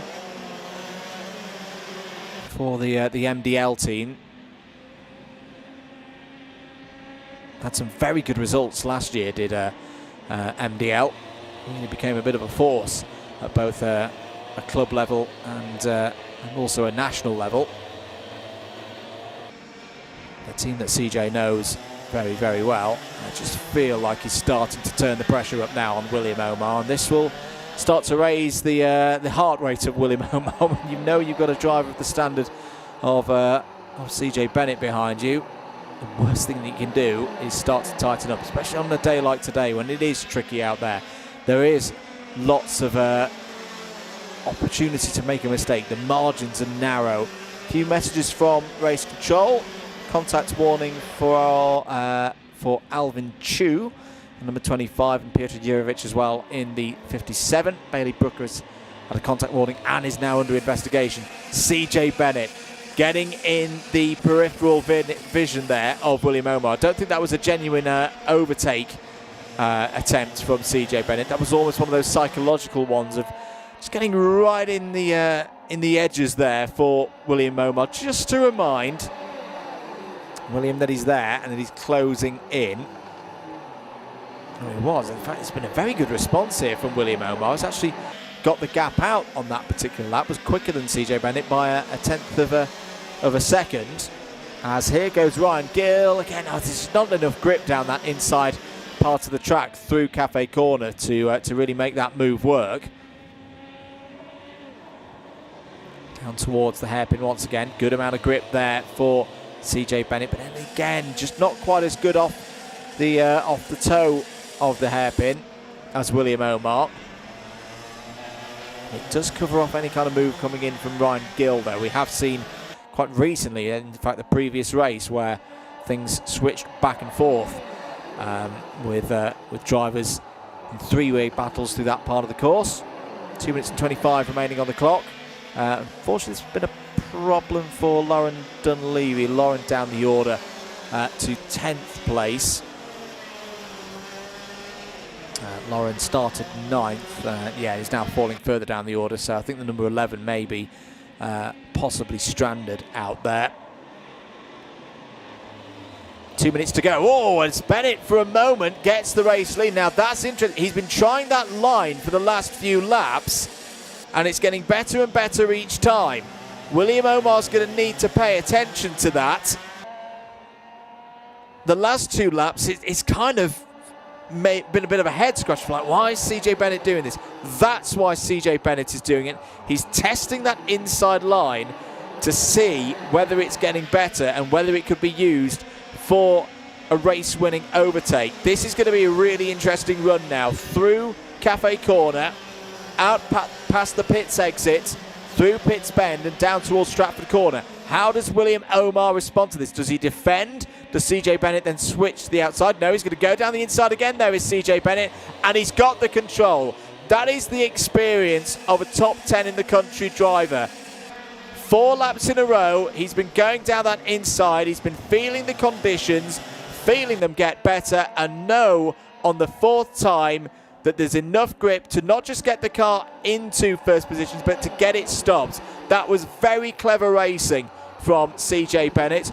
Clever from Ryan Gill as well. Ryan copied what CJ Bennett was doing there and is now up into 2nd place and is not out of the woods yet. It's CJ Bennett, because Ryan Gill's looked quick through this part of the circuit. Could have a go himself down towards turn 1, down towards the Stratford Corner. Here we go then, Gill out a little bit wide. CJ Bennett takes the middle of the road. Now he's going to use that same line as a defensive mechanism. Now he knows that you can use that line to overtake. He's not going to want to open the door for anyone to repay him the same treatment. Frustrating for William Omar that moment, but again, still looking good. 3rd and 7th right now. Ryan Gill, I reckon, would be on pole position.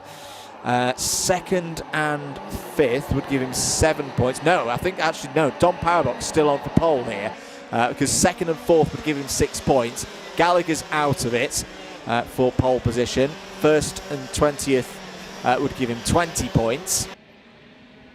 And Jack Monkhouse is also a little bit further down the order than what we saw in the first race. For those wondering, well, CJ Bennett, what happened to him? He was 12th in his first race. Had a +5 second penalty for an incorrectly positioned front fairing.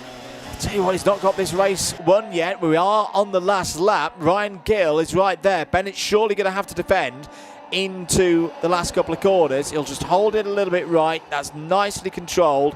Make sure that he's got good speed off the corner. If you ever wanted a textbook in a thinking win, that is one in the books then for CJ Bennett, who takes it from Ryan Gill and will be a threat, I'm sure, in the final later on today. He's back on form is CJ Bennett.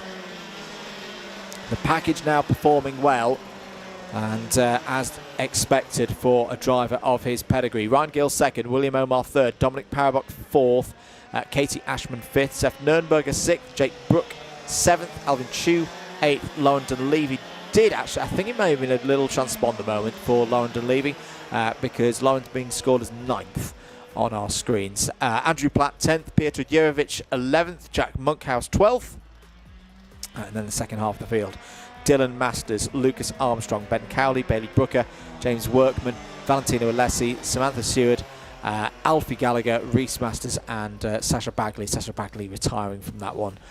Second race that's happened to Sasha, so unfortunately Sasha will be at the back of the grid for the final later on this afternoon, which will be race number 27.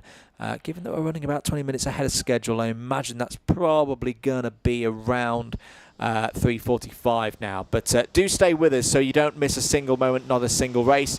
Let's get ready for the next one then. We're going in to Senior Rotax.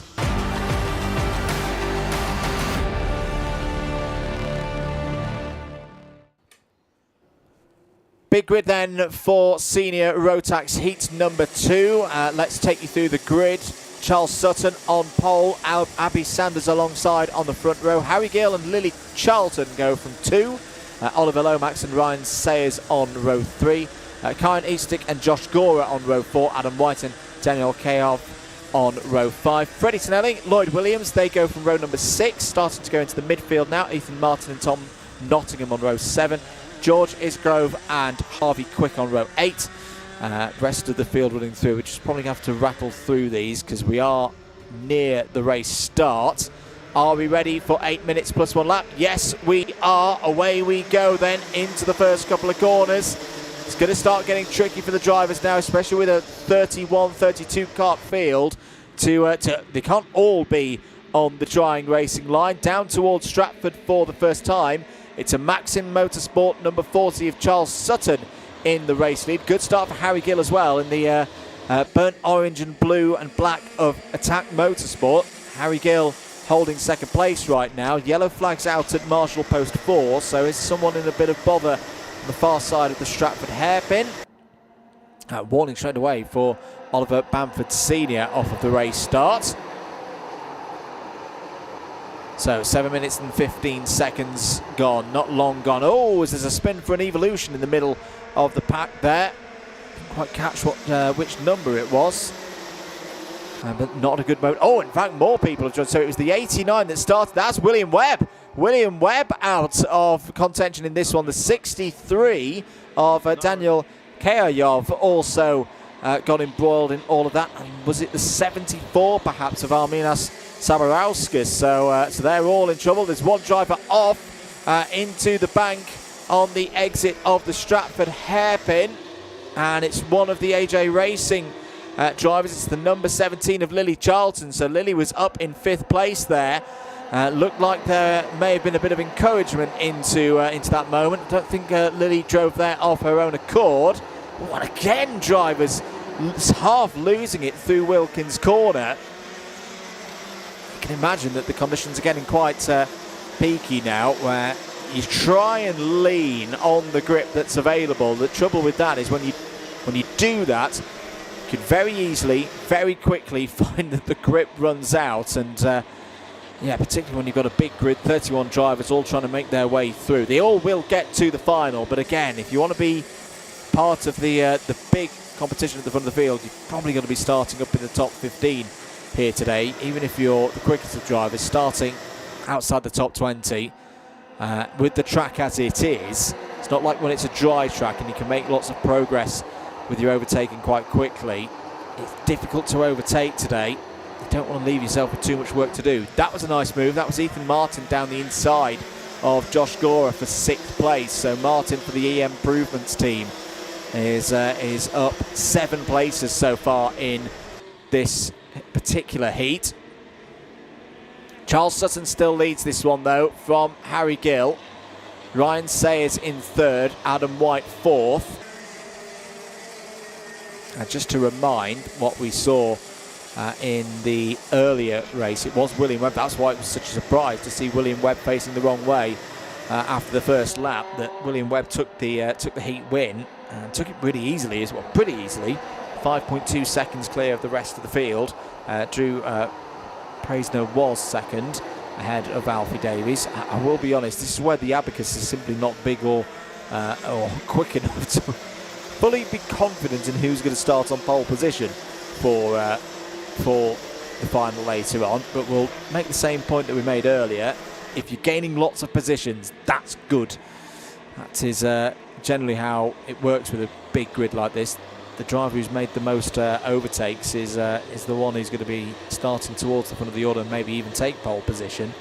The one caveat with that is that it's 0 points for a race win, 2 points for second. So there's that little bit of a bonus for relative points if you do manage to take a race win. 4 minutes of this race to go. Let's actually have a little review of who is making good progress here. Well, the 52 is there, that blue and white machine, the NIB sports team. Jarek Metters. As I say, it's been a while since I've seen and commentated on Jarek Racing. He's a very talented driver. Oh dear, it's the number 74 of Armina Soborauskas has had a spin down at the Stratford hairpin.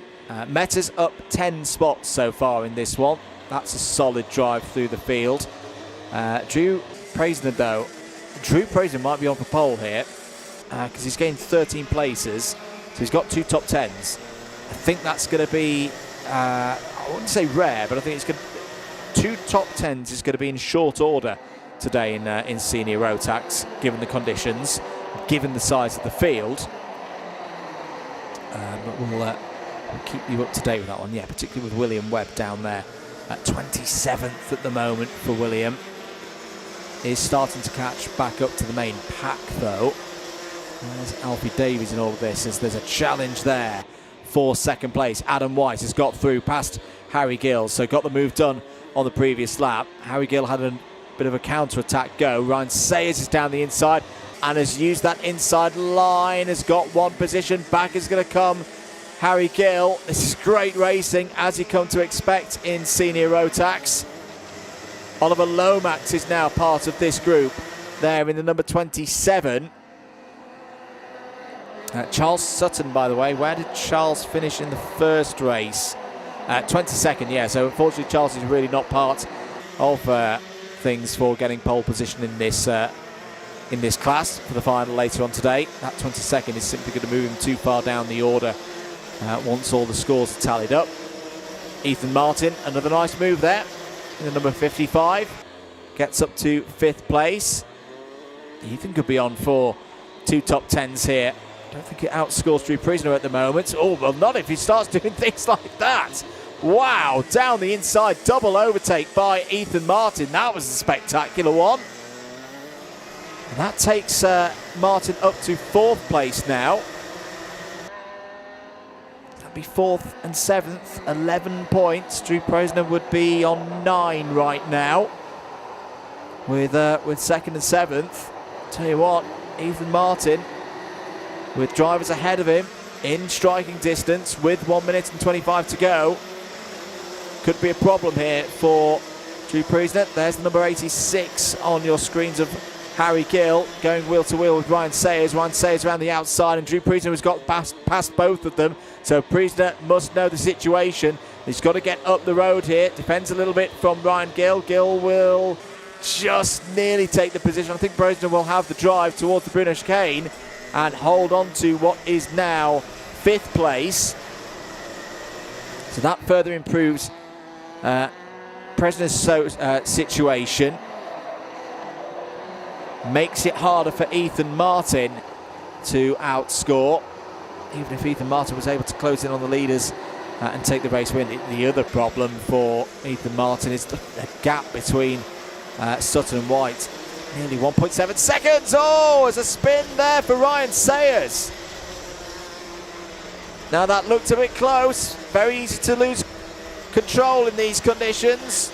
There's no protesting there. Let's have another look at it. Was there a touch from Ryan Gill? Oh yes, there was. There was a touch that you could see the rear left of the number 33. The rear bumper went up in the air a little bit there. And yeah, that's one that will be looked over, I'm sure. Now it's decided, well, that's up to the race officials. That's not a happy moment for Ryan Sayers. Drops down to well, outside the top 6. He's going to drop outside the top 15. Yes, he is. He's rejoined in 16th place. On the last lap then.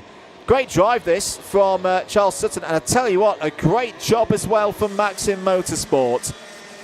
A team that I would say are going places.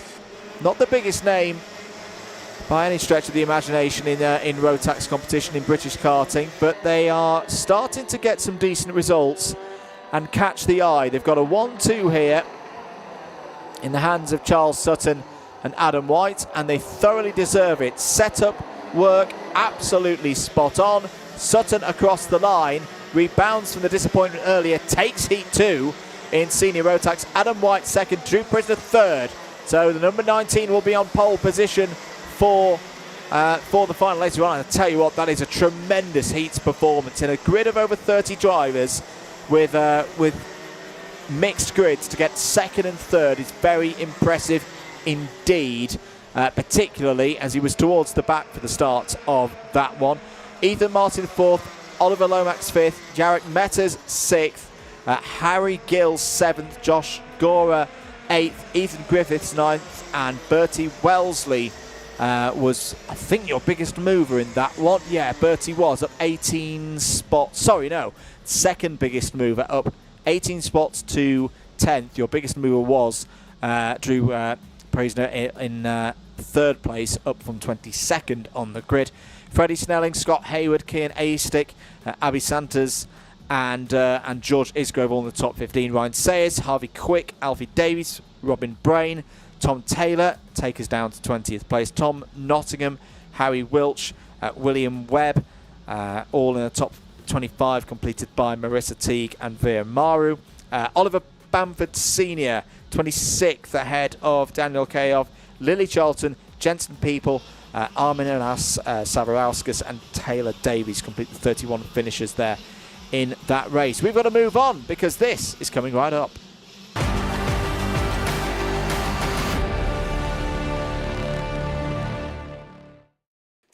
And this, of course, being KZ2 Heat number 2 then. Here's how they are due to line up. Milo Manderson and Reese Duthie on the front row. Alan Kenyon and Oliver Harris row 2. Jack Price and Jensen Pugh on row number 3.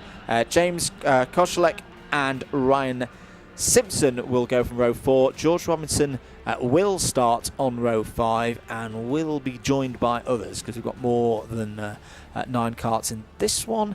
I'll just run through the rest of those for you. Chad Little will be alongside on the 5th row. Jessica Edgar, Harry Walsh, Lee Ward, Ryan Green and Lexi Fells due to go out. I suspected this might happen. I think Ella Stevens has elected to not go out. Now, there was a fair amount of damage to the number 2 at the start of race number 1.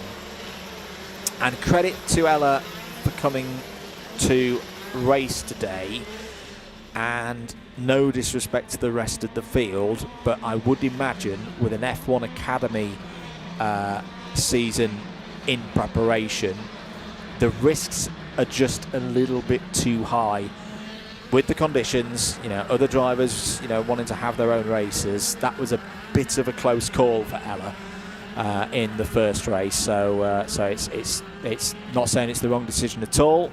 You know, there are big things for Ella Stevens this year, so I totally understand why. I'm speculating here. I think the elective reason has been, do you know what? Done some good testing. Always good to get in a bit of race trim behind the wheel, especially one of these things. But Ella Stevens doesn't need to win this race today. She's got other priorities later on in the year. And at the end of the day, motorsport is dangerous. And any time a driver goes out on circuit, they are putting themselves at risk. We'll gloss over that. We've said enough on that. 8 minutes plus 1 lap then for the remaining drivers on the grid, who I am sure are going to give us a lot of entertainment in this one. And I'm interested to see how the 46 of Alan Kenyon does here. Starts this one from the second row of the grid and looked pretty good earlier on in free practice. Track conditions have changed again. Who's going to get the best launch off the line? Away we go then in KZ2 for the second heat of the day. Reese Duthie tried to angle his kart towards the first corner, taking the advantage, but it's Milo Manderson who leads in the early stages of this one, down towards the other hairpin at the Stratford Straight. Here it is for the KZ2s, that longer run down through that part of the course. Everybody through, good to see. No incidents this time, unlike heat number 1. 7 minutes and 30 seconds to go. And already Milo Manderson, one of the younger drivers in this category, is starting to stretch things at the front of the field. There's the number 23 of George Robinson down the inside of Ryan Simpson. Good move there from George Robinson. That'll, I think, get him further up into the top 10. In fact, nearly on the edges of the top 5. So it's Manderson from Kenyon, Duthie, Jessica Edgar's had another good start. She had a good drive through the field in the first heat. We'll be looking to get a good result here for the Jade Racing team here today. Chad Little fifth, as there's a move for second place. Duthie and Kenyon going back and forth. That's good for Milo Manderson. Milo Manderson can just set about driving as quickly as possible right now as side by side go Kenyon and Duthie. Kenyon gets the move done there. Racing on board the Sodi, of course. Sodi packages very strong, very, very strong karts to be running with in KZ2 at the moment. The Sodi Works team have been doing great work in Europe for the last 2 years. And a big reason why they do that is because they want people to buy their products. They want people to race their karts in these levels. That's what Alan Kenyon's decided to do. And as I say, very, very quick all day. Now he's got to set about trying to close down a 1.57 second gap to Milo Manderson as Jessica Edgar comes in down the inside, gets both Kenyon and Duthie. So Jessica Edgar up to second place. She will take over the job of trying to close down the young Milo Manderson. Chad Little still there as well, ahead of George Robinson. Ryan Simpson 7th, Harry Walsh 8th, Oliver Harris 9th, and Lee Ward at the moment in 10th place. Lee Ward, who won the first heat, very, very assured drive. It's a great drive from Lee, using all of his experience, taming the conditions, keeping his head in a race where others didn't. And right now 9th place, so he would score 9 points for that, of course. This is where we start doing the maths again. I think, yeah, Jessica Edgar is going to be at the moment on pole position for the final. 2 second places would result in a score of 4. Better than Ward's on the road at the moment. Kenyon is behind, so we'll feel further behind from the 3rd place that Kenyon got in race number 1. Milo Manderson, for the record, was 9th. So basically our first place drivers are swapping around a 1st and a 9th at the moment. But that could all change. 4.5 minutes of this race to go. What's the pace like? Manderson 51.8, 51.6 for Jess Edgar. Duthie, Kenyon. And then here we are in the fight for 5th place.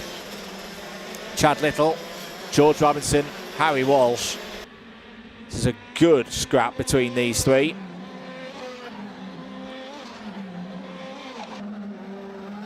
Down into the hairpin, and that's the other factor as well, of course, that this part of the track hasn't had karts running round it since the KZ2s were last out, so it's a very different track condition down that far end. You can see just from the levels of spray when they go through that extended loop. So if anyone had the thought of going through a dry tyre, they would have got that grossly wrong. With that part of the circuit coming into play. Jess Edgar closing in. So there's a go from Harry Walsh, trying to get through past George Robinson for 6th place.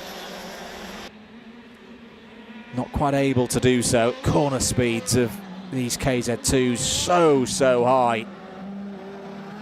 There are your leaders at the moment. Actually, that was a very good last lap from Jess Edgar.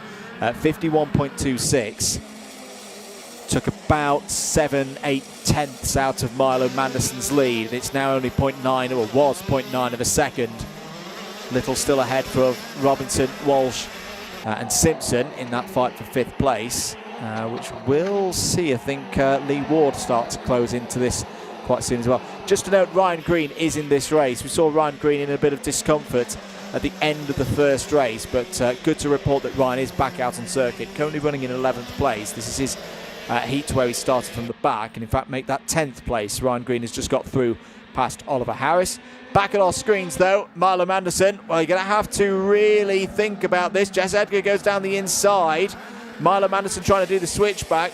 Very experienced driver in this KZ2 field versus someone who's relatively recently taken it up, and Milo Manderson is giving this a good go here. That's really nice driving from Milo Manderson.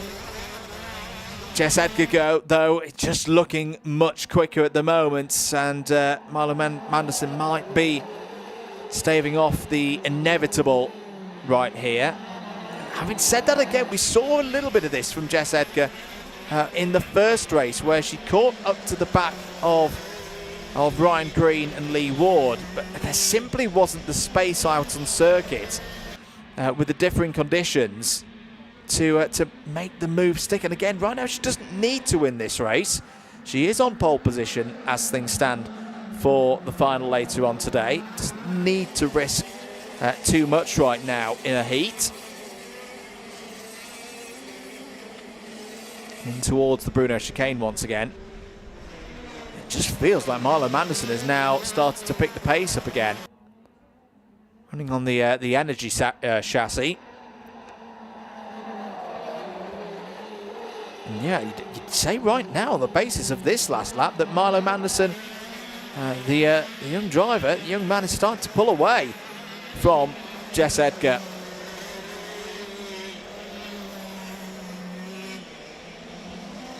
Maybe not inevitable that Milo Manderson would lose out in this one. Down towards the hairpin once again, onto the wetter part of the circuit. Jess Edgar now trying to do a bit of a switchback. I tell you, that's really nice defensive driving from Milo Manderson. Nicely controlled. You can use the seam down the middle of the road here at Shenington quite nicely to gauge where you are relative to a competitor, and also gauge where you are relative to the track limits and how much space you're giving to your competitors. And I tell you what, Milo Manderson is driving brilliantly here right now. Big speed as well through the hangar corner. Milo Manderson is giving it everything here to hold on to this race lead. 10 seconds remaining on the clock, so there'll be 2 more laps here. Rhys Duthie at the moment looking at 3rd place in this race. He's got clear of that battle with Chad Little and others. Lee Ward going back up the order as well. Lee Ward's up to 6th place, by the way, but at the moment that still wouldn't be enough to take pole position away from Jess Edgar. Lee would need to get up to, need to get up at least 2 more positions to make that happen. Now's an opportunity, though, potentially for Jess Edgar. That was a good run for Jess through the chicane. Milo Manderson knows it. Has got to control his speed into Wilkins and has done so. This is very good defence for Milo Manderson because it's not over defence. He's not compromising his corner exits in a dramatic way, but at the same time is leaving either just enough room for Jess Edgar to go down the inside or an inch or 2 short. Either way, too much risk for Jess Edgar to play with. And Jess Edgar, she's tried to do something a bit different there. That's going to be the race win for Milo Manderson, and I tell you what, it's going to be thoroughly deserved. I think Jess Edgar tried to do something different in terms of the exit of the corner and just slipped over the edge of the circuit there, just as the tarmac drops away. Milo Manderson, I'm going to be honest, I thought he was going to have to concede to 2nd place here, but he's dug really deep. This is a very impressive win. I hope we see a lot more of Milo Manderson in KZ2 because the boy knows how to pedal them. Takes the heat win from Jess Edgar. Jess Edgar will have pole position for the final later on today. Rhys Duthie 3rd, Chad Little 4th, Harry Walsh 5th. Lee Ward will be nicely positioned on the grid for the final later on today with that 6th place. Alan Kenyon 7th, Ryan Green 8th, Ryan Simpson 9th, Oliver Harris completes the top 10. Jensen Pugh, Lexi Fells, Jack Price all over the line as well. Lexi, the only novice in this category, and gained a few positions out there. So well done to Lexi. James Kacholik and George Robinson's. George Robinson's had a problem then. So whilst we were watching that lead battle, George Robinson fell out of the top 5 3 or 4 laps ago. So there's your results from KZ2. Milo Manderson takes the win by 1.68 seconds.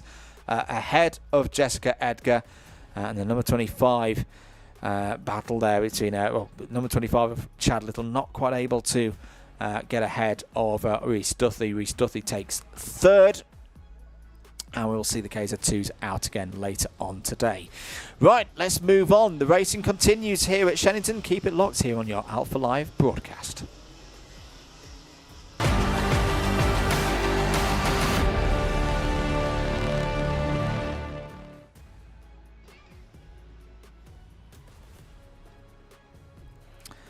So, B final time for the junior Rotax drivers.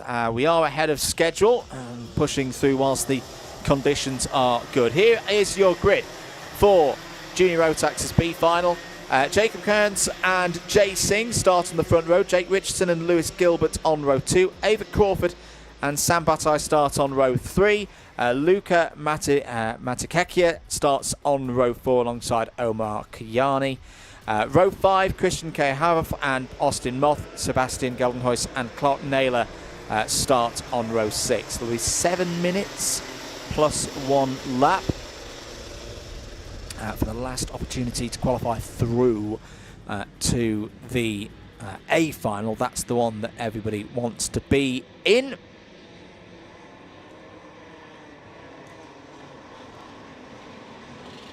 Championship points still awarded for this one as well if they're not able to make it through.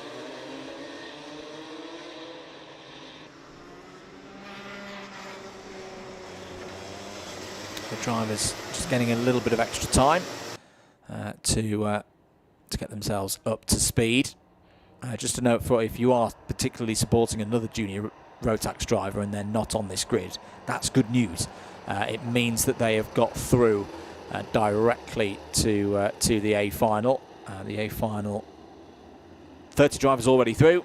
Who are the other 4 who are going to get through to join them? We look ready for a race start, and we are. 7 minutes underway then for the B final in junior Rotax, and it is a good start for one of our novices. Jacob Kearns at the front of the order will lead them down towards the Stratford hairpin for the first time. We're back on the non-gearbox course, of course.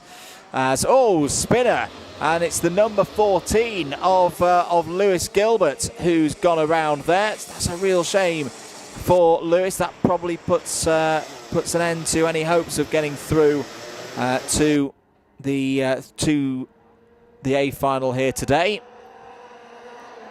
And Lewis, who was with us last time out for round number 1, racing with the JWR team and looking to learn as much as possible here at the Shenington Kart Racing Club.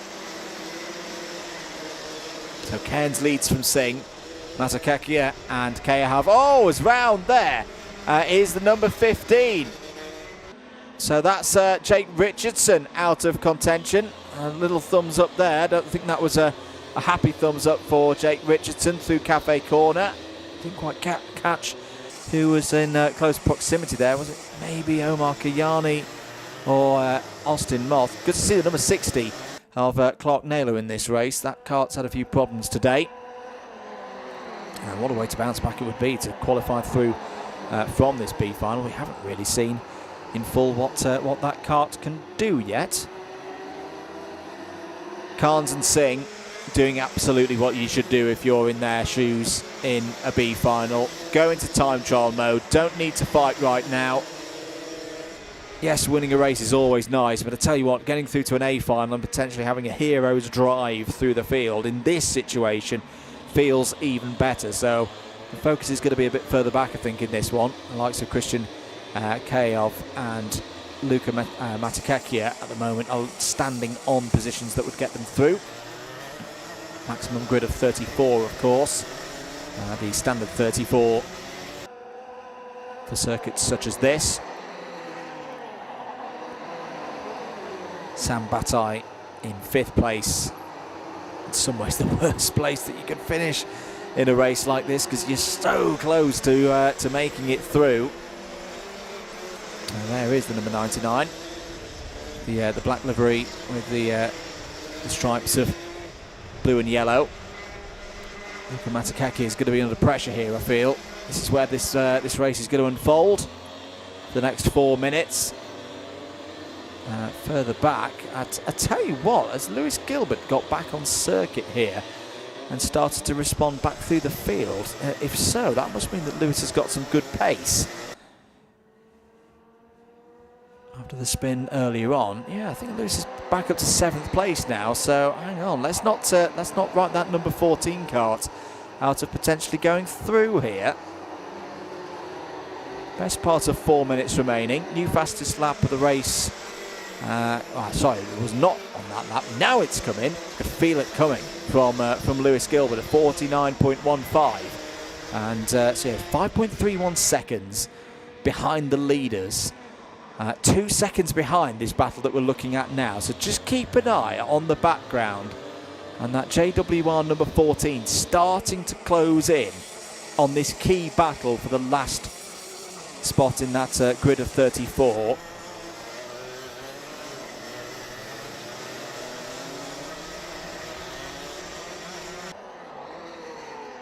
Keep your comments coming in. If you're enjoying the coverage as well, do click that like button. There's a nice move. I like that. That's a well-controlled overtake from Lewis Gilbert. That's the sign of a driver who's not panicking. Knowing that he's got the pace, he's up to 5th place now, so just needs to get one more up the road. Now I say that, where's Jay Singh gone? Where has Jay Singh gone? The number 44 was being scored up in 2nd place. I've not seen the number 44 is out of this one. Hopefully this is one of those that's just a transponder moment. Although no, I think, has Jay Singh had a bad last lap and fallen down the order? Yeah, I think this is genuine. I think Jay Singh from 2nd place has dropped down to 10th. So we've got more drama in this B final. There's the number 38 of Omar Kayani on your screens down the inside of Austin Moth.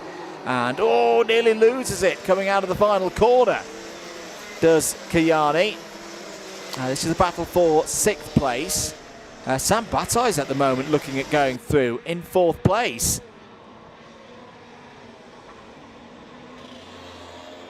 There is the number 20. That's Christian Kayov. Christian's looking good now. 2nd place, that's fine. That's going through. Matakekia as well. So this is 3rd, 4th, 5th here going through the Bruno chicane now. There's the number 97 of Sebastian Geldenhuis also off the road. Sebastian's had a tough day. Really, really tough day.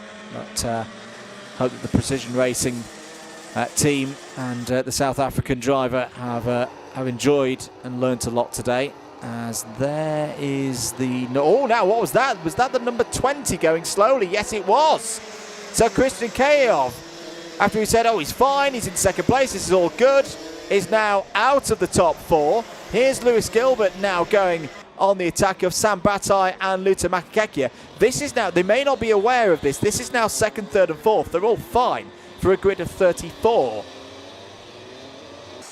But I think it's one of those, the way this race is going, just race. Just keep racing hard. Strange things are happening today with the weather. The racing gods are having their fun, so just keep pushing on as if you're knotted at the moment. That might be the safest way of going about racing. Omar Kiani's now up into 5th place. Austin Moth there in 6th and number 71. And then, yeah, Christian Kayov, we just caught the end of it, that he was, Christian was slow through Wilkins, so I wonder if Christian's had a bit of a moment through Hanger, caught it up, as there's a nice move. Lewis Gilbert down the inside for Joe Weaver Racing, and he's got through. 2nd place is his right now. So Lewis Finley Gilbert, as he is in our comms note, so we don't confuse him with the other Lewis Gilbert, is now looking, I'd say from a spin, saying, oh, he's out of it, no, not going to be able to make it through. This has been a sterling drive from Lewis Gilbert, and should now pull away from the other two with the speed that we've seen over the past 5 or 6 laps. Move there from the number 99. Some Sam Batai is now up to 3rd place. Luka Matakekia is on the bubble once again. Omar Kayani is the next driver behind. Contact warning for Christian Kayov. So I wonder, could it have been that Christian had a bit of a go at either the leader or the back or a back marker, and it went awry? Was that the cause of Kayov to be slow and dropping back down the order?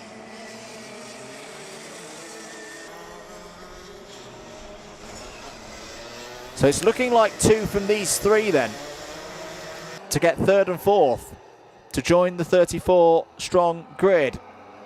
Here is we are on the last lap, by the way. Jacob Cairns is going to go through. Great drive. Jacob Cairns, spot on B final Great drive as well from Lewis Gilbert to second place. Who's going to get third and fourth? It's going to be Bataille. It's going to be Kiani. Oh, Matakekia, I think, has missed out right on the last lap. Twice was in that position of just needing to not lose a position on the standings. And in the end, Matakekia, well, we'll hope that someone has got some form of post-race penalty and all of that business, because unfortunately, if not, that's the end of the day for the number 24. Christian Kayov will not be happy. Was in a very strong position, finishes 6th in that one in the end. Austin Moth, Jay Singh.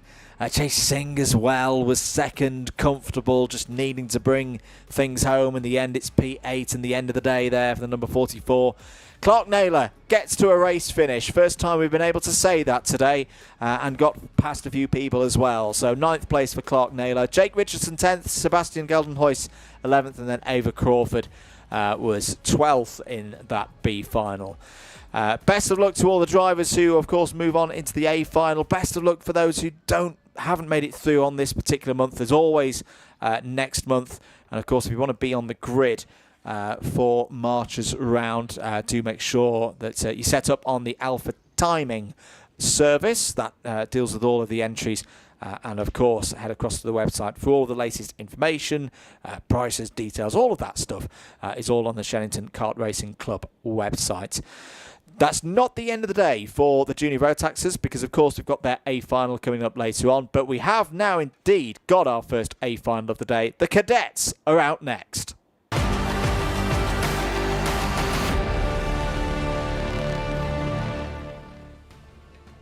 Two finals for the price of one. Here it is, of course, Honda Cadet and IAME Water Swift heading out on circuit for their joint A final. Joshua Bailey, Phoebe Shelton, they're on the front row after the good performances in the heats. Sawyer Henderson and Austin Dowell, row 2. Harry Parker Ray and Archie Edgar, row 3. Ben Bowers and Nico Rezolowski go from row 4. Keane Doherty and Finn Hollis on row 5. Alfie Love and James Windsor on row 6. Louis Dawson, the last of the Honda Cadets, who get going now. Their final of 10 minutes plus 1 lap is underway. As out immediately, oh, that is really sad to see. Was that the number 26 of Archie Edgar possibly on the sidelines? I think it was. So Archie goes no further in this one. Just to run through how the IAME Water Swift Restricteds have started in this one, because of course this is their final as well. Henry Hales and Louis Wilson were on row 1. It was Hodgetts, Simon Peters, Murphy, Aston Wilkins, Durnford, Banks, Poulter Goody and St Hilaire all in this one. And they have got going also for their 10 minutes plus 1 lap final. So let's count them through at the end of the lap, of the first lap.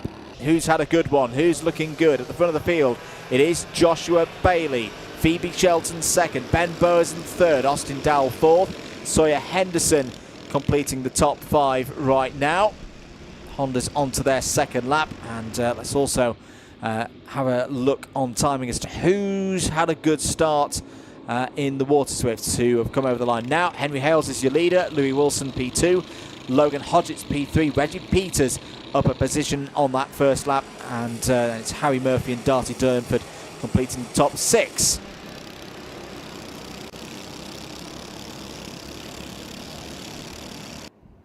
So of course no finals information to go on so far this season for Shenington KRC. We were all at home by this point a month ago with the fog. But good to be racing here in the finals. I still believe that this is going to be the first in-person commentary day where we get all the way through the schedule in 2026. There's Joshua Bailey leading from Ben Bowers. I've been very impressed with Ben Bowers today, but he'll want to be more than just impressive. He'll want to win this final. Right now he's probably got to do a bit of work with Phoebe Shelton. Oh, that's a little bit too close. I'm not a massive fan of seeing that that form of moment of a driver being forced down like that. That's Nico Rezolowski who is being forced over to driver's right.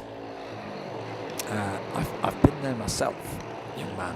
I know what it's like. It's prefer to be on the racetrack as opposed to the runoff is what I'll say with that one.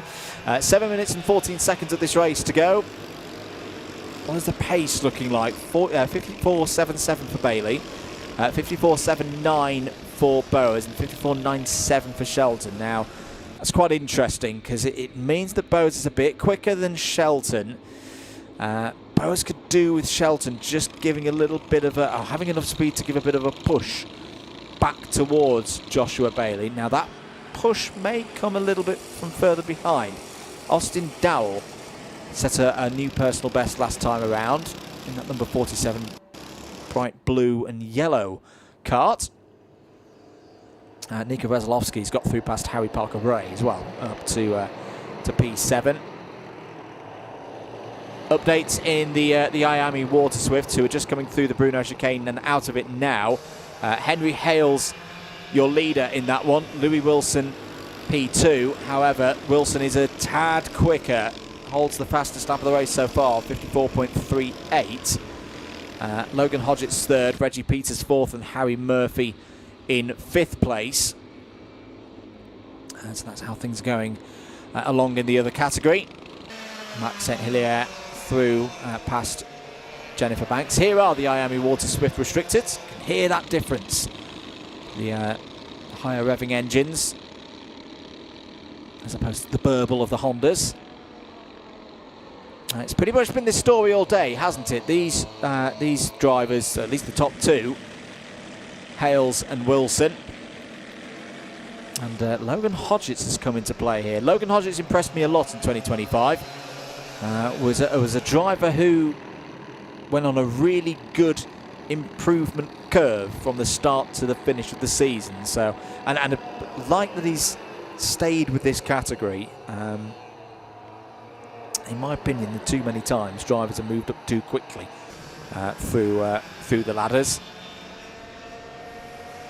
and sometimes giving a driver more time to grow and gain confidence not just gives them race results in categories such as this, but it helps them in the higher categories as well. There were a few drivers that myself and Anthony Jordan were watching in Valencia over the last couple of days that you could say that for. That you know, there's been days where they've had troubles and frustrations, and they've been allowed the time, instead of moving them up to the next level and seeing if they'll be better there, they've moved up the order and really started to flourish.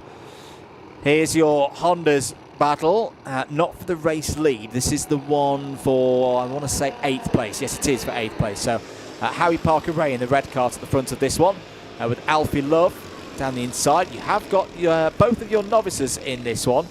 You've also got Louis Dawson in the most easily spottable kart in the whole paddock this weekend. If you are here, go check it out, because it's the Lando Norris style. It's the Dayglow yellow and the black, because that's a nice move from Harry Parker Ray. But the details on it are all different race circuits, and Shenington is one of them, quite highly featured. I like it. I like it a lot, and it's delivering performance for Louis Dawson right now. He's made his way through this battle and is up to 8th place as a result of all of that. No change at the front. Still Bailey from Bowers, Shelton. Joshua Bailey, quite impressively here, driving off the front of the field. Is now nearly 2 seconds clear. Is that a battle of the novices there? Yes, it is a battle of the novices. Alfie Love and Finn Hollis, both driving very, very well indeed.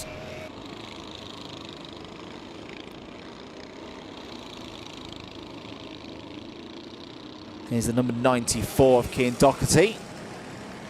That was with Nico Veselovsky. So they're currently racing for 6th position in this race.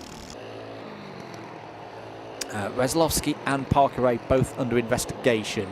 Yes, I think I know what that might be for earlier on in this race. So we'll leave the race officials to do what they need to do with that one. 2.5 minutes to go. Nico Rozalowski down the inside, and that's a nice move on Cian Doherty. That's a double nice move. Doherty holding around the outside. Good commitment to the corner there from Cian Doherty. Holds ahead of Rozalowski for 6th place. Change in Miami Water Swift Restricted. Louis Wilson has got through past Henry Hales, so that is a change of lead in class, and has now also set the fastest lap of the race. In fact, Louis Wilson is making a push for the race win here. They're just about coming into the Bruno chicane now, and Louis Wilson has got a good gap now. You'll see him just starting to catch up to the back of the Honda's pack now. And clear, yeah, there it is there. So you see the gap between Henry Hales and Logan Hodgetts, 2nd and 3rd in Miami Water Swift Restricted, and Louis Wilson, who's now been unleashed, is starting to disappear up the road and catch some of the Hondas. Now the question is, the Hondas are not a lap down. The Hondas do not have to get out of the way. That could still offer an opportunity for Henry Hales and Logan Hodgetts to catch up in the last lap or so, but it's not a lot of time on the clock. Just over 60 seconds as Hodgetts looks down the inside now of Henry Hales. Henry deals with that well.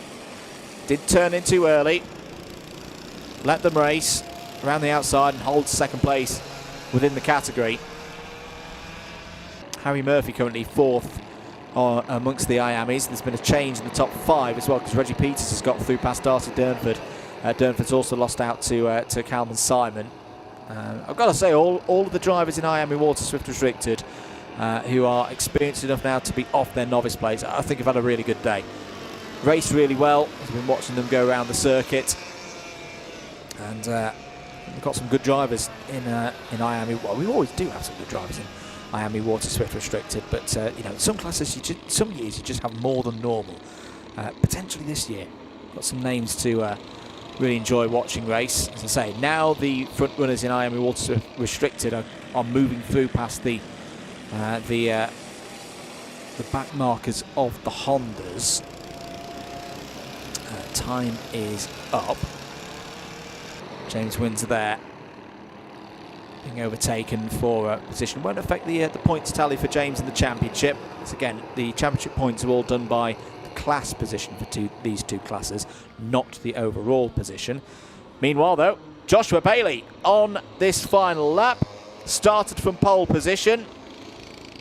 Had to work hard for it on the opening tour here at Shenington, but is on his way.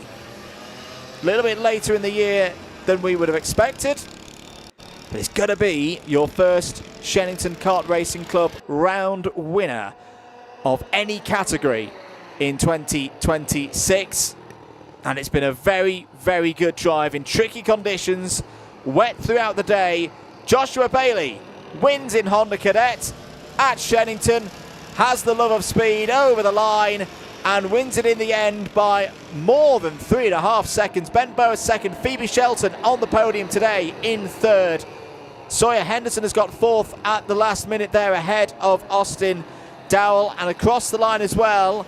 Here comes, there's the arms in the air, Louis Wilson. Well, Louis Wilson has waited for that. He would have been a very, very strong contender in January. We did see the heat where he really ran well, and that's a thoroughly deserved class victory for Louis Wilson, ahead of Henry Hales, second in Miami Water Swift Restricted. Third in Miami Water Swift Restricted is going to be Logan Hodgetts. 6 very deserving top 3 drivers today. I'm just having a look out of the comms box window. There's good respect between Louis Wilson and Henry Hales. They've raced brilliantly today. I say, I really felt for these drivers, because they were the ones who got going a month ago, had all that excitement, and then had it all stripped away from them as the fog rolled in and we weren't allowed to race for the rest of the day because of, you know, obvious safety reasons. And they've had to wait a whole month to get back to this point, because this is what they wanted, the final, the big one, the 10-minute race, and they've now got their just rewards. There's your provisional results for the final. Bailey, Boas and Shelton in Honda Cadet. I'll Alfie Love won the Battle of the Novices in the Hondas as well, we should note. Louis Wilson, Henry Hales and Logan Hodgetts take the top 3 spots in IAME Water Swift Restricted, and then the top novice amongst them was Riley Aston Wilkins, so well done to Riley for taking that one. We've unfortunately got to move on though from the cadets. We change from the youngest drivers to probably some of the oldest drivers of the field now. Formula Libre Final is up next.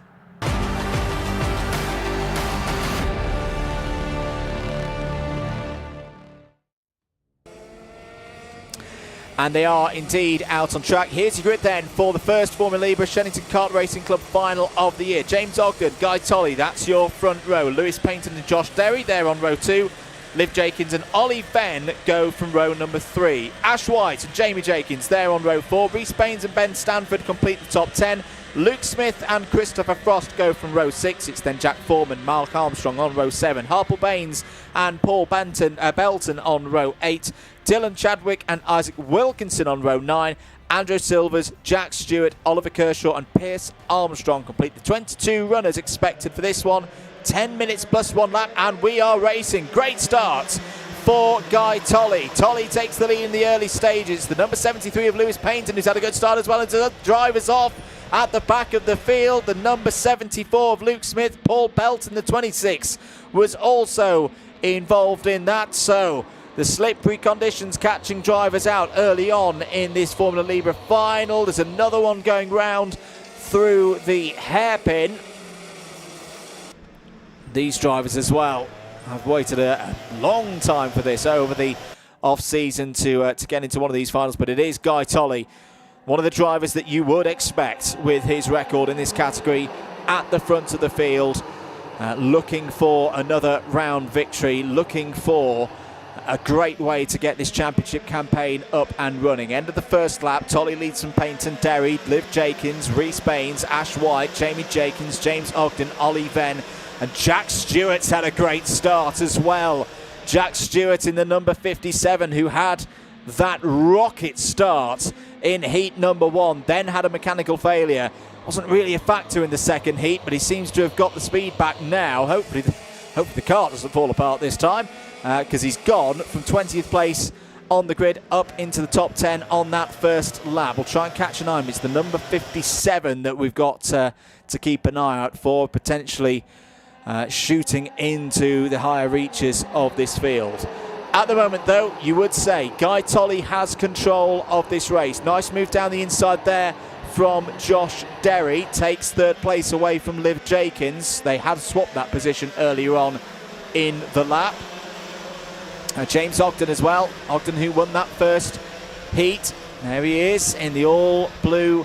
I quite even like that one. It's just plain blue, but it looks really, really well put together. And it's driven fantastically as well by James Ogden. Up to 5th place, side by side between Josh Derry and Ashley White there as well. Is this adult drivers? Yes, these are all seniors, 16 years of age or above. Apologies, we've not got time to go through all the different details of Formula Libre, but it's very, very much for a cost-effective formula. All chassis have to be at least a year old. It's a formula that is, I think, going to be really, really good for the next few years. I think you're going to see a lot of drivers looking at this and going, yeah, that's how I want to go racing. Head across to the Shenington Kart Racing Club website for more details on it, and yeah, plenty of people online who will be able to help out if you want to get on the grid. 7 minutes of this one to go then. Here's your fight for third place, as Ogden looking down the inside. Oh, that's brilliant from James Ogden. I don't think he's quite going to get both positions, but he got one of them. As up nearly into the bank there was another one of the drivers in the background. Jack Stewart, watch by the way, is up to 8th place, has got past Jamie Jenkins in recent times. So number 57 continuing the charge through the field. The question is there enough time for Jack Stewart to be unleashed to get back into that top 3? Lewis Paynton, by the way, has just set the fastest lap of the race. So I've seen Lewis race on and off on broadcasts over the last couple of years. Normally there when we come to this part of the world for the Super Prix. I have been thoroughly impressed with Lewis today. This has been a real step up in terms of driving quality. That's a great bit of racing as well. Josh Derry holds onto that position by just weaving himself in between Ash White. Bruce Baines looking to get involved there as well. James Ogden has broken away from this battle. He's looking to secure that third place. So not quite at halfway stage yet in this one. 5 minutes and 40 seconds to go. Guy Tolley continuing to be reeled in here by Lewis Paynton. This is going to get pretty close, I think, over the next few laps here. Still on your screens, Josh Derry, Ash White and Rhys Baines there. Rhys, who had that unfortunate last lap in the second heat. So it's another driver that we know has got probably more speed than his grid position is reflective of. Everybody's still running wet tyres as well. 5 minutes of this one to go. Race leaders coming over the line now. Can Lewis Paynton find a way through? Here they are. Guy Tolley's starting to respond now, though, with his own pace and has that benefit of track position. He can dictate the pace. Look at that, 3 wide through Cafe Corner in slippery conditions. How did they all make it through there? Ash White and Rhys Baines, I think both got Josh Derry there, and they were side by side themselves. Rhys Baines has got through. So Rhys Baines up to 4th place now with some really bold driving. I've been saying for a good part of the afternoon how tricky it is to go side by side through Cafe Corner. Now, the amount of damp track to use where there's a bit of grip has been growing, but still to get 3 wide through there, very impressive, showing once again the quality of these drivers in Formula Libre. Are they the most expensive karts in the world or in the paddock? Absolutely not. Are they some of the most expertly driven karts in this paddock and full of passion? You bet. This is something that I'd love to even have a go at myself if I wasn't completely unrace fit right now. 3 minutes and 40 seconds to go of this one. That's the number 87 of your screens. Josh Derry having a bit of a difficult final here. He's starting to go backwards, unfortunately. 3 minutes and 30 on the clock. No move yet from Lewis Paynton. I think what's happening here is Guy Tolley doing what many experienced race winners know to do. Almost dangle the carrot at the young pretender in second place and go, come on, if you want to chase me down, do so. But it'll take a lot of energy, it'll take a lot of effort, and then just be able to hold them at about a quarter of a second and know that if the charge keeps coming, that they've got something in reserve to use themselves. Guy Tolley through the hairpin there. Did set his fastest lap in this race so far. Not the fastest lap in the race. That's just been set by Ashley White in the Tim Wilson Motorsport number 33, 49.97. But yeah, Guy Tolley starting to up his own pace now, 50.20 last time around. Changes further down the order. Isaac Wilkinson. Wilkinson is through into the top 15 now, has been followed through by Paul Belton and Andrew Silvers. Unfortunately, that means that Dylan Chadwick has fallen 3 places in recent moments. Down once again in towards the hairpin.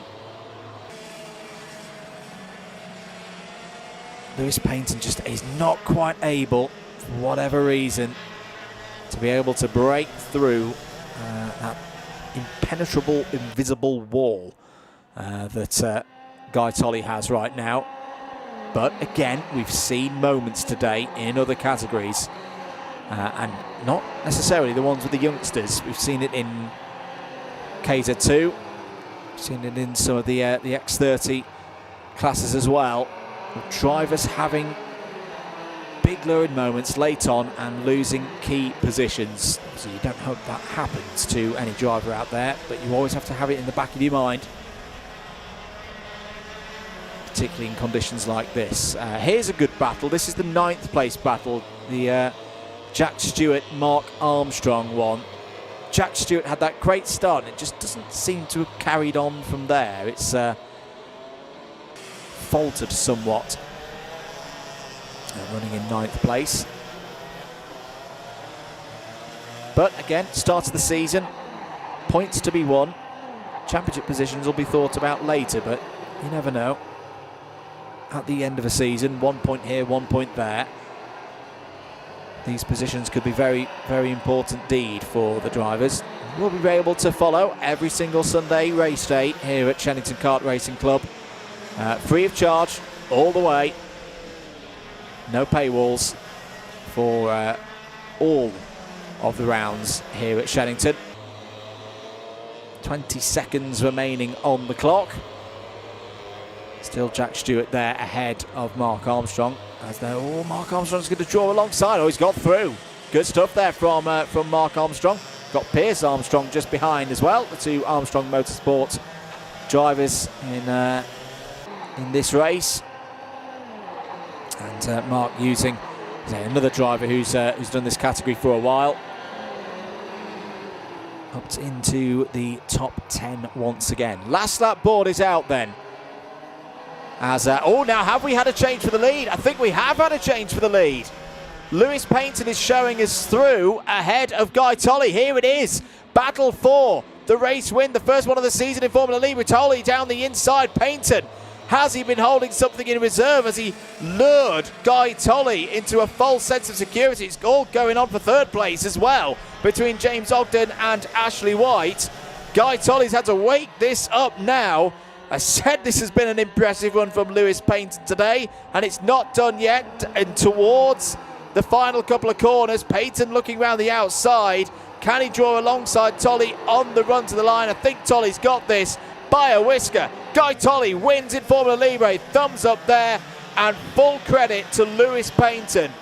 Takes 2nd place. James Ogden snatches 3rd at the end from Ashley White. Reese Baines 5th. A race of top quality there, and well done to all drivers in the top 5. Liv Jakins as well, P6. Jamie Jakins, P7. Josh Derry, P8. Mark Armstrong, as we saw, won that battle for 9th place with Jack Stewart. Pierce Armstrong, 11th place. Ollie Venn, 12th. Ben Stanford, 13th. Harpal Baines, 14th. Paul Belton, 15th, ahead of Isaac Wilkinson, Luke Smith, Christopher Frost, Dylan Chadwick, Andrew Silvers and Jack Foreman. Wow, what a way to finish things there in Formula Libre. But Guy Tolley takes the first round of the year, and we'll be very, very happy with the start of this championship campaign proper. We got to move on though from Formula Libre. If you've watched it, if you do want to get involved, do head online, Shenington Kart Racing Club, and all the social medias. You'll find plenty of information on there. We've got to move to the next final.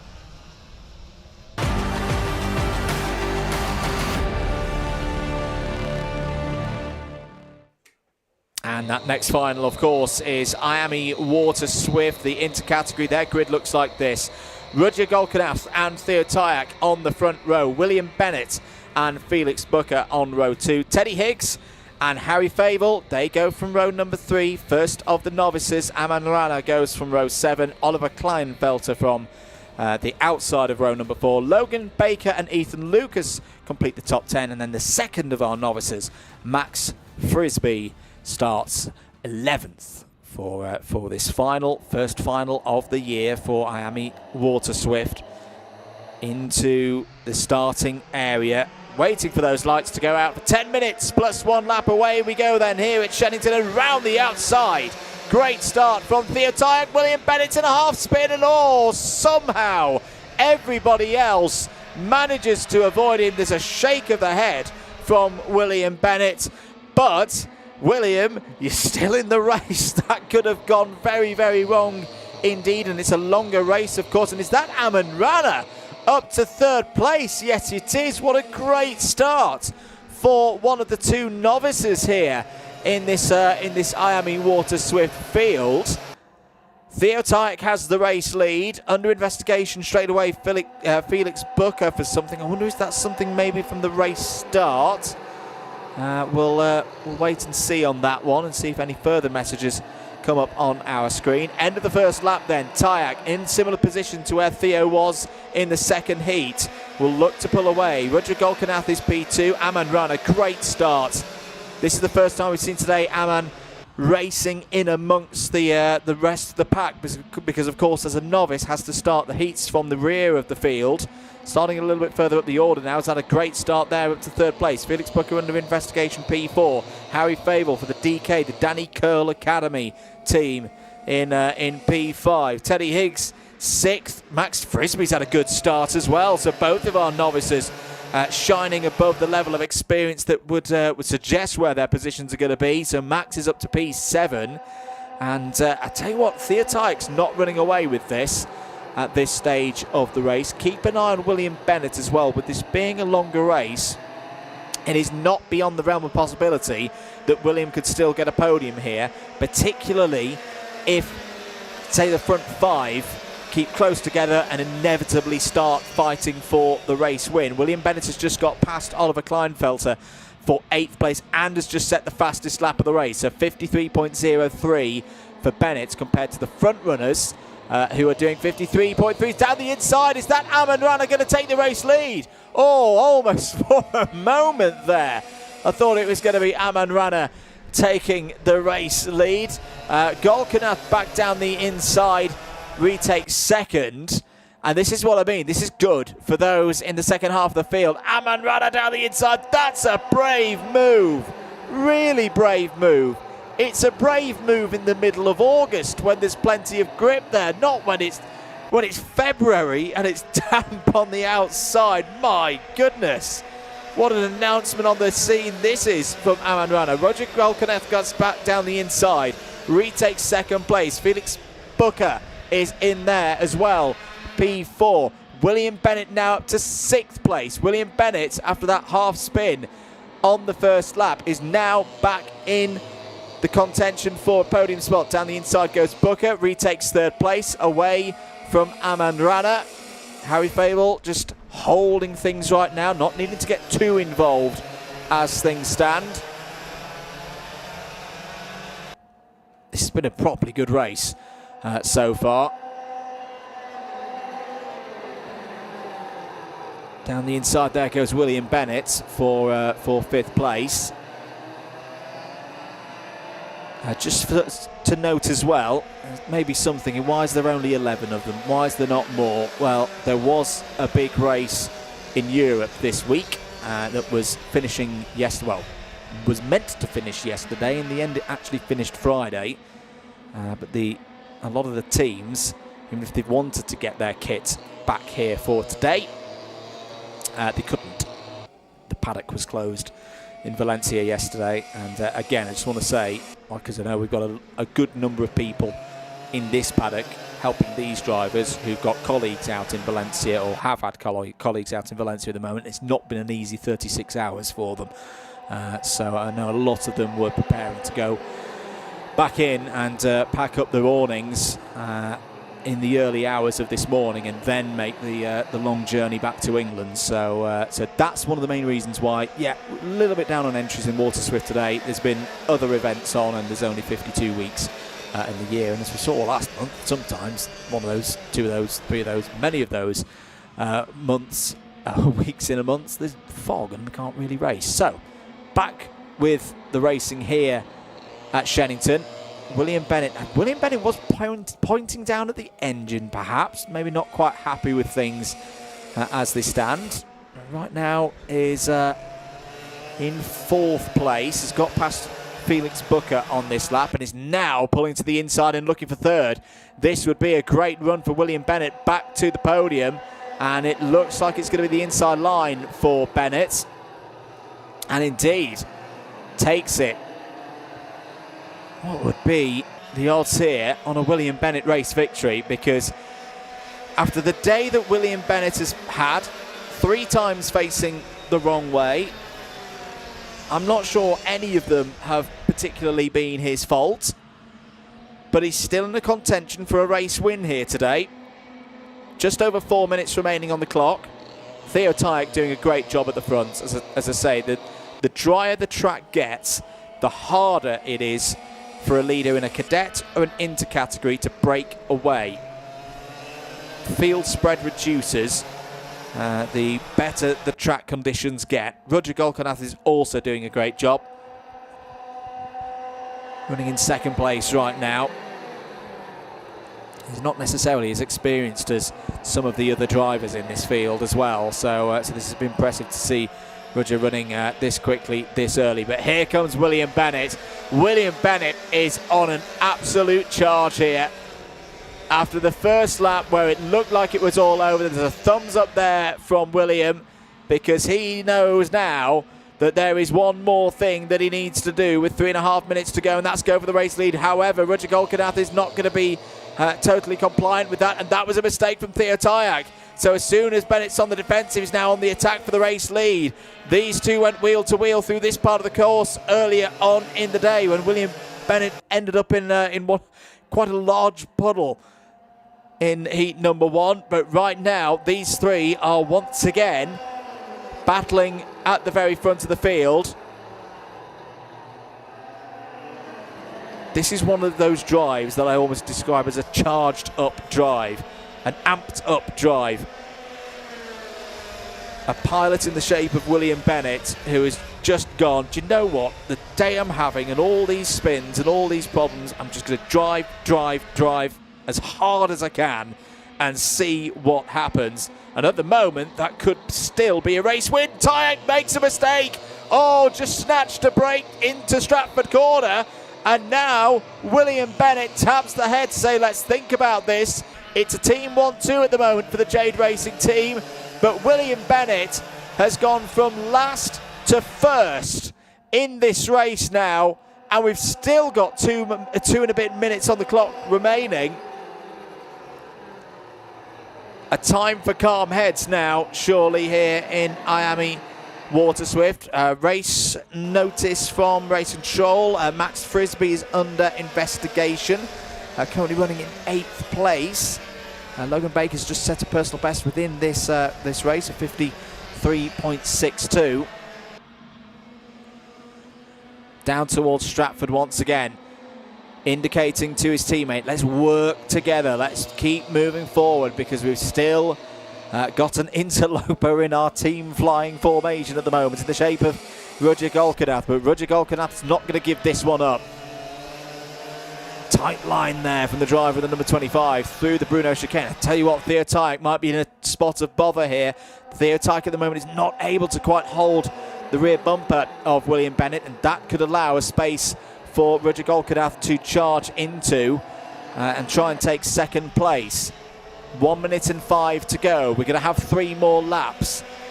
William Bennett still has the race lead, but Tajek and Golkanath, their pace has improved. They're all in the 53.1s now. Of course, for William Bennett, he's not got the benefit of a toe anymore, so those 52.6s that he was setting earlier on in the race are not going to be there anymore. Golkanath down the inside takes second place. Tajek tries to counter-attack out of the hairpin and does so successfully. That's a good run from Golkanath. That's a good attempt. But now Theo Tajek is pointing forward to say, let's work together. Let's keep pushing on. Let's not fight. We can still win this race, but only if we work together, because William Bennett's base pace is very, very strong.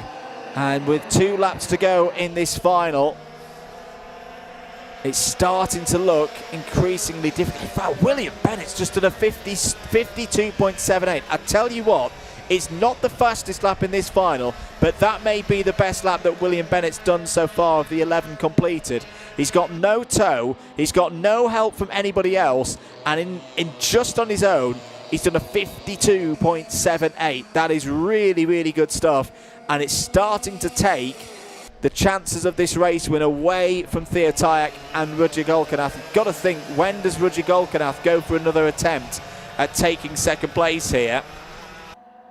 It won't be into the next corner, I don't think. I think they'll try to be a move from Roger into the hairpin. That would be the logical place to do it. But last lap board is out now for William Bennett. This has been a very impressive drive. This has been a perseverance drive, if there ever was one so far in 2026. This poor young man has been round more times than I think I've had hot dinners this week. There's the move from Golkanath. I thought it would come in at that point. Tyke trying to drive around the outside, gets the grip level right, and drives off the corner, retains second place.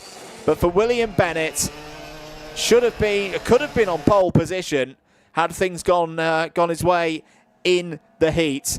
We thought it was all over. Lap one of this final nearly got collected by everybody else, but the crucial word is that he didn't, and he charges back through to win the first Miami Water Swift final of the year. Well done, William Bennett. Brilliant drive. Golkanath gets second on the line ahead of Tyak.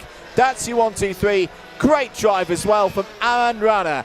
The novice finishes P4 ahead of Felix Booker P5, Harry Favel in P6, Max Frisbee P7, Oliver Kleinfelter 8th, Logan Baker 9th, Teddy Higgs across the line there. Difficult day for Teddy there in P10, and Ethan Lucas was a retirement. And there it is, your provisional results. That's one funky lap chart, if I ever saw one, for William Bennett, from pretty much, what was it, third place on the grid? Yeah, third on the grid, down to last, and then picked them all off one by one to win the final. Brilliant stuff from the Miami Water Swifts. We'll see them again very soon, no doubt. But we've got to move on. The next final is heading out on circuit.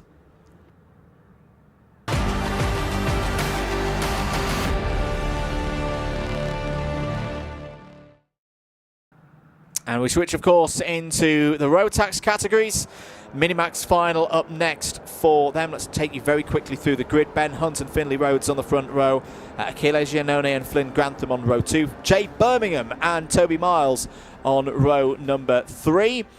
Fourth row of the grid for this final, Adam Butt and Noah Hobson. Jude Story and William Moore on row 5. Noah Hammond and Freya Lally on row 6. Thomas Laidler and Jess Kirby row 7. Arlo Atwood and Xavier Davidson. We're into the novices now on row 8. Mahi Maru and Emrys Perring on row 9. Hugo Torby and Eva Jones on row 10. Roshan Bachada completes the 21-strong field here for the Rotax Inter Final. First one of the year at Shenington Kart Racing Club. We're green, 10 minutes plus 1 lap. It's a good start for Ben Hunt on the LN chassis with the blue and the yellow livery. Good start as well for Giannone in the number 28. And looks like all of them have made it through the first few corners and are on their way down towards the Stratford hairpin. And steep, there goes Ben Hunt. Ben Hunt, I thought was losing it all there. And no, it was just taking a very deep and wide line through the Stratford corner, holds onto the race lead. Giannone did lose out in that one though. Looks like Finley Rhodes has got through and into second place. I think Jay Birmingham's had a good start as well here. Jay Birmingham, who led the first heat for quite a while and then had a one moment of error, fell down the order. But at the moment he's looking good, at least for fourth place in this race. Giannone back down the inside there into Wilkins, retakes third. So 9 minutes to go. Warning flag for Flynn Grantham for something that's happened early in this race or slightly before it. Oh, now what's happened there? Jay Birmingham, that's not spray, that's tyre smoke by the looks of things. It's part of the bodywork been pushed in there and is rubbing on the tyre. Oh, well, that either way is not going to be a good thing for Jay Birmingham. Don't often see that with karts of this size, the bodywork being pushed in. And now, hang on a minute, is it the chain guard there's definitely something rubbing on the tyre. Oh, and you can see now chunks of rubber being kicked off of the tread, and I think, oh, has it just gone flat? I think it might have, well, it's gone flat now. Oh, but what a shame for Jay Birmingham. Has raced brilliantly today and has to retire at the end of lap number 2. I'm just going to have a look at this as Jay's crawling past us into the pits. Yeah, that's a weird one. The side pod is clear. The rear bumper is clear. Maybe something inboard inside the wheel hub that's expired, that's not in the right position. Either way, Jay Birmingham out of this race. 7.5 minutes to go. Ben Hunt clear by 0.4 of a second, but Finley Rhodes was your fastest driver last time around.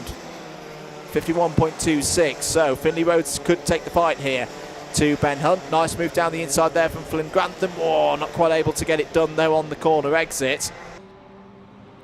So ends up running wide and back up the circuit.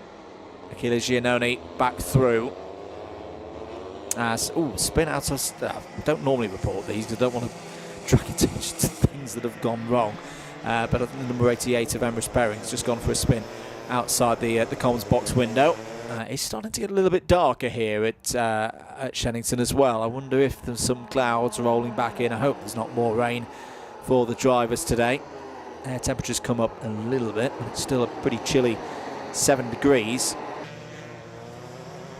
You can see that everyone's still on wet tyres, of course. Simply not enough air temperature to get or enough wind for that matter to dry the track out fully to go for a slick tyre here today. Warning for the number 84 of Jess Kirby. It's just come up on our screens. But Ben Hunt looking calm again. We saw this in Heat 2 and has had a perfect day so far. Flynn Grantham's got through past Achilles Giannone for 3rd place, and you can see that Adam Batt there in the KMS kart, the Kato Motorsport team. The orangey red and white livery, except the front fairing.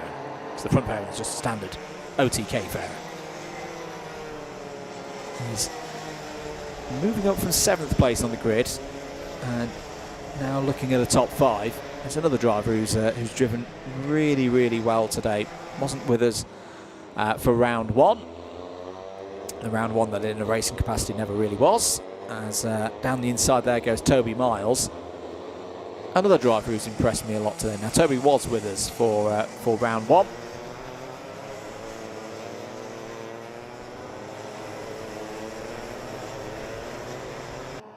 But just the way that kart drives, that's a very well put together machine. That kart's giving its driver a lot of confidence to attack the corners. Across the line again, Ben Hunt leads this race, but Finley Rhodes is starting to turn the pressure up again. Drops the gap down to less than 0.2 of a second on that last measure.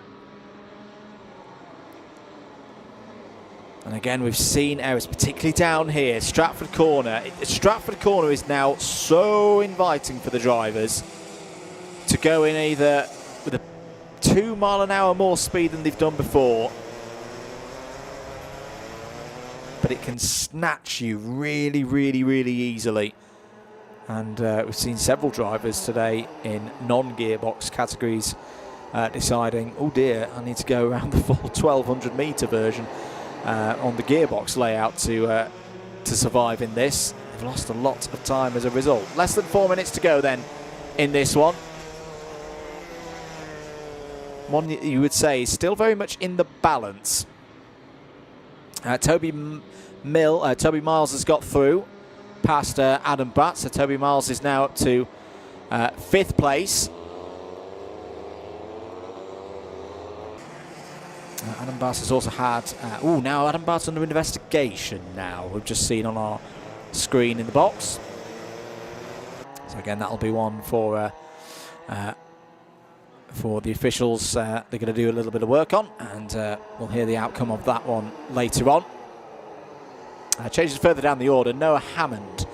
Noah, I want to say, stepping up to the interlevel. Or at least the first time I've seen Noah racing at this level. He's just got past Roshan Bachada for 16th place. And it should note as well, Roshan, times really improving. Roshan, across the course of the day, I haven't got the data in front of me. I wonder if Roshan's the most improved driver of the day so far, because not quite able to stay on the lead lap in the first race, and now, what's that, 53.83, so you know, 2.5 seconds off the pace of the front runners, and we've got some really, really talented drivers here today, so fair play to Roshan, one of the novices. Quite a few novices in this one, just to mention that Arlo Atwood is the best positioned of them so far, currently running in 12th place. Not just novices, but a lot of new, like really new novices to Owner Racing. Meanwhile, back at the front, is this Finley Rhodes' chance to take the race lead? Yes, it is. Down the inside orbit, runs a bit deep. Now he's going to have wet tyres. Ben Hunt's going to come back. That was well driven by Ben Hunt. Finley Rhodes just ran a little bit wide, got on the wetter part of the circuit, had to hold it in there to make sure that there was no spin, and that gave Ben Hunt the route back through, but back comes Finley Rhodes. Finley Rhodes side by side with Ben Hunt towards the Bruno chicane, and is through. The Maxim kart goes through. We said that Maxim Motorsport were having a good start to this season. I'm going to make a prediction. This is a team, Maxim Motorsport, that we're going to be talking a lot on the national scene. As all through goes Ben Hunt. But Finley Rhodes, I don't think will be too happy about that.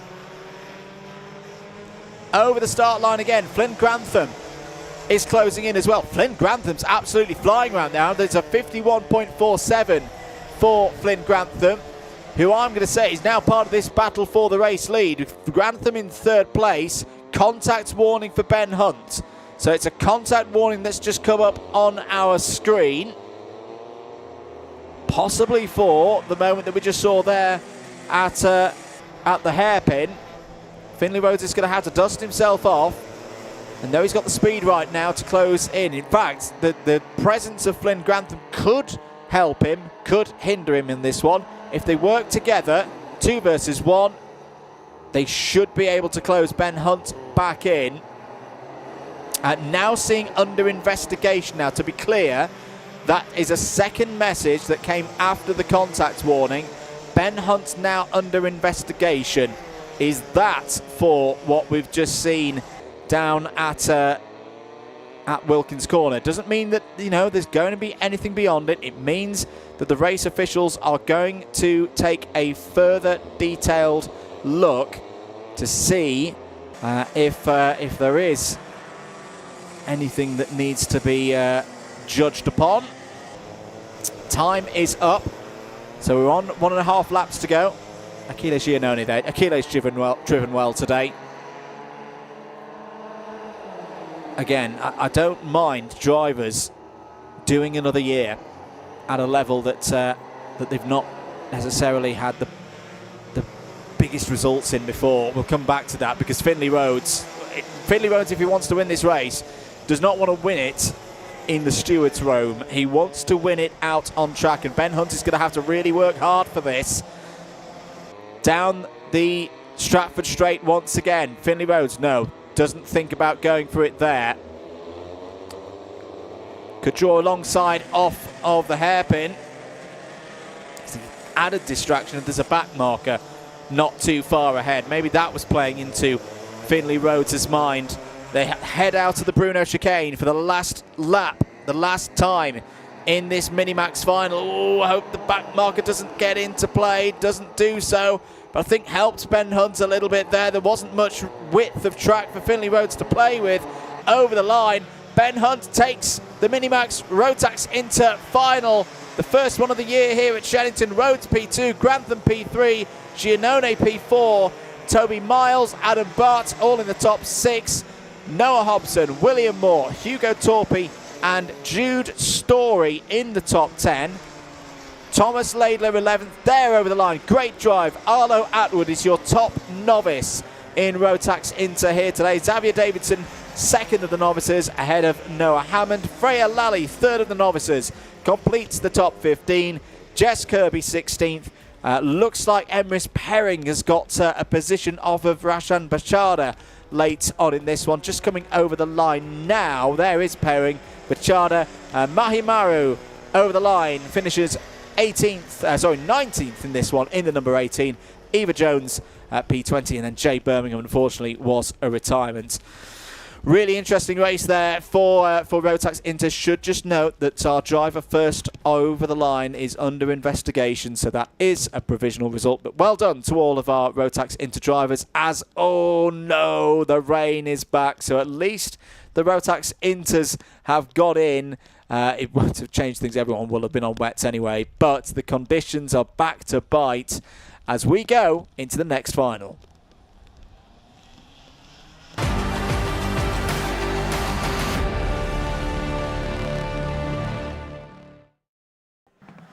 And that next final is X30 Junior. Let's run you through the grid for this one. Casey Donaldson starts on pole position. A really solid set of results for Casey so far in the heats. Jack Baker alongside on the front row. It's Alfie Taylor and Lucas Murray, the novice, on row 2. Conrad Barton and Charlie Philp starts on row 3. It's then James Backworth and Night Measures on row 4. Lucy Lovell and Katie Clark, they form out the 5th row of the grid ahead of Charlie Blankensop and Archie Lee Bullock on row 6.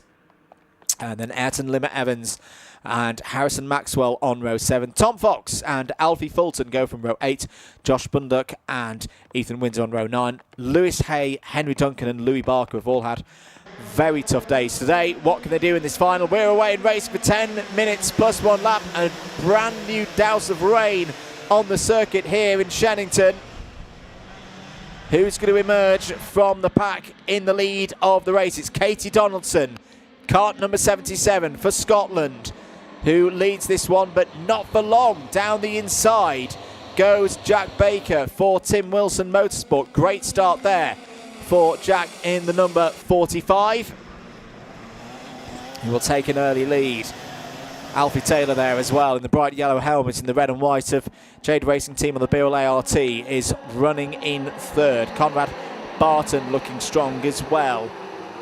You do get the feeling this is going to be a proper Jade Racing Team versus Tim Wilson Motorsport fight for the win in this one. But it's Baker from Donaldson, Backworth. James Backworth, that's a great start up. It wasn't Alfie Taylor. Alfie Taylor slipped down a couple of positions at the latter stage of that first lap. He's running in 5th place behind Lucas Murray, your top novice right now.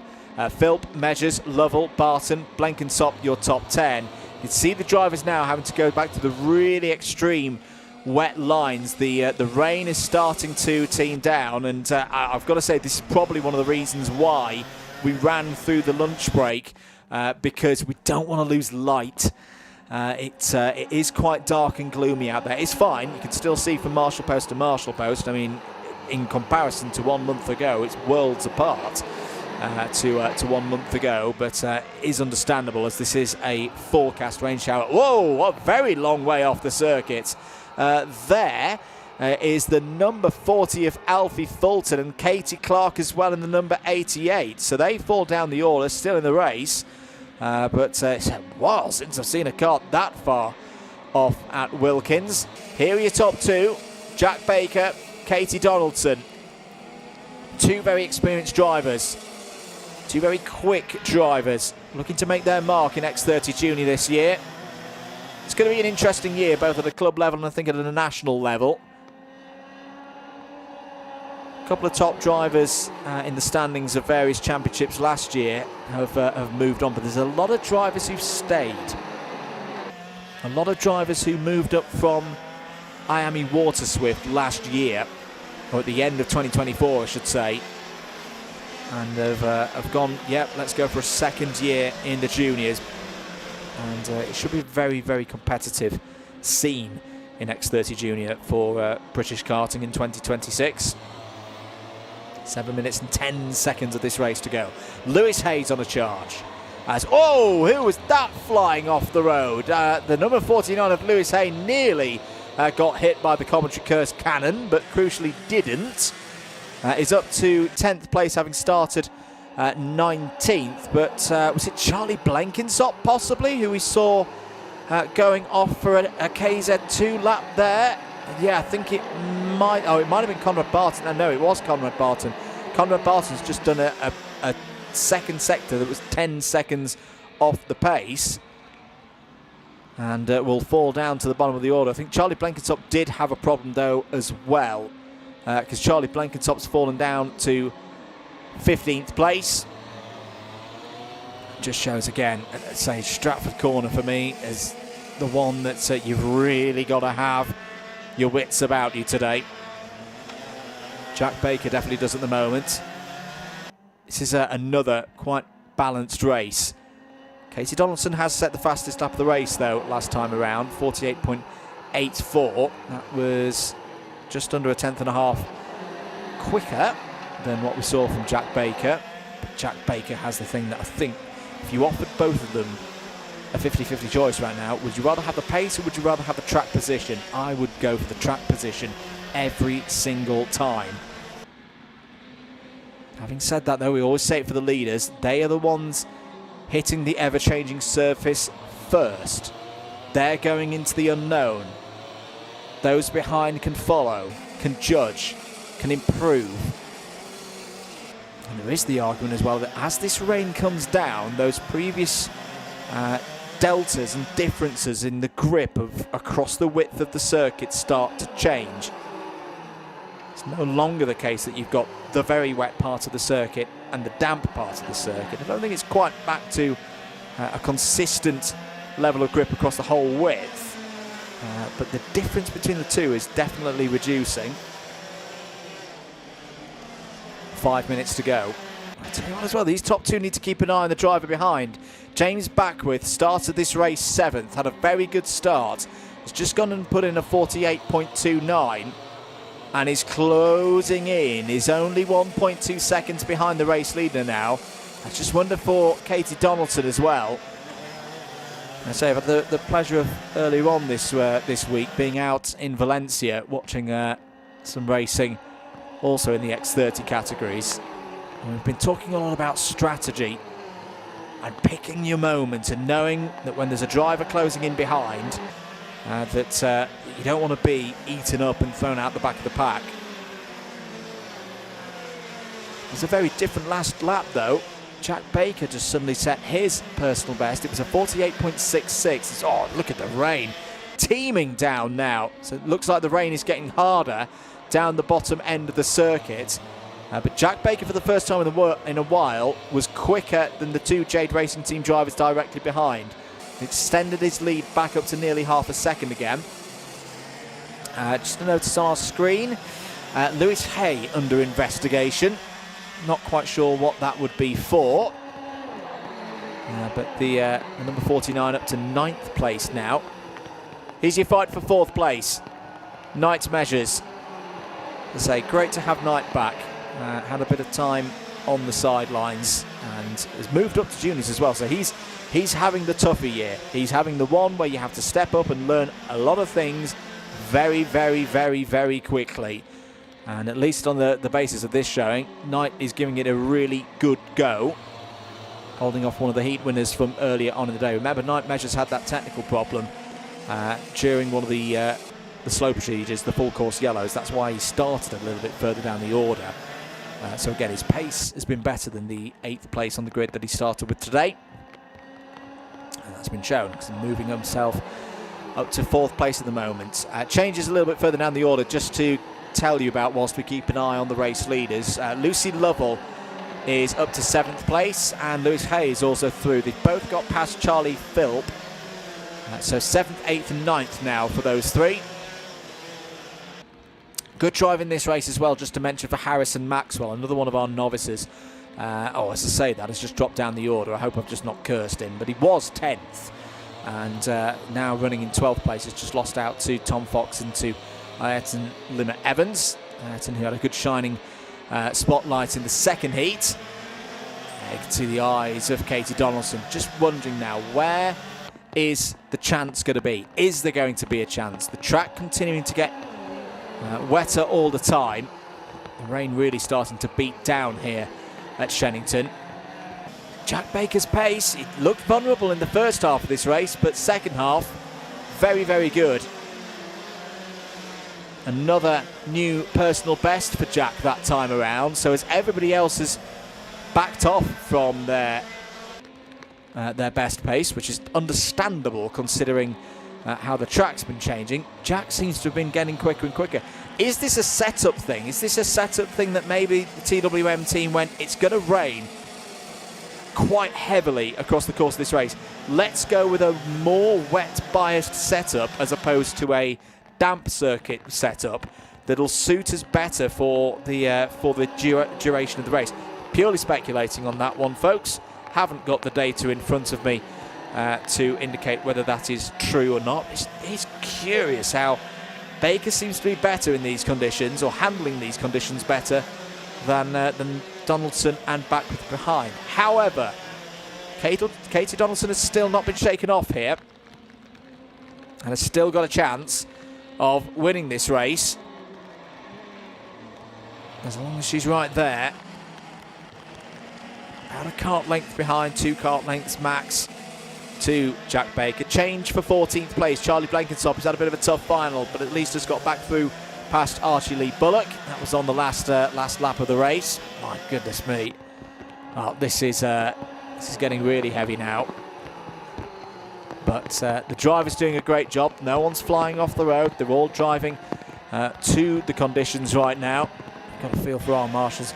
And I will mention as well, not just for the guys here with Alpha Live, but other places I've been this week. I've seen some of the worst conditions for camera operators ever the last 4 days. So if there's anything worth giving a like on the broadcast for on YouTube, it's for the camera operators. They have been superb here today. And yeah, not been easy. 2 laps to go then, including the one that we are on. Jack Baker still leads this race by 0.4 of a second from Katie Donaldson. It just doesn't seem like Katie's able to get within that crucial striking distance. It's again one of those races where our race leader has almost got an invisible wall behind them. I mean, in a way that they have. I remember a couple of years ago at the World Championships at PF International, and speaking to Ethan Jeff Hall about that race he had with Joe Turney, and asked him, do you think you were ever going to get through past Joe? And he simply said to me, no, Andrew, I couldn't see him. The spray was so bad that I didn't know where Joe was. And I wonder if that's a similar case here, that Katie Donaldson can't have the confidence to know where to go for a race-winning move because she can't see. The closer she gets to Jack Baker, the worse the visibility gets. And look at it now. This is really heavy rain now. This is what the UK's been dealing with for the last 2 months, basically, if you're watching from overseas. And it's going to be a big assist to Jack Baker, who's mastered the horrendous conditions here at Shenington to win the X30 Junior Final. Katie Donaldson is on the podium, P2. James Beckwith, great drive, P3. It's a double podium for Jade Racing Team, but it's Tim Wilson Motorsports who take the top spot in the hands of Jack Baker. Night Measures, brave drive through to 4th. Alfie Taylor 5th. Lucas Murray 6th is your top novice. 7th for Lewis Hay from the back of the grid, ahead of Lucy Lovell, Charlie Philp and Ayrton Limmer Evans. Across the line, P10, 2nd of the novices. 11th for Tom Fox, 12th for Harrison Maxwell, 13th Henry Duncan, Charlie Blenkinsop, Ethan Windsor, Alfie Fulton, Archie Lee Bullock, Josh Bundock and Katie Clark all finish ahead of, I think Conrad Barton had a problem on the last lap there, fell down to 20th place. So the rain has really come back with a vengeance. The drivers for the next race are in the pre-grid. To put into context what the visibility is like, little behind the scenes element. All of our cameras have a little thing that lights up bright red.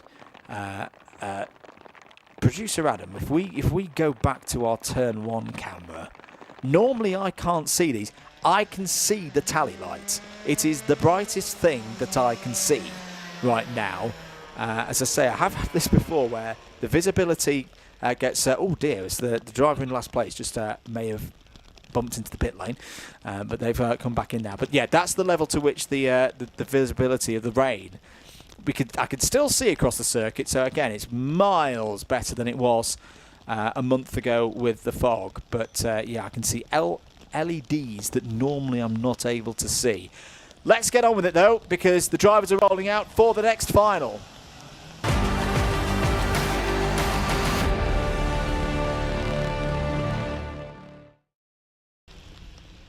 So let's go for it then. The X30 Senior Final in torrid conditions here at Shenington. Here's your starting grid for the final. We'll just give that a little bit of a reset to take you through the full starting grid. Dominic Parabok on pole position. Ryan Gill alongside on the front row. William Omar, CJ Bennett, Pietro Jurovic, Zef Nurnberger row 3.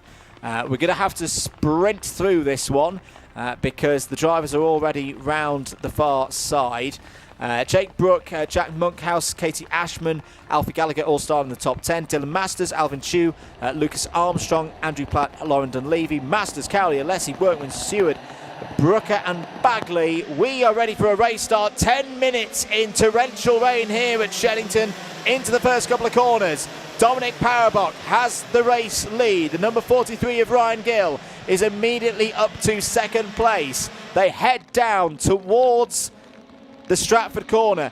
Track position, as we've just seen in the juniors, is going to be really, really important right now. If you're in that spray, it is going to be so hard to make any kind of overtakes and be sure of where your competitors are. Reese Masters had a contact warning very early on here. So it's always a wheel off. Wheel off through the Bruno chicane. Now the question is, who has it come off? There it is. It's the number 67 of Dylan Masters. Well, he's had a contact warning and now he's lost his front right wheel out of this race. I think Parabok was nearly off through the exit of Hanger Corner. End of the first lap. Parabok leads from Gill, Jurovic, Bennett, Omar, Ashman, Monkhouse, Gallagher, Armstrong, Cowley. A good start there for Ben Cowley, up from 17th place up to P10. This, and yeah, red flag. Red flags are out. That's the right decision. That is the right decision. The rain is absolutely horrendous here. The first part of the course over under the commentary box here has just become a lake. It's just become a lake in the last 30 seconds. This is what we're talking about. It is now a safety concern. It is not safe to race. We did get one lap in there for the X30 Senior Final. I say it's a brave one to go out there, but I totally understand why they tried to do it, and I also totally understand why they've now red flagged it. The drivers will head back to pit lane, and I fear we may be 3 out of 3, folks, for DDMM commentaries on site so far this year, because this rain is not only very heavy. I'm just looking around. It is local time 3:50 here. Now we still have some daylight hours remaining, but the cloud cover, this is thick. This is really, really thick cloud cover over that's dumping a lot of water on the circuit. And as I made the point about the tally lights earlier, which I'd say normally I can't see from that kind of distance of a few hundred meters. I really hope I am wrong, folks, but I've had this feeling before, twice before this year, twice this week in fact, that is a red flag that we may not be able. Don't go anywhere. We're not finishing yet. But if you're just joining us, red flag for weather conditions in the X30 Senior Final. Torrential rain hitting the circuit here at Shenington on the second lap of the X30 Senior Final. Drivers have headed back into the pits. What I feel really sorry for is Dylan Masters, because Dylan Masters, of course, is out there with 3 wheels on his wagon.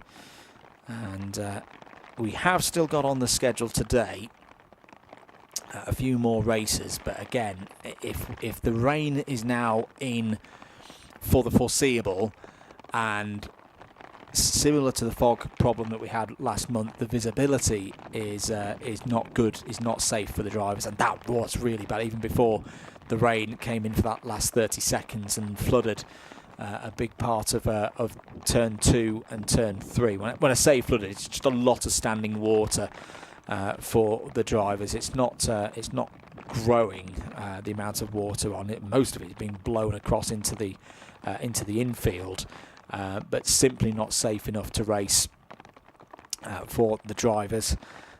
So hopefully this is just a rain shower that passes through, and then we will still have the opportunity to do the rest of this race, the Senior Rotax race, the KZ2 race, and the Junior Rotax race.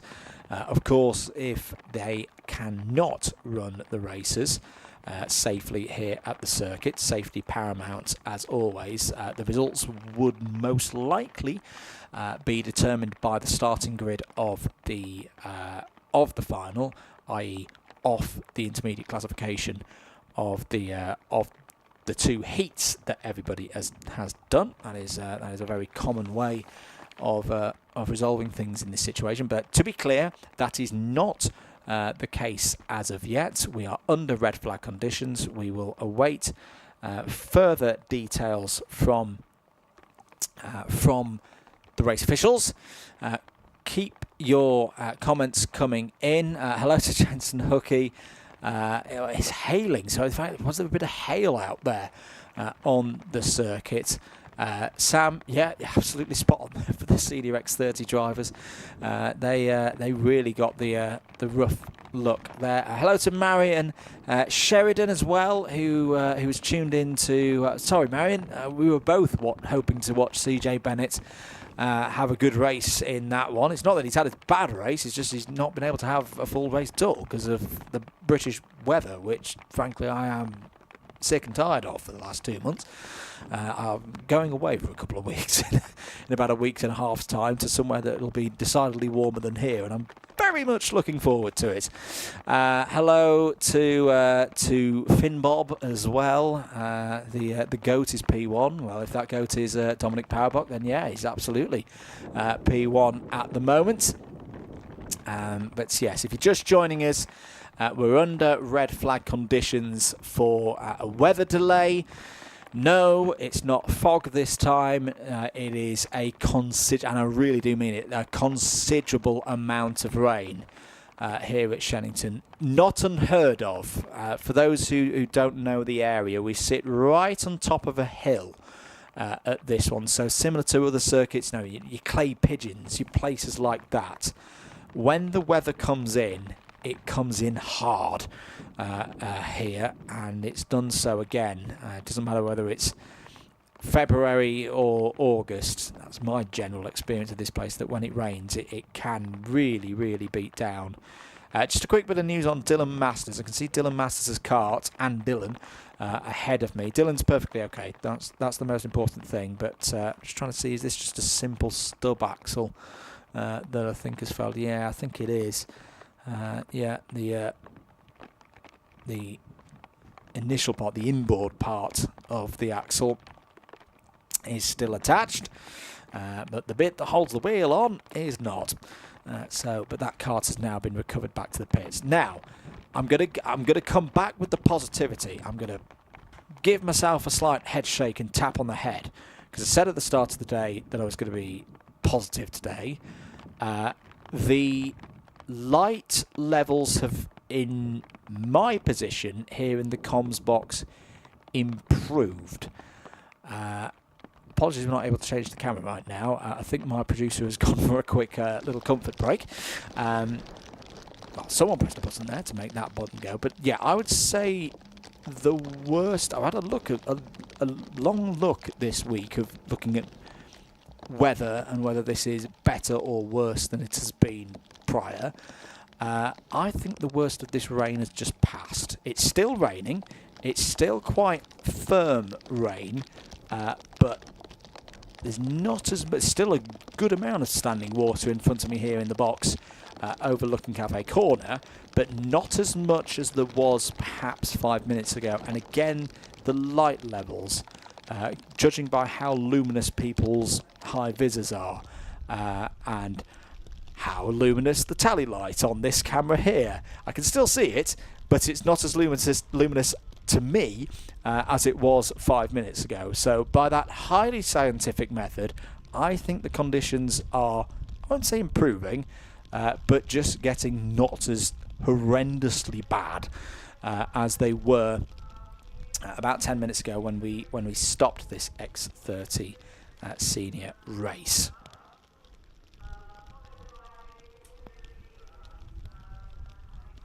Wind coming in from the Stratford corner as well, but again by the standards set this week, not the worst that I have seen.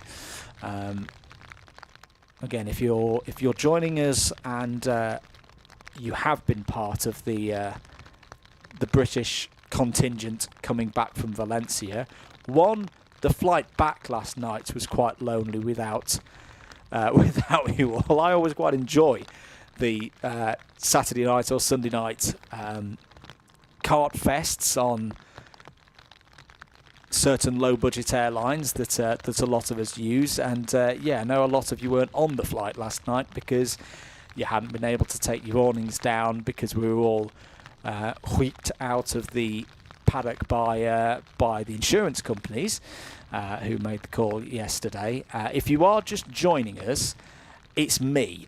It's my fault.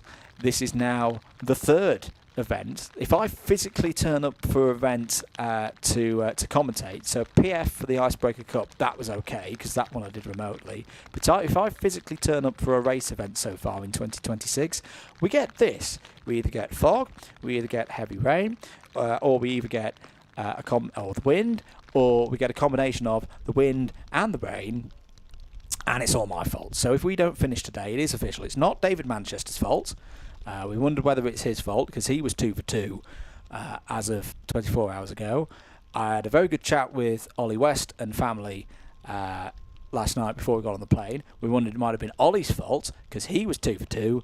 I can confirm, well, I may be confirming in short this time, no, it's not either of you, it's me. And that's why I need to go on holiday to somewhere else. Hopefully the weather will improve. Jokes aside, the light levels are improving. I'm going to be positive here. The almost has the sun gone levels of gloom have lifted over the circuit. So now the problem's going to be standing water. Quite clearly the drainage systems here at the circuit working as they should. I can expect that our marshals, yes, I can see them coming out with brooms now. So they will be looking to clear the water.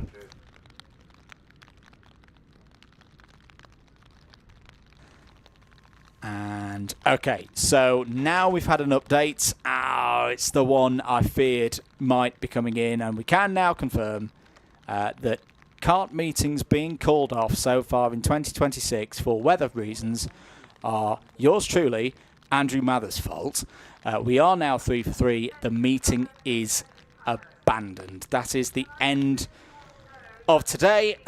Just had that from Graham Smith. Thank you to the team here at Shenington. Yeah, I mean, to be clear, there is still a lot of standing water on the circuit. But yeah, that is us done for the day. So the X30 Senior Final, I'll be honest, not sure on that one because we only ran one lap of that one. For the remaining races for Senior Rotax, for KZ2 and for Junior Rotax, their round results will, I'm 98% sure, be based off the grids for the finals. The results will be based off the intermediate classifications run from the heats. For everybody else, though, wow, we got further than the last time. We got to a good number of finals in today, and a good amount of strong racing. Thank you very much for being with us. I know it's not quite what we wanted. We wanted that full day. We're going to have to wait a little bit longer for that to occur. Thank you for all of you joining in. Thank you for our marshals. Thank you for our camera ops today. In terms of karting on Alpha Live, we've got our second Slipstream broadcast powered by Alpha Live next week. That will be at Wilton Mill. My good friend and colleague Henry Baudet will be whisking his way back from Dubai for that one. Hopefully he will bring some good weather with him, and I will go away to the other side of the Atlantic Ocean and bring some more good weather back with me when I return. We will be back as well for round 3 of Shenington Kart Racing Club. It will be myself on comms for that, although I'm pretty sure you'll all want me not to be on comms now, given how my year's going so far. And of course, we've got more karting coming across as the season really starts to get going with a lot of the national series, the touring series, once we get into the spring. But for now, thank you very much, everybody. Thank you for joining us here for round 2 for the Love of Speed event for Shenington Kart Racing Club. Until a month's time, round 3. To hope you have a very, very good few weeks, and hope to see you here back at Shenington for more Shenington Kart Racing Club. Bye-bye.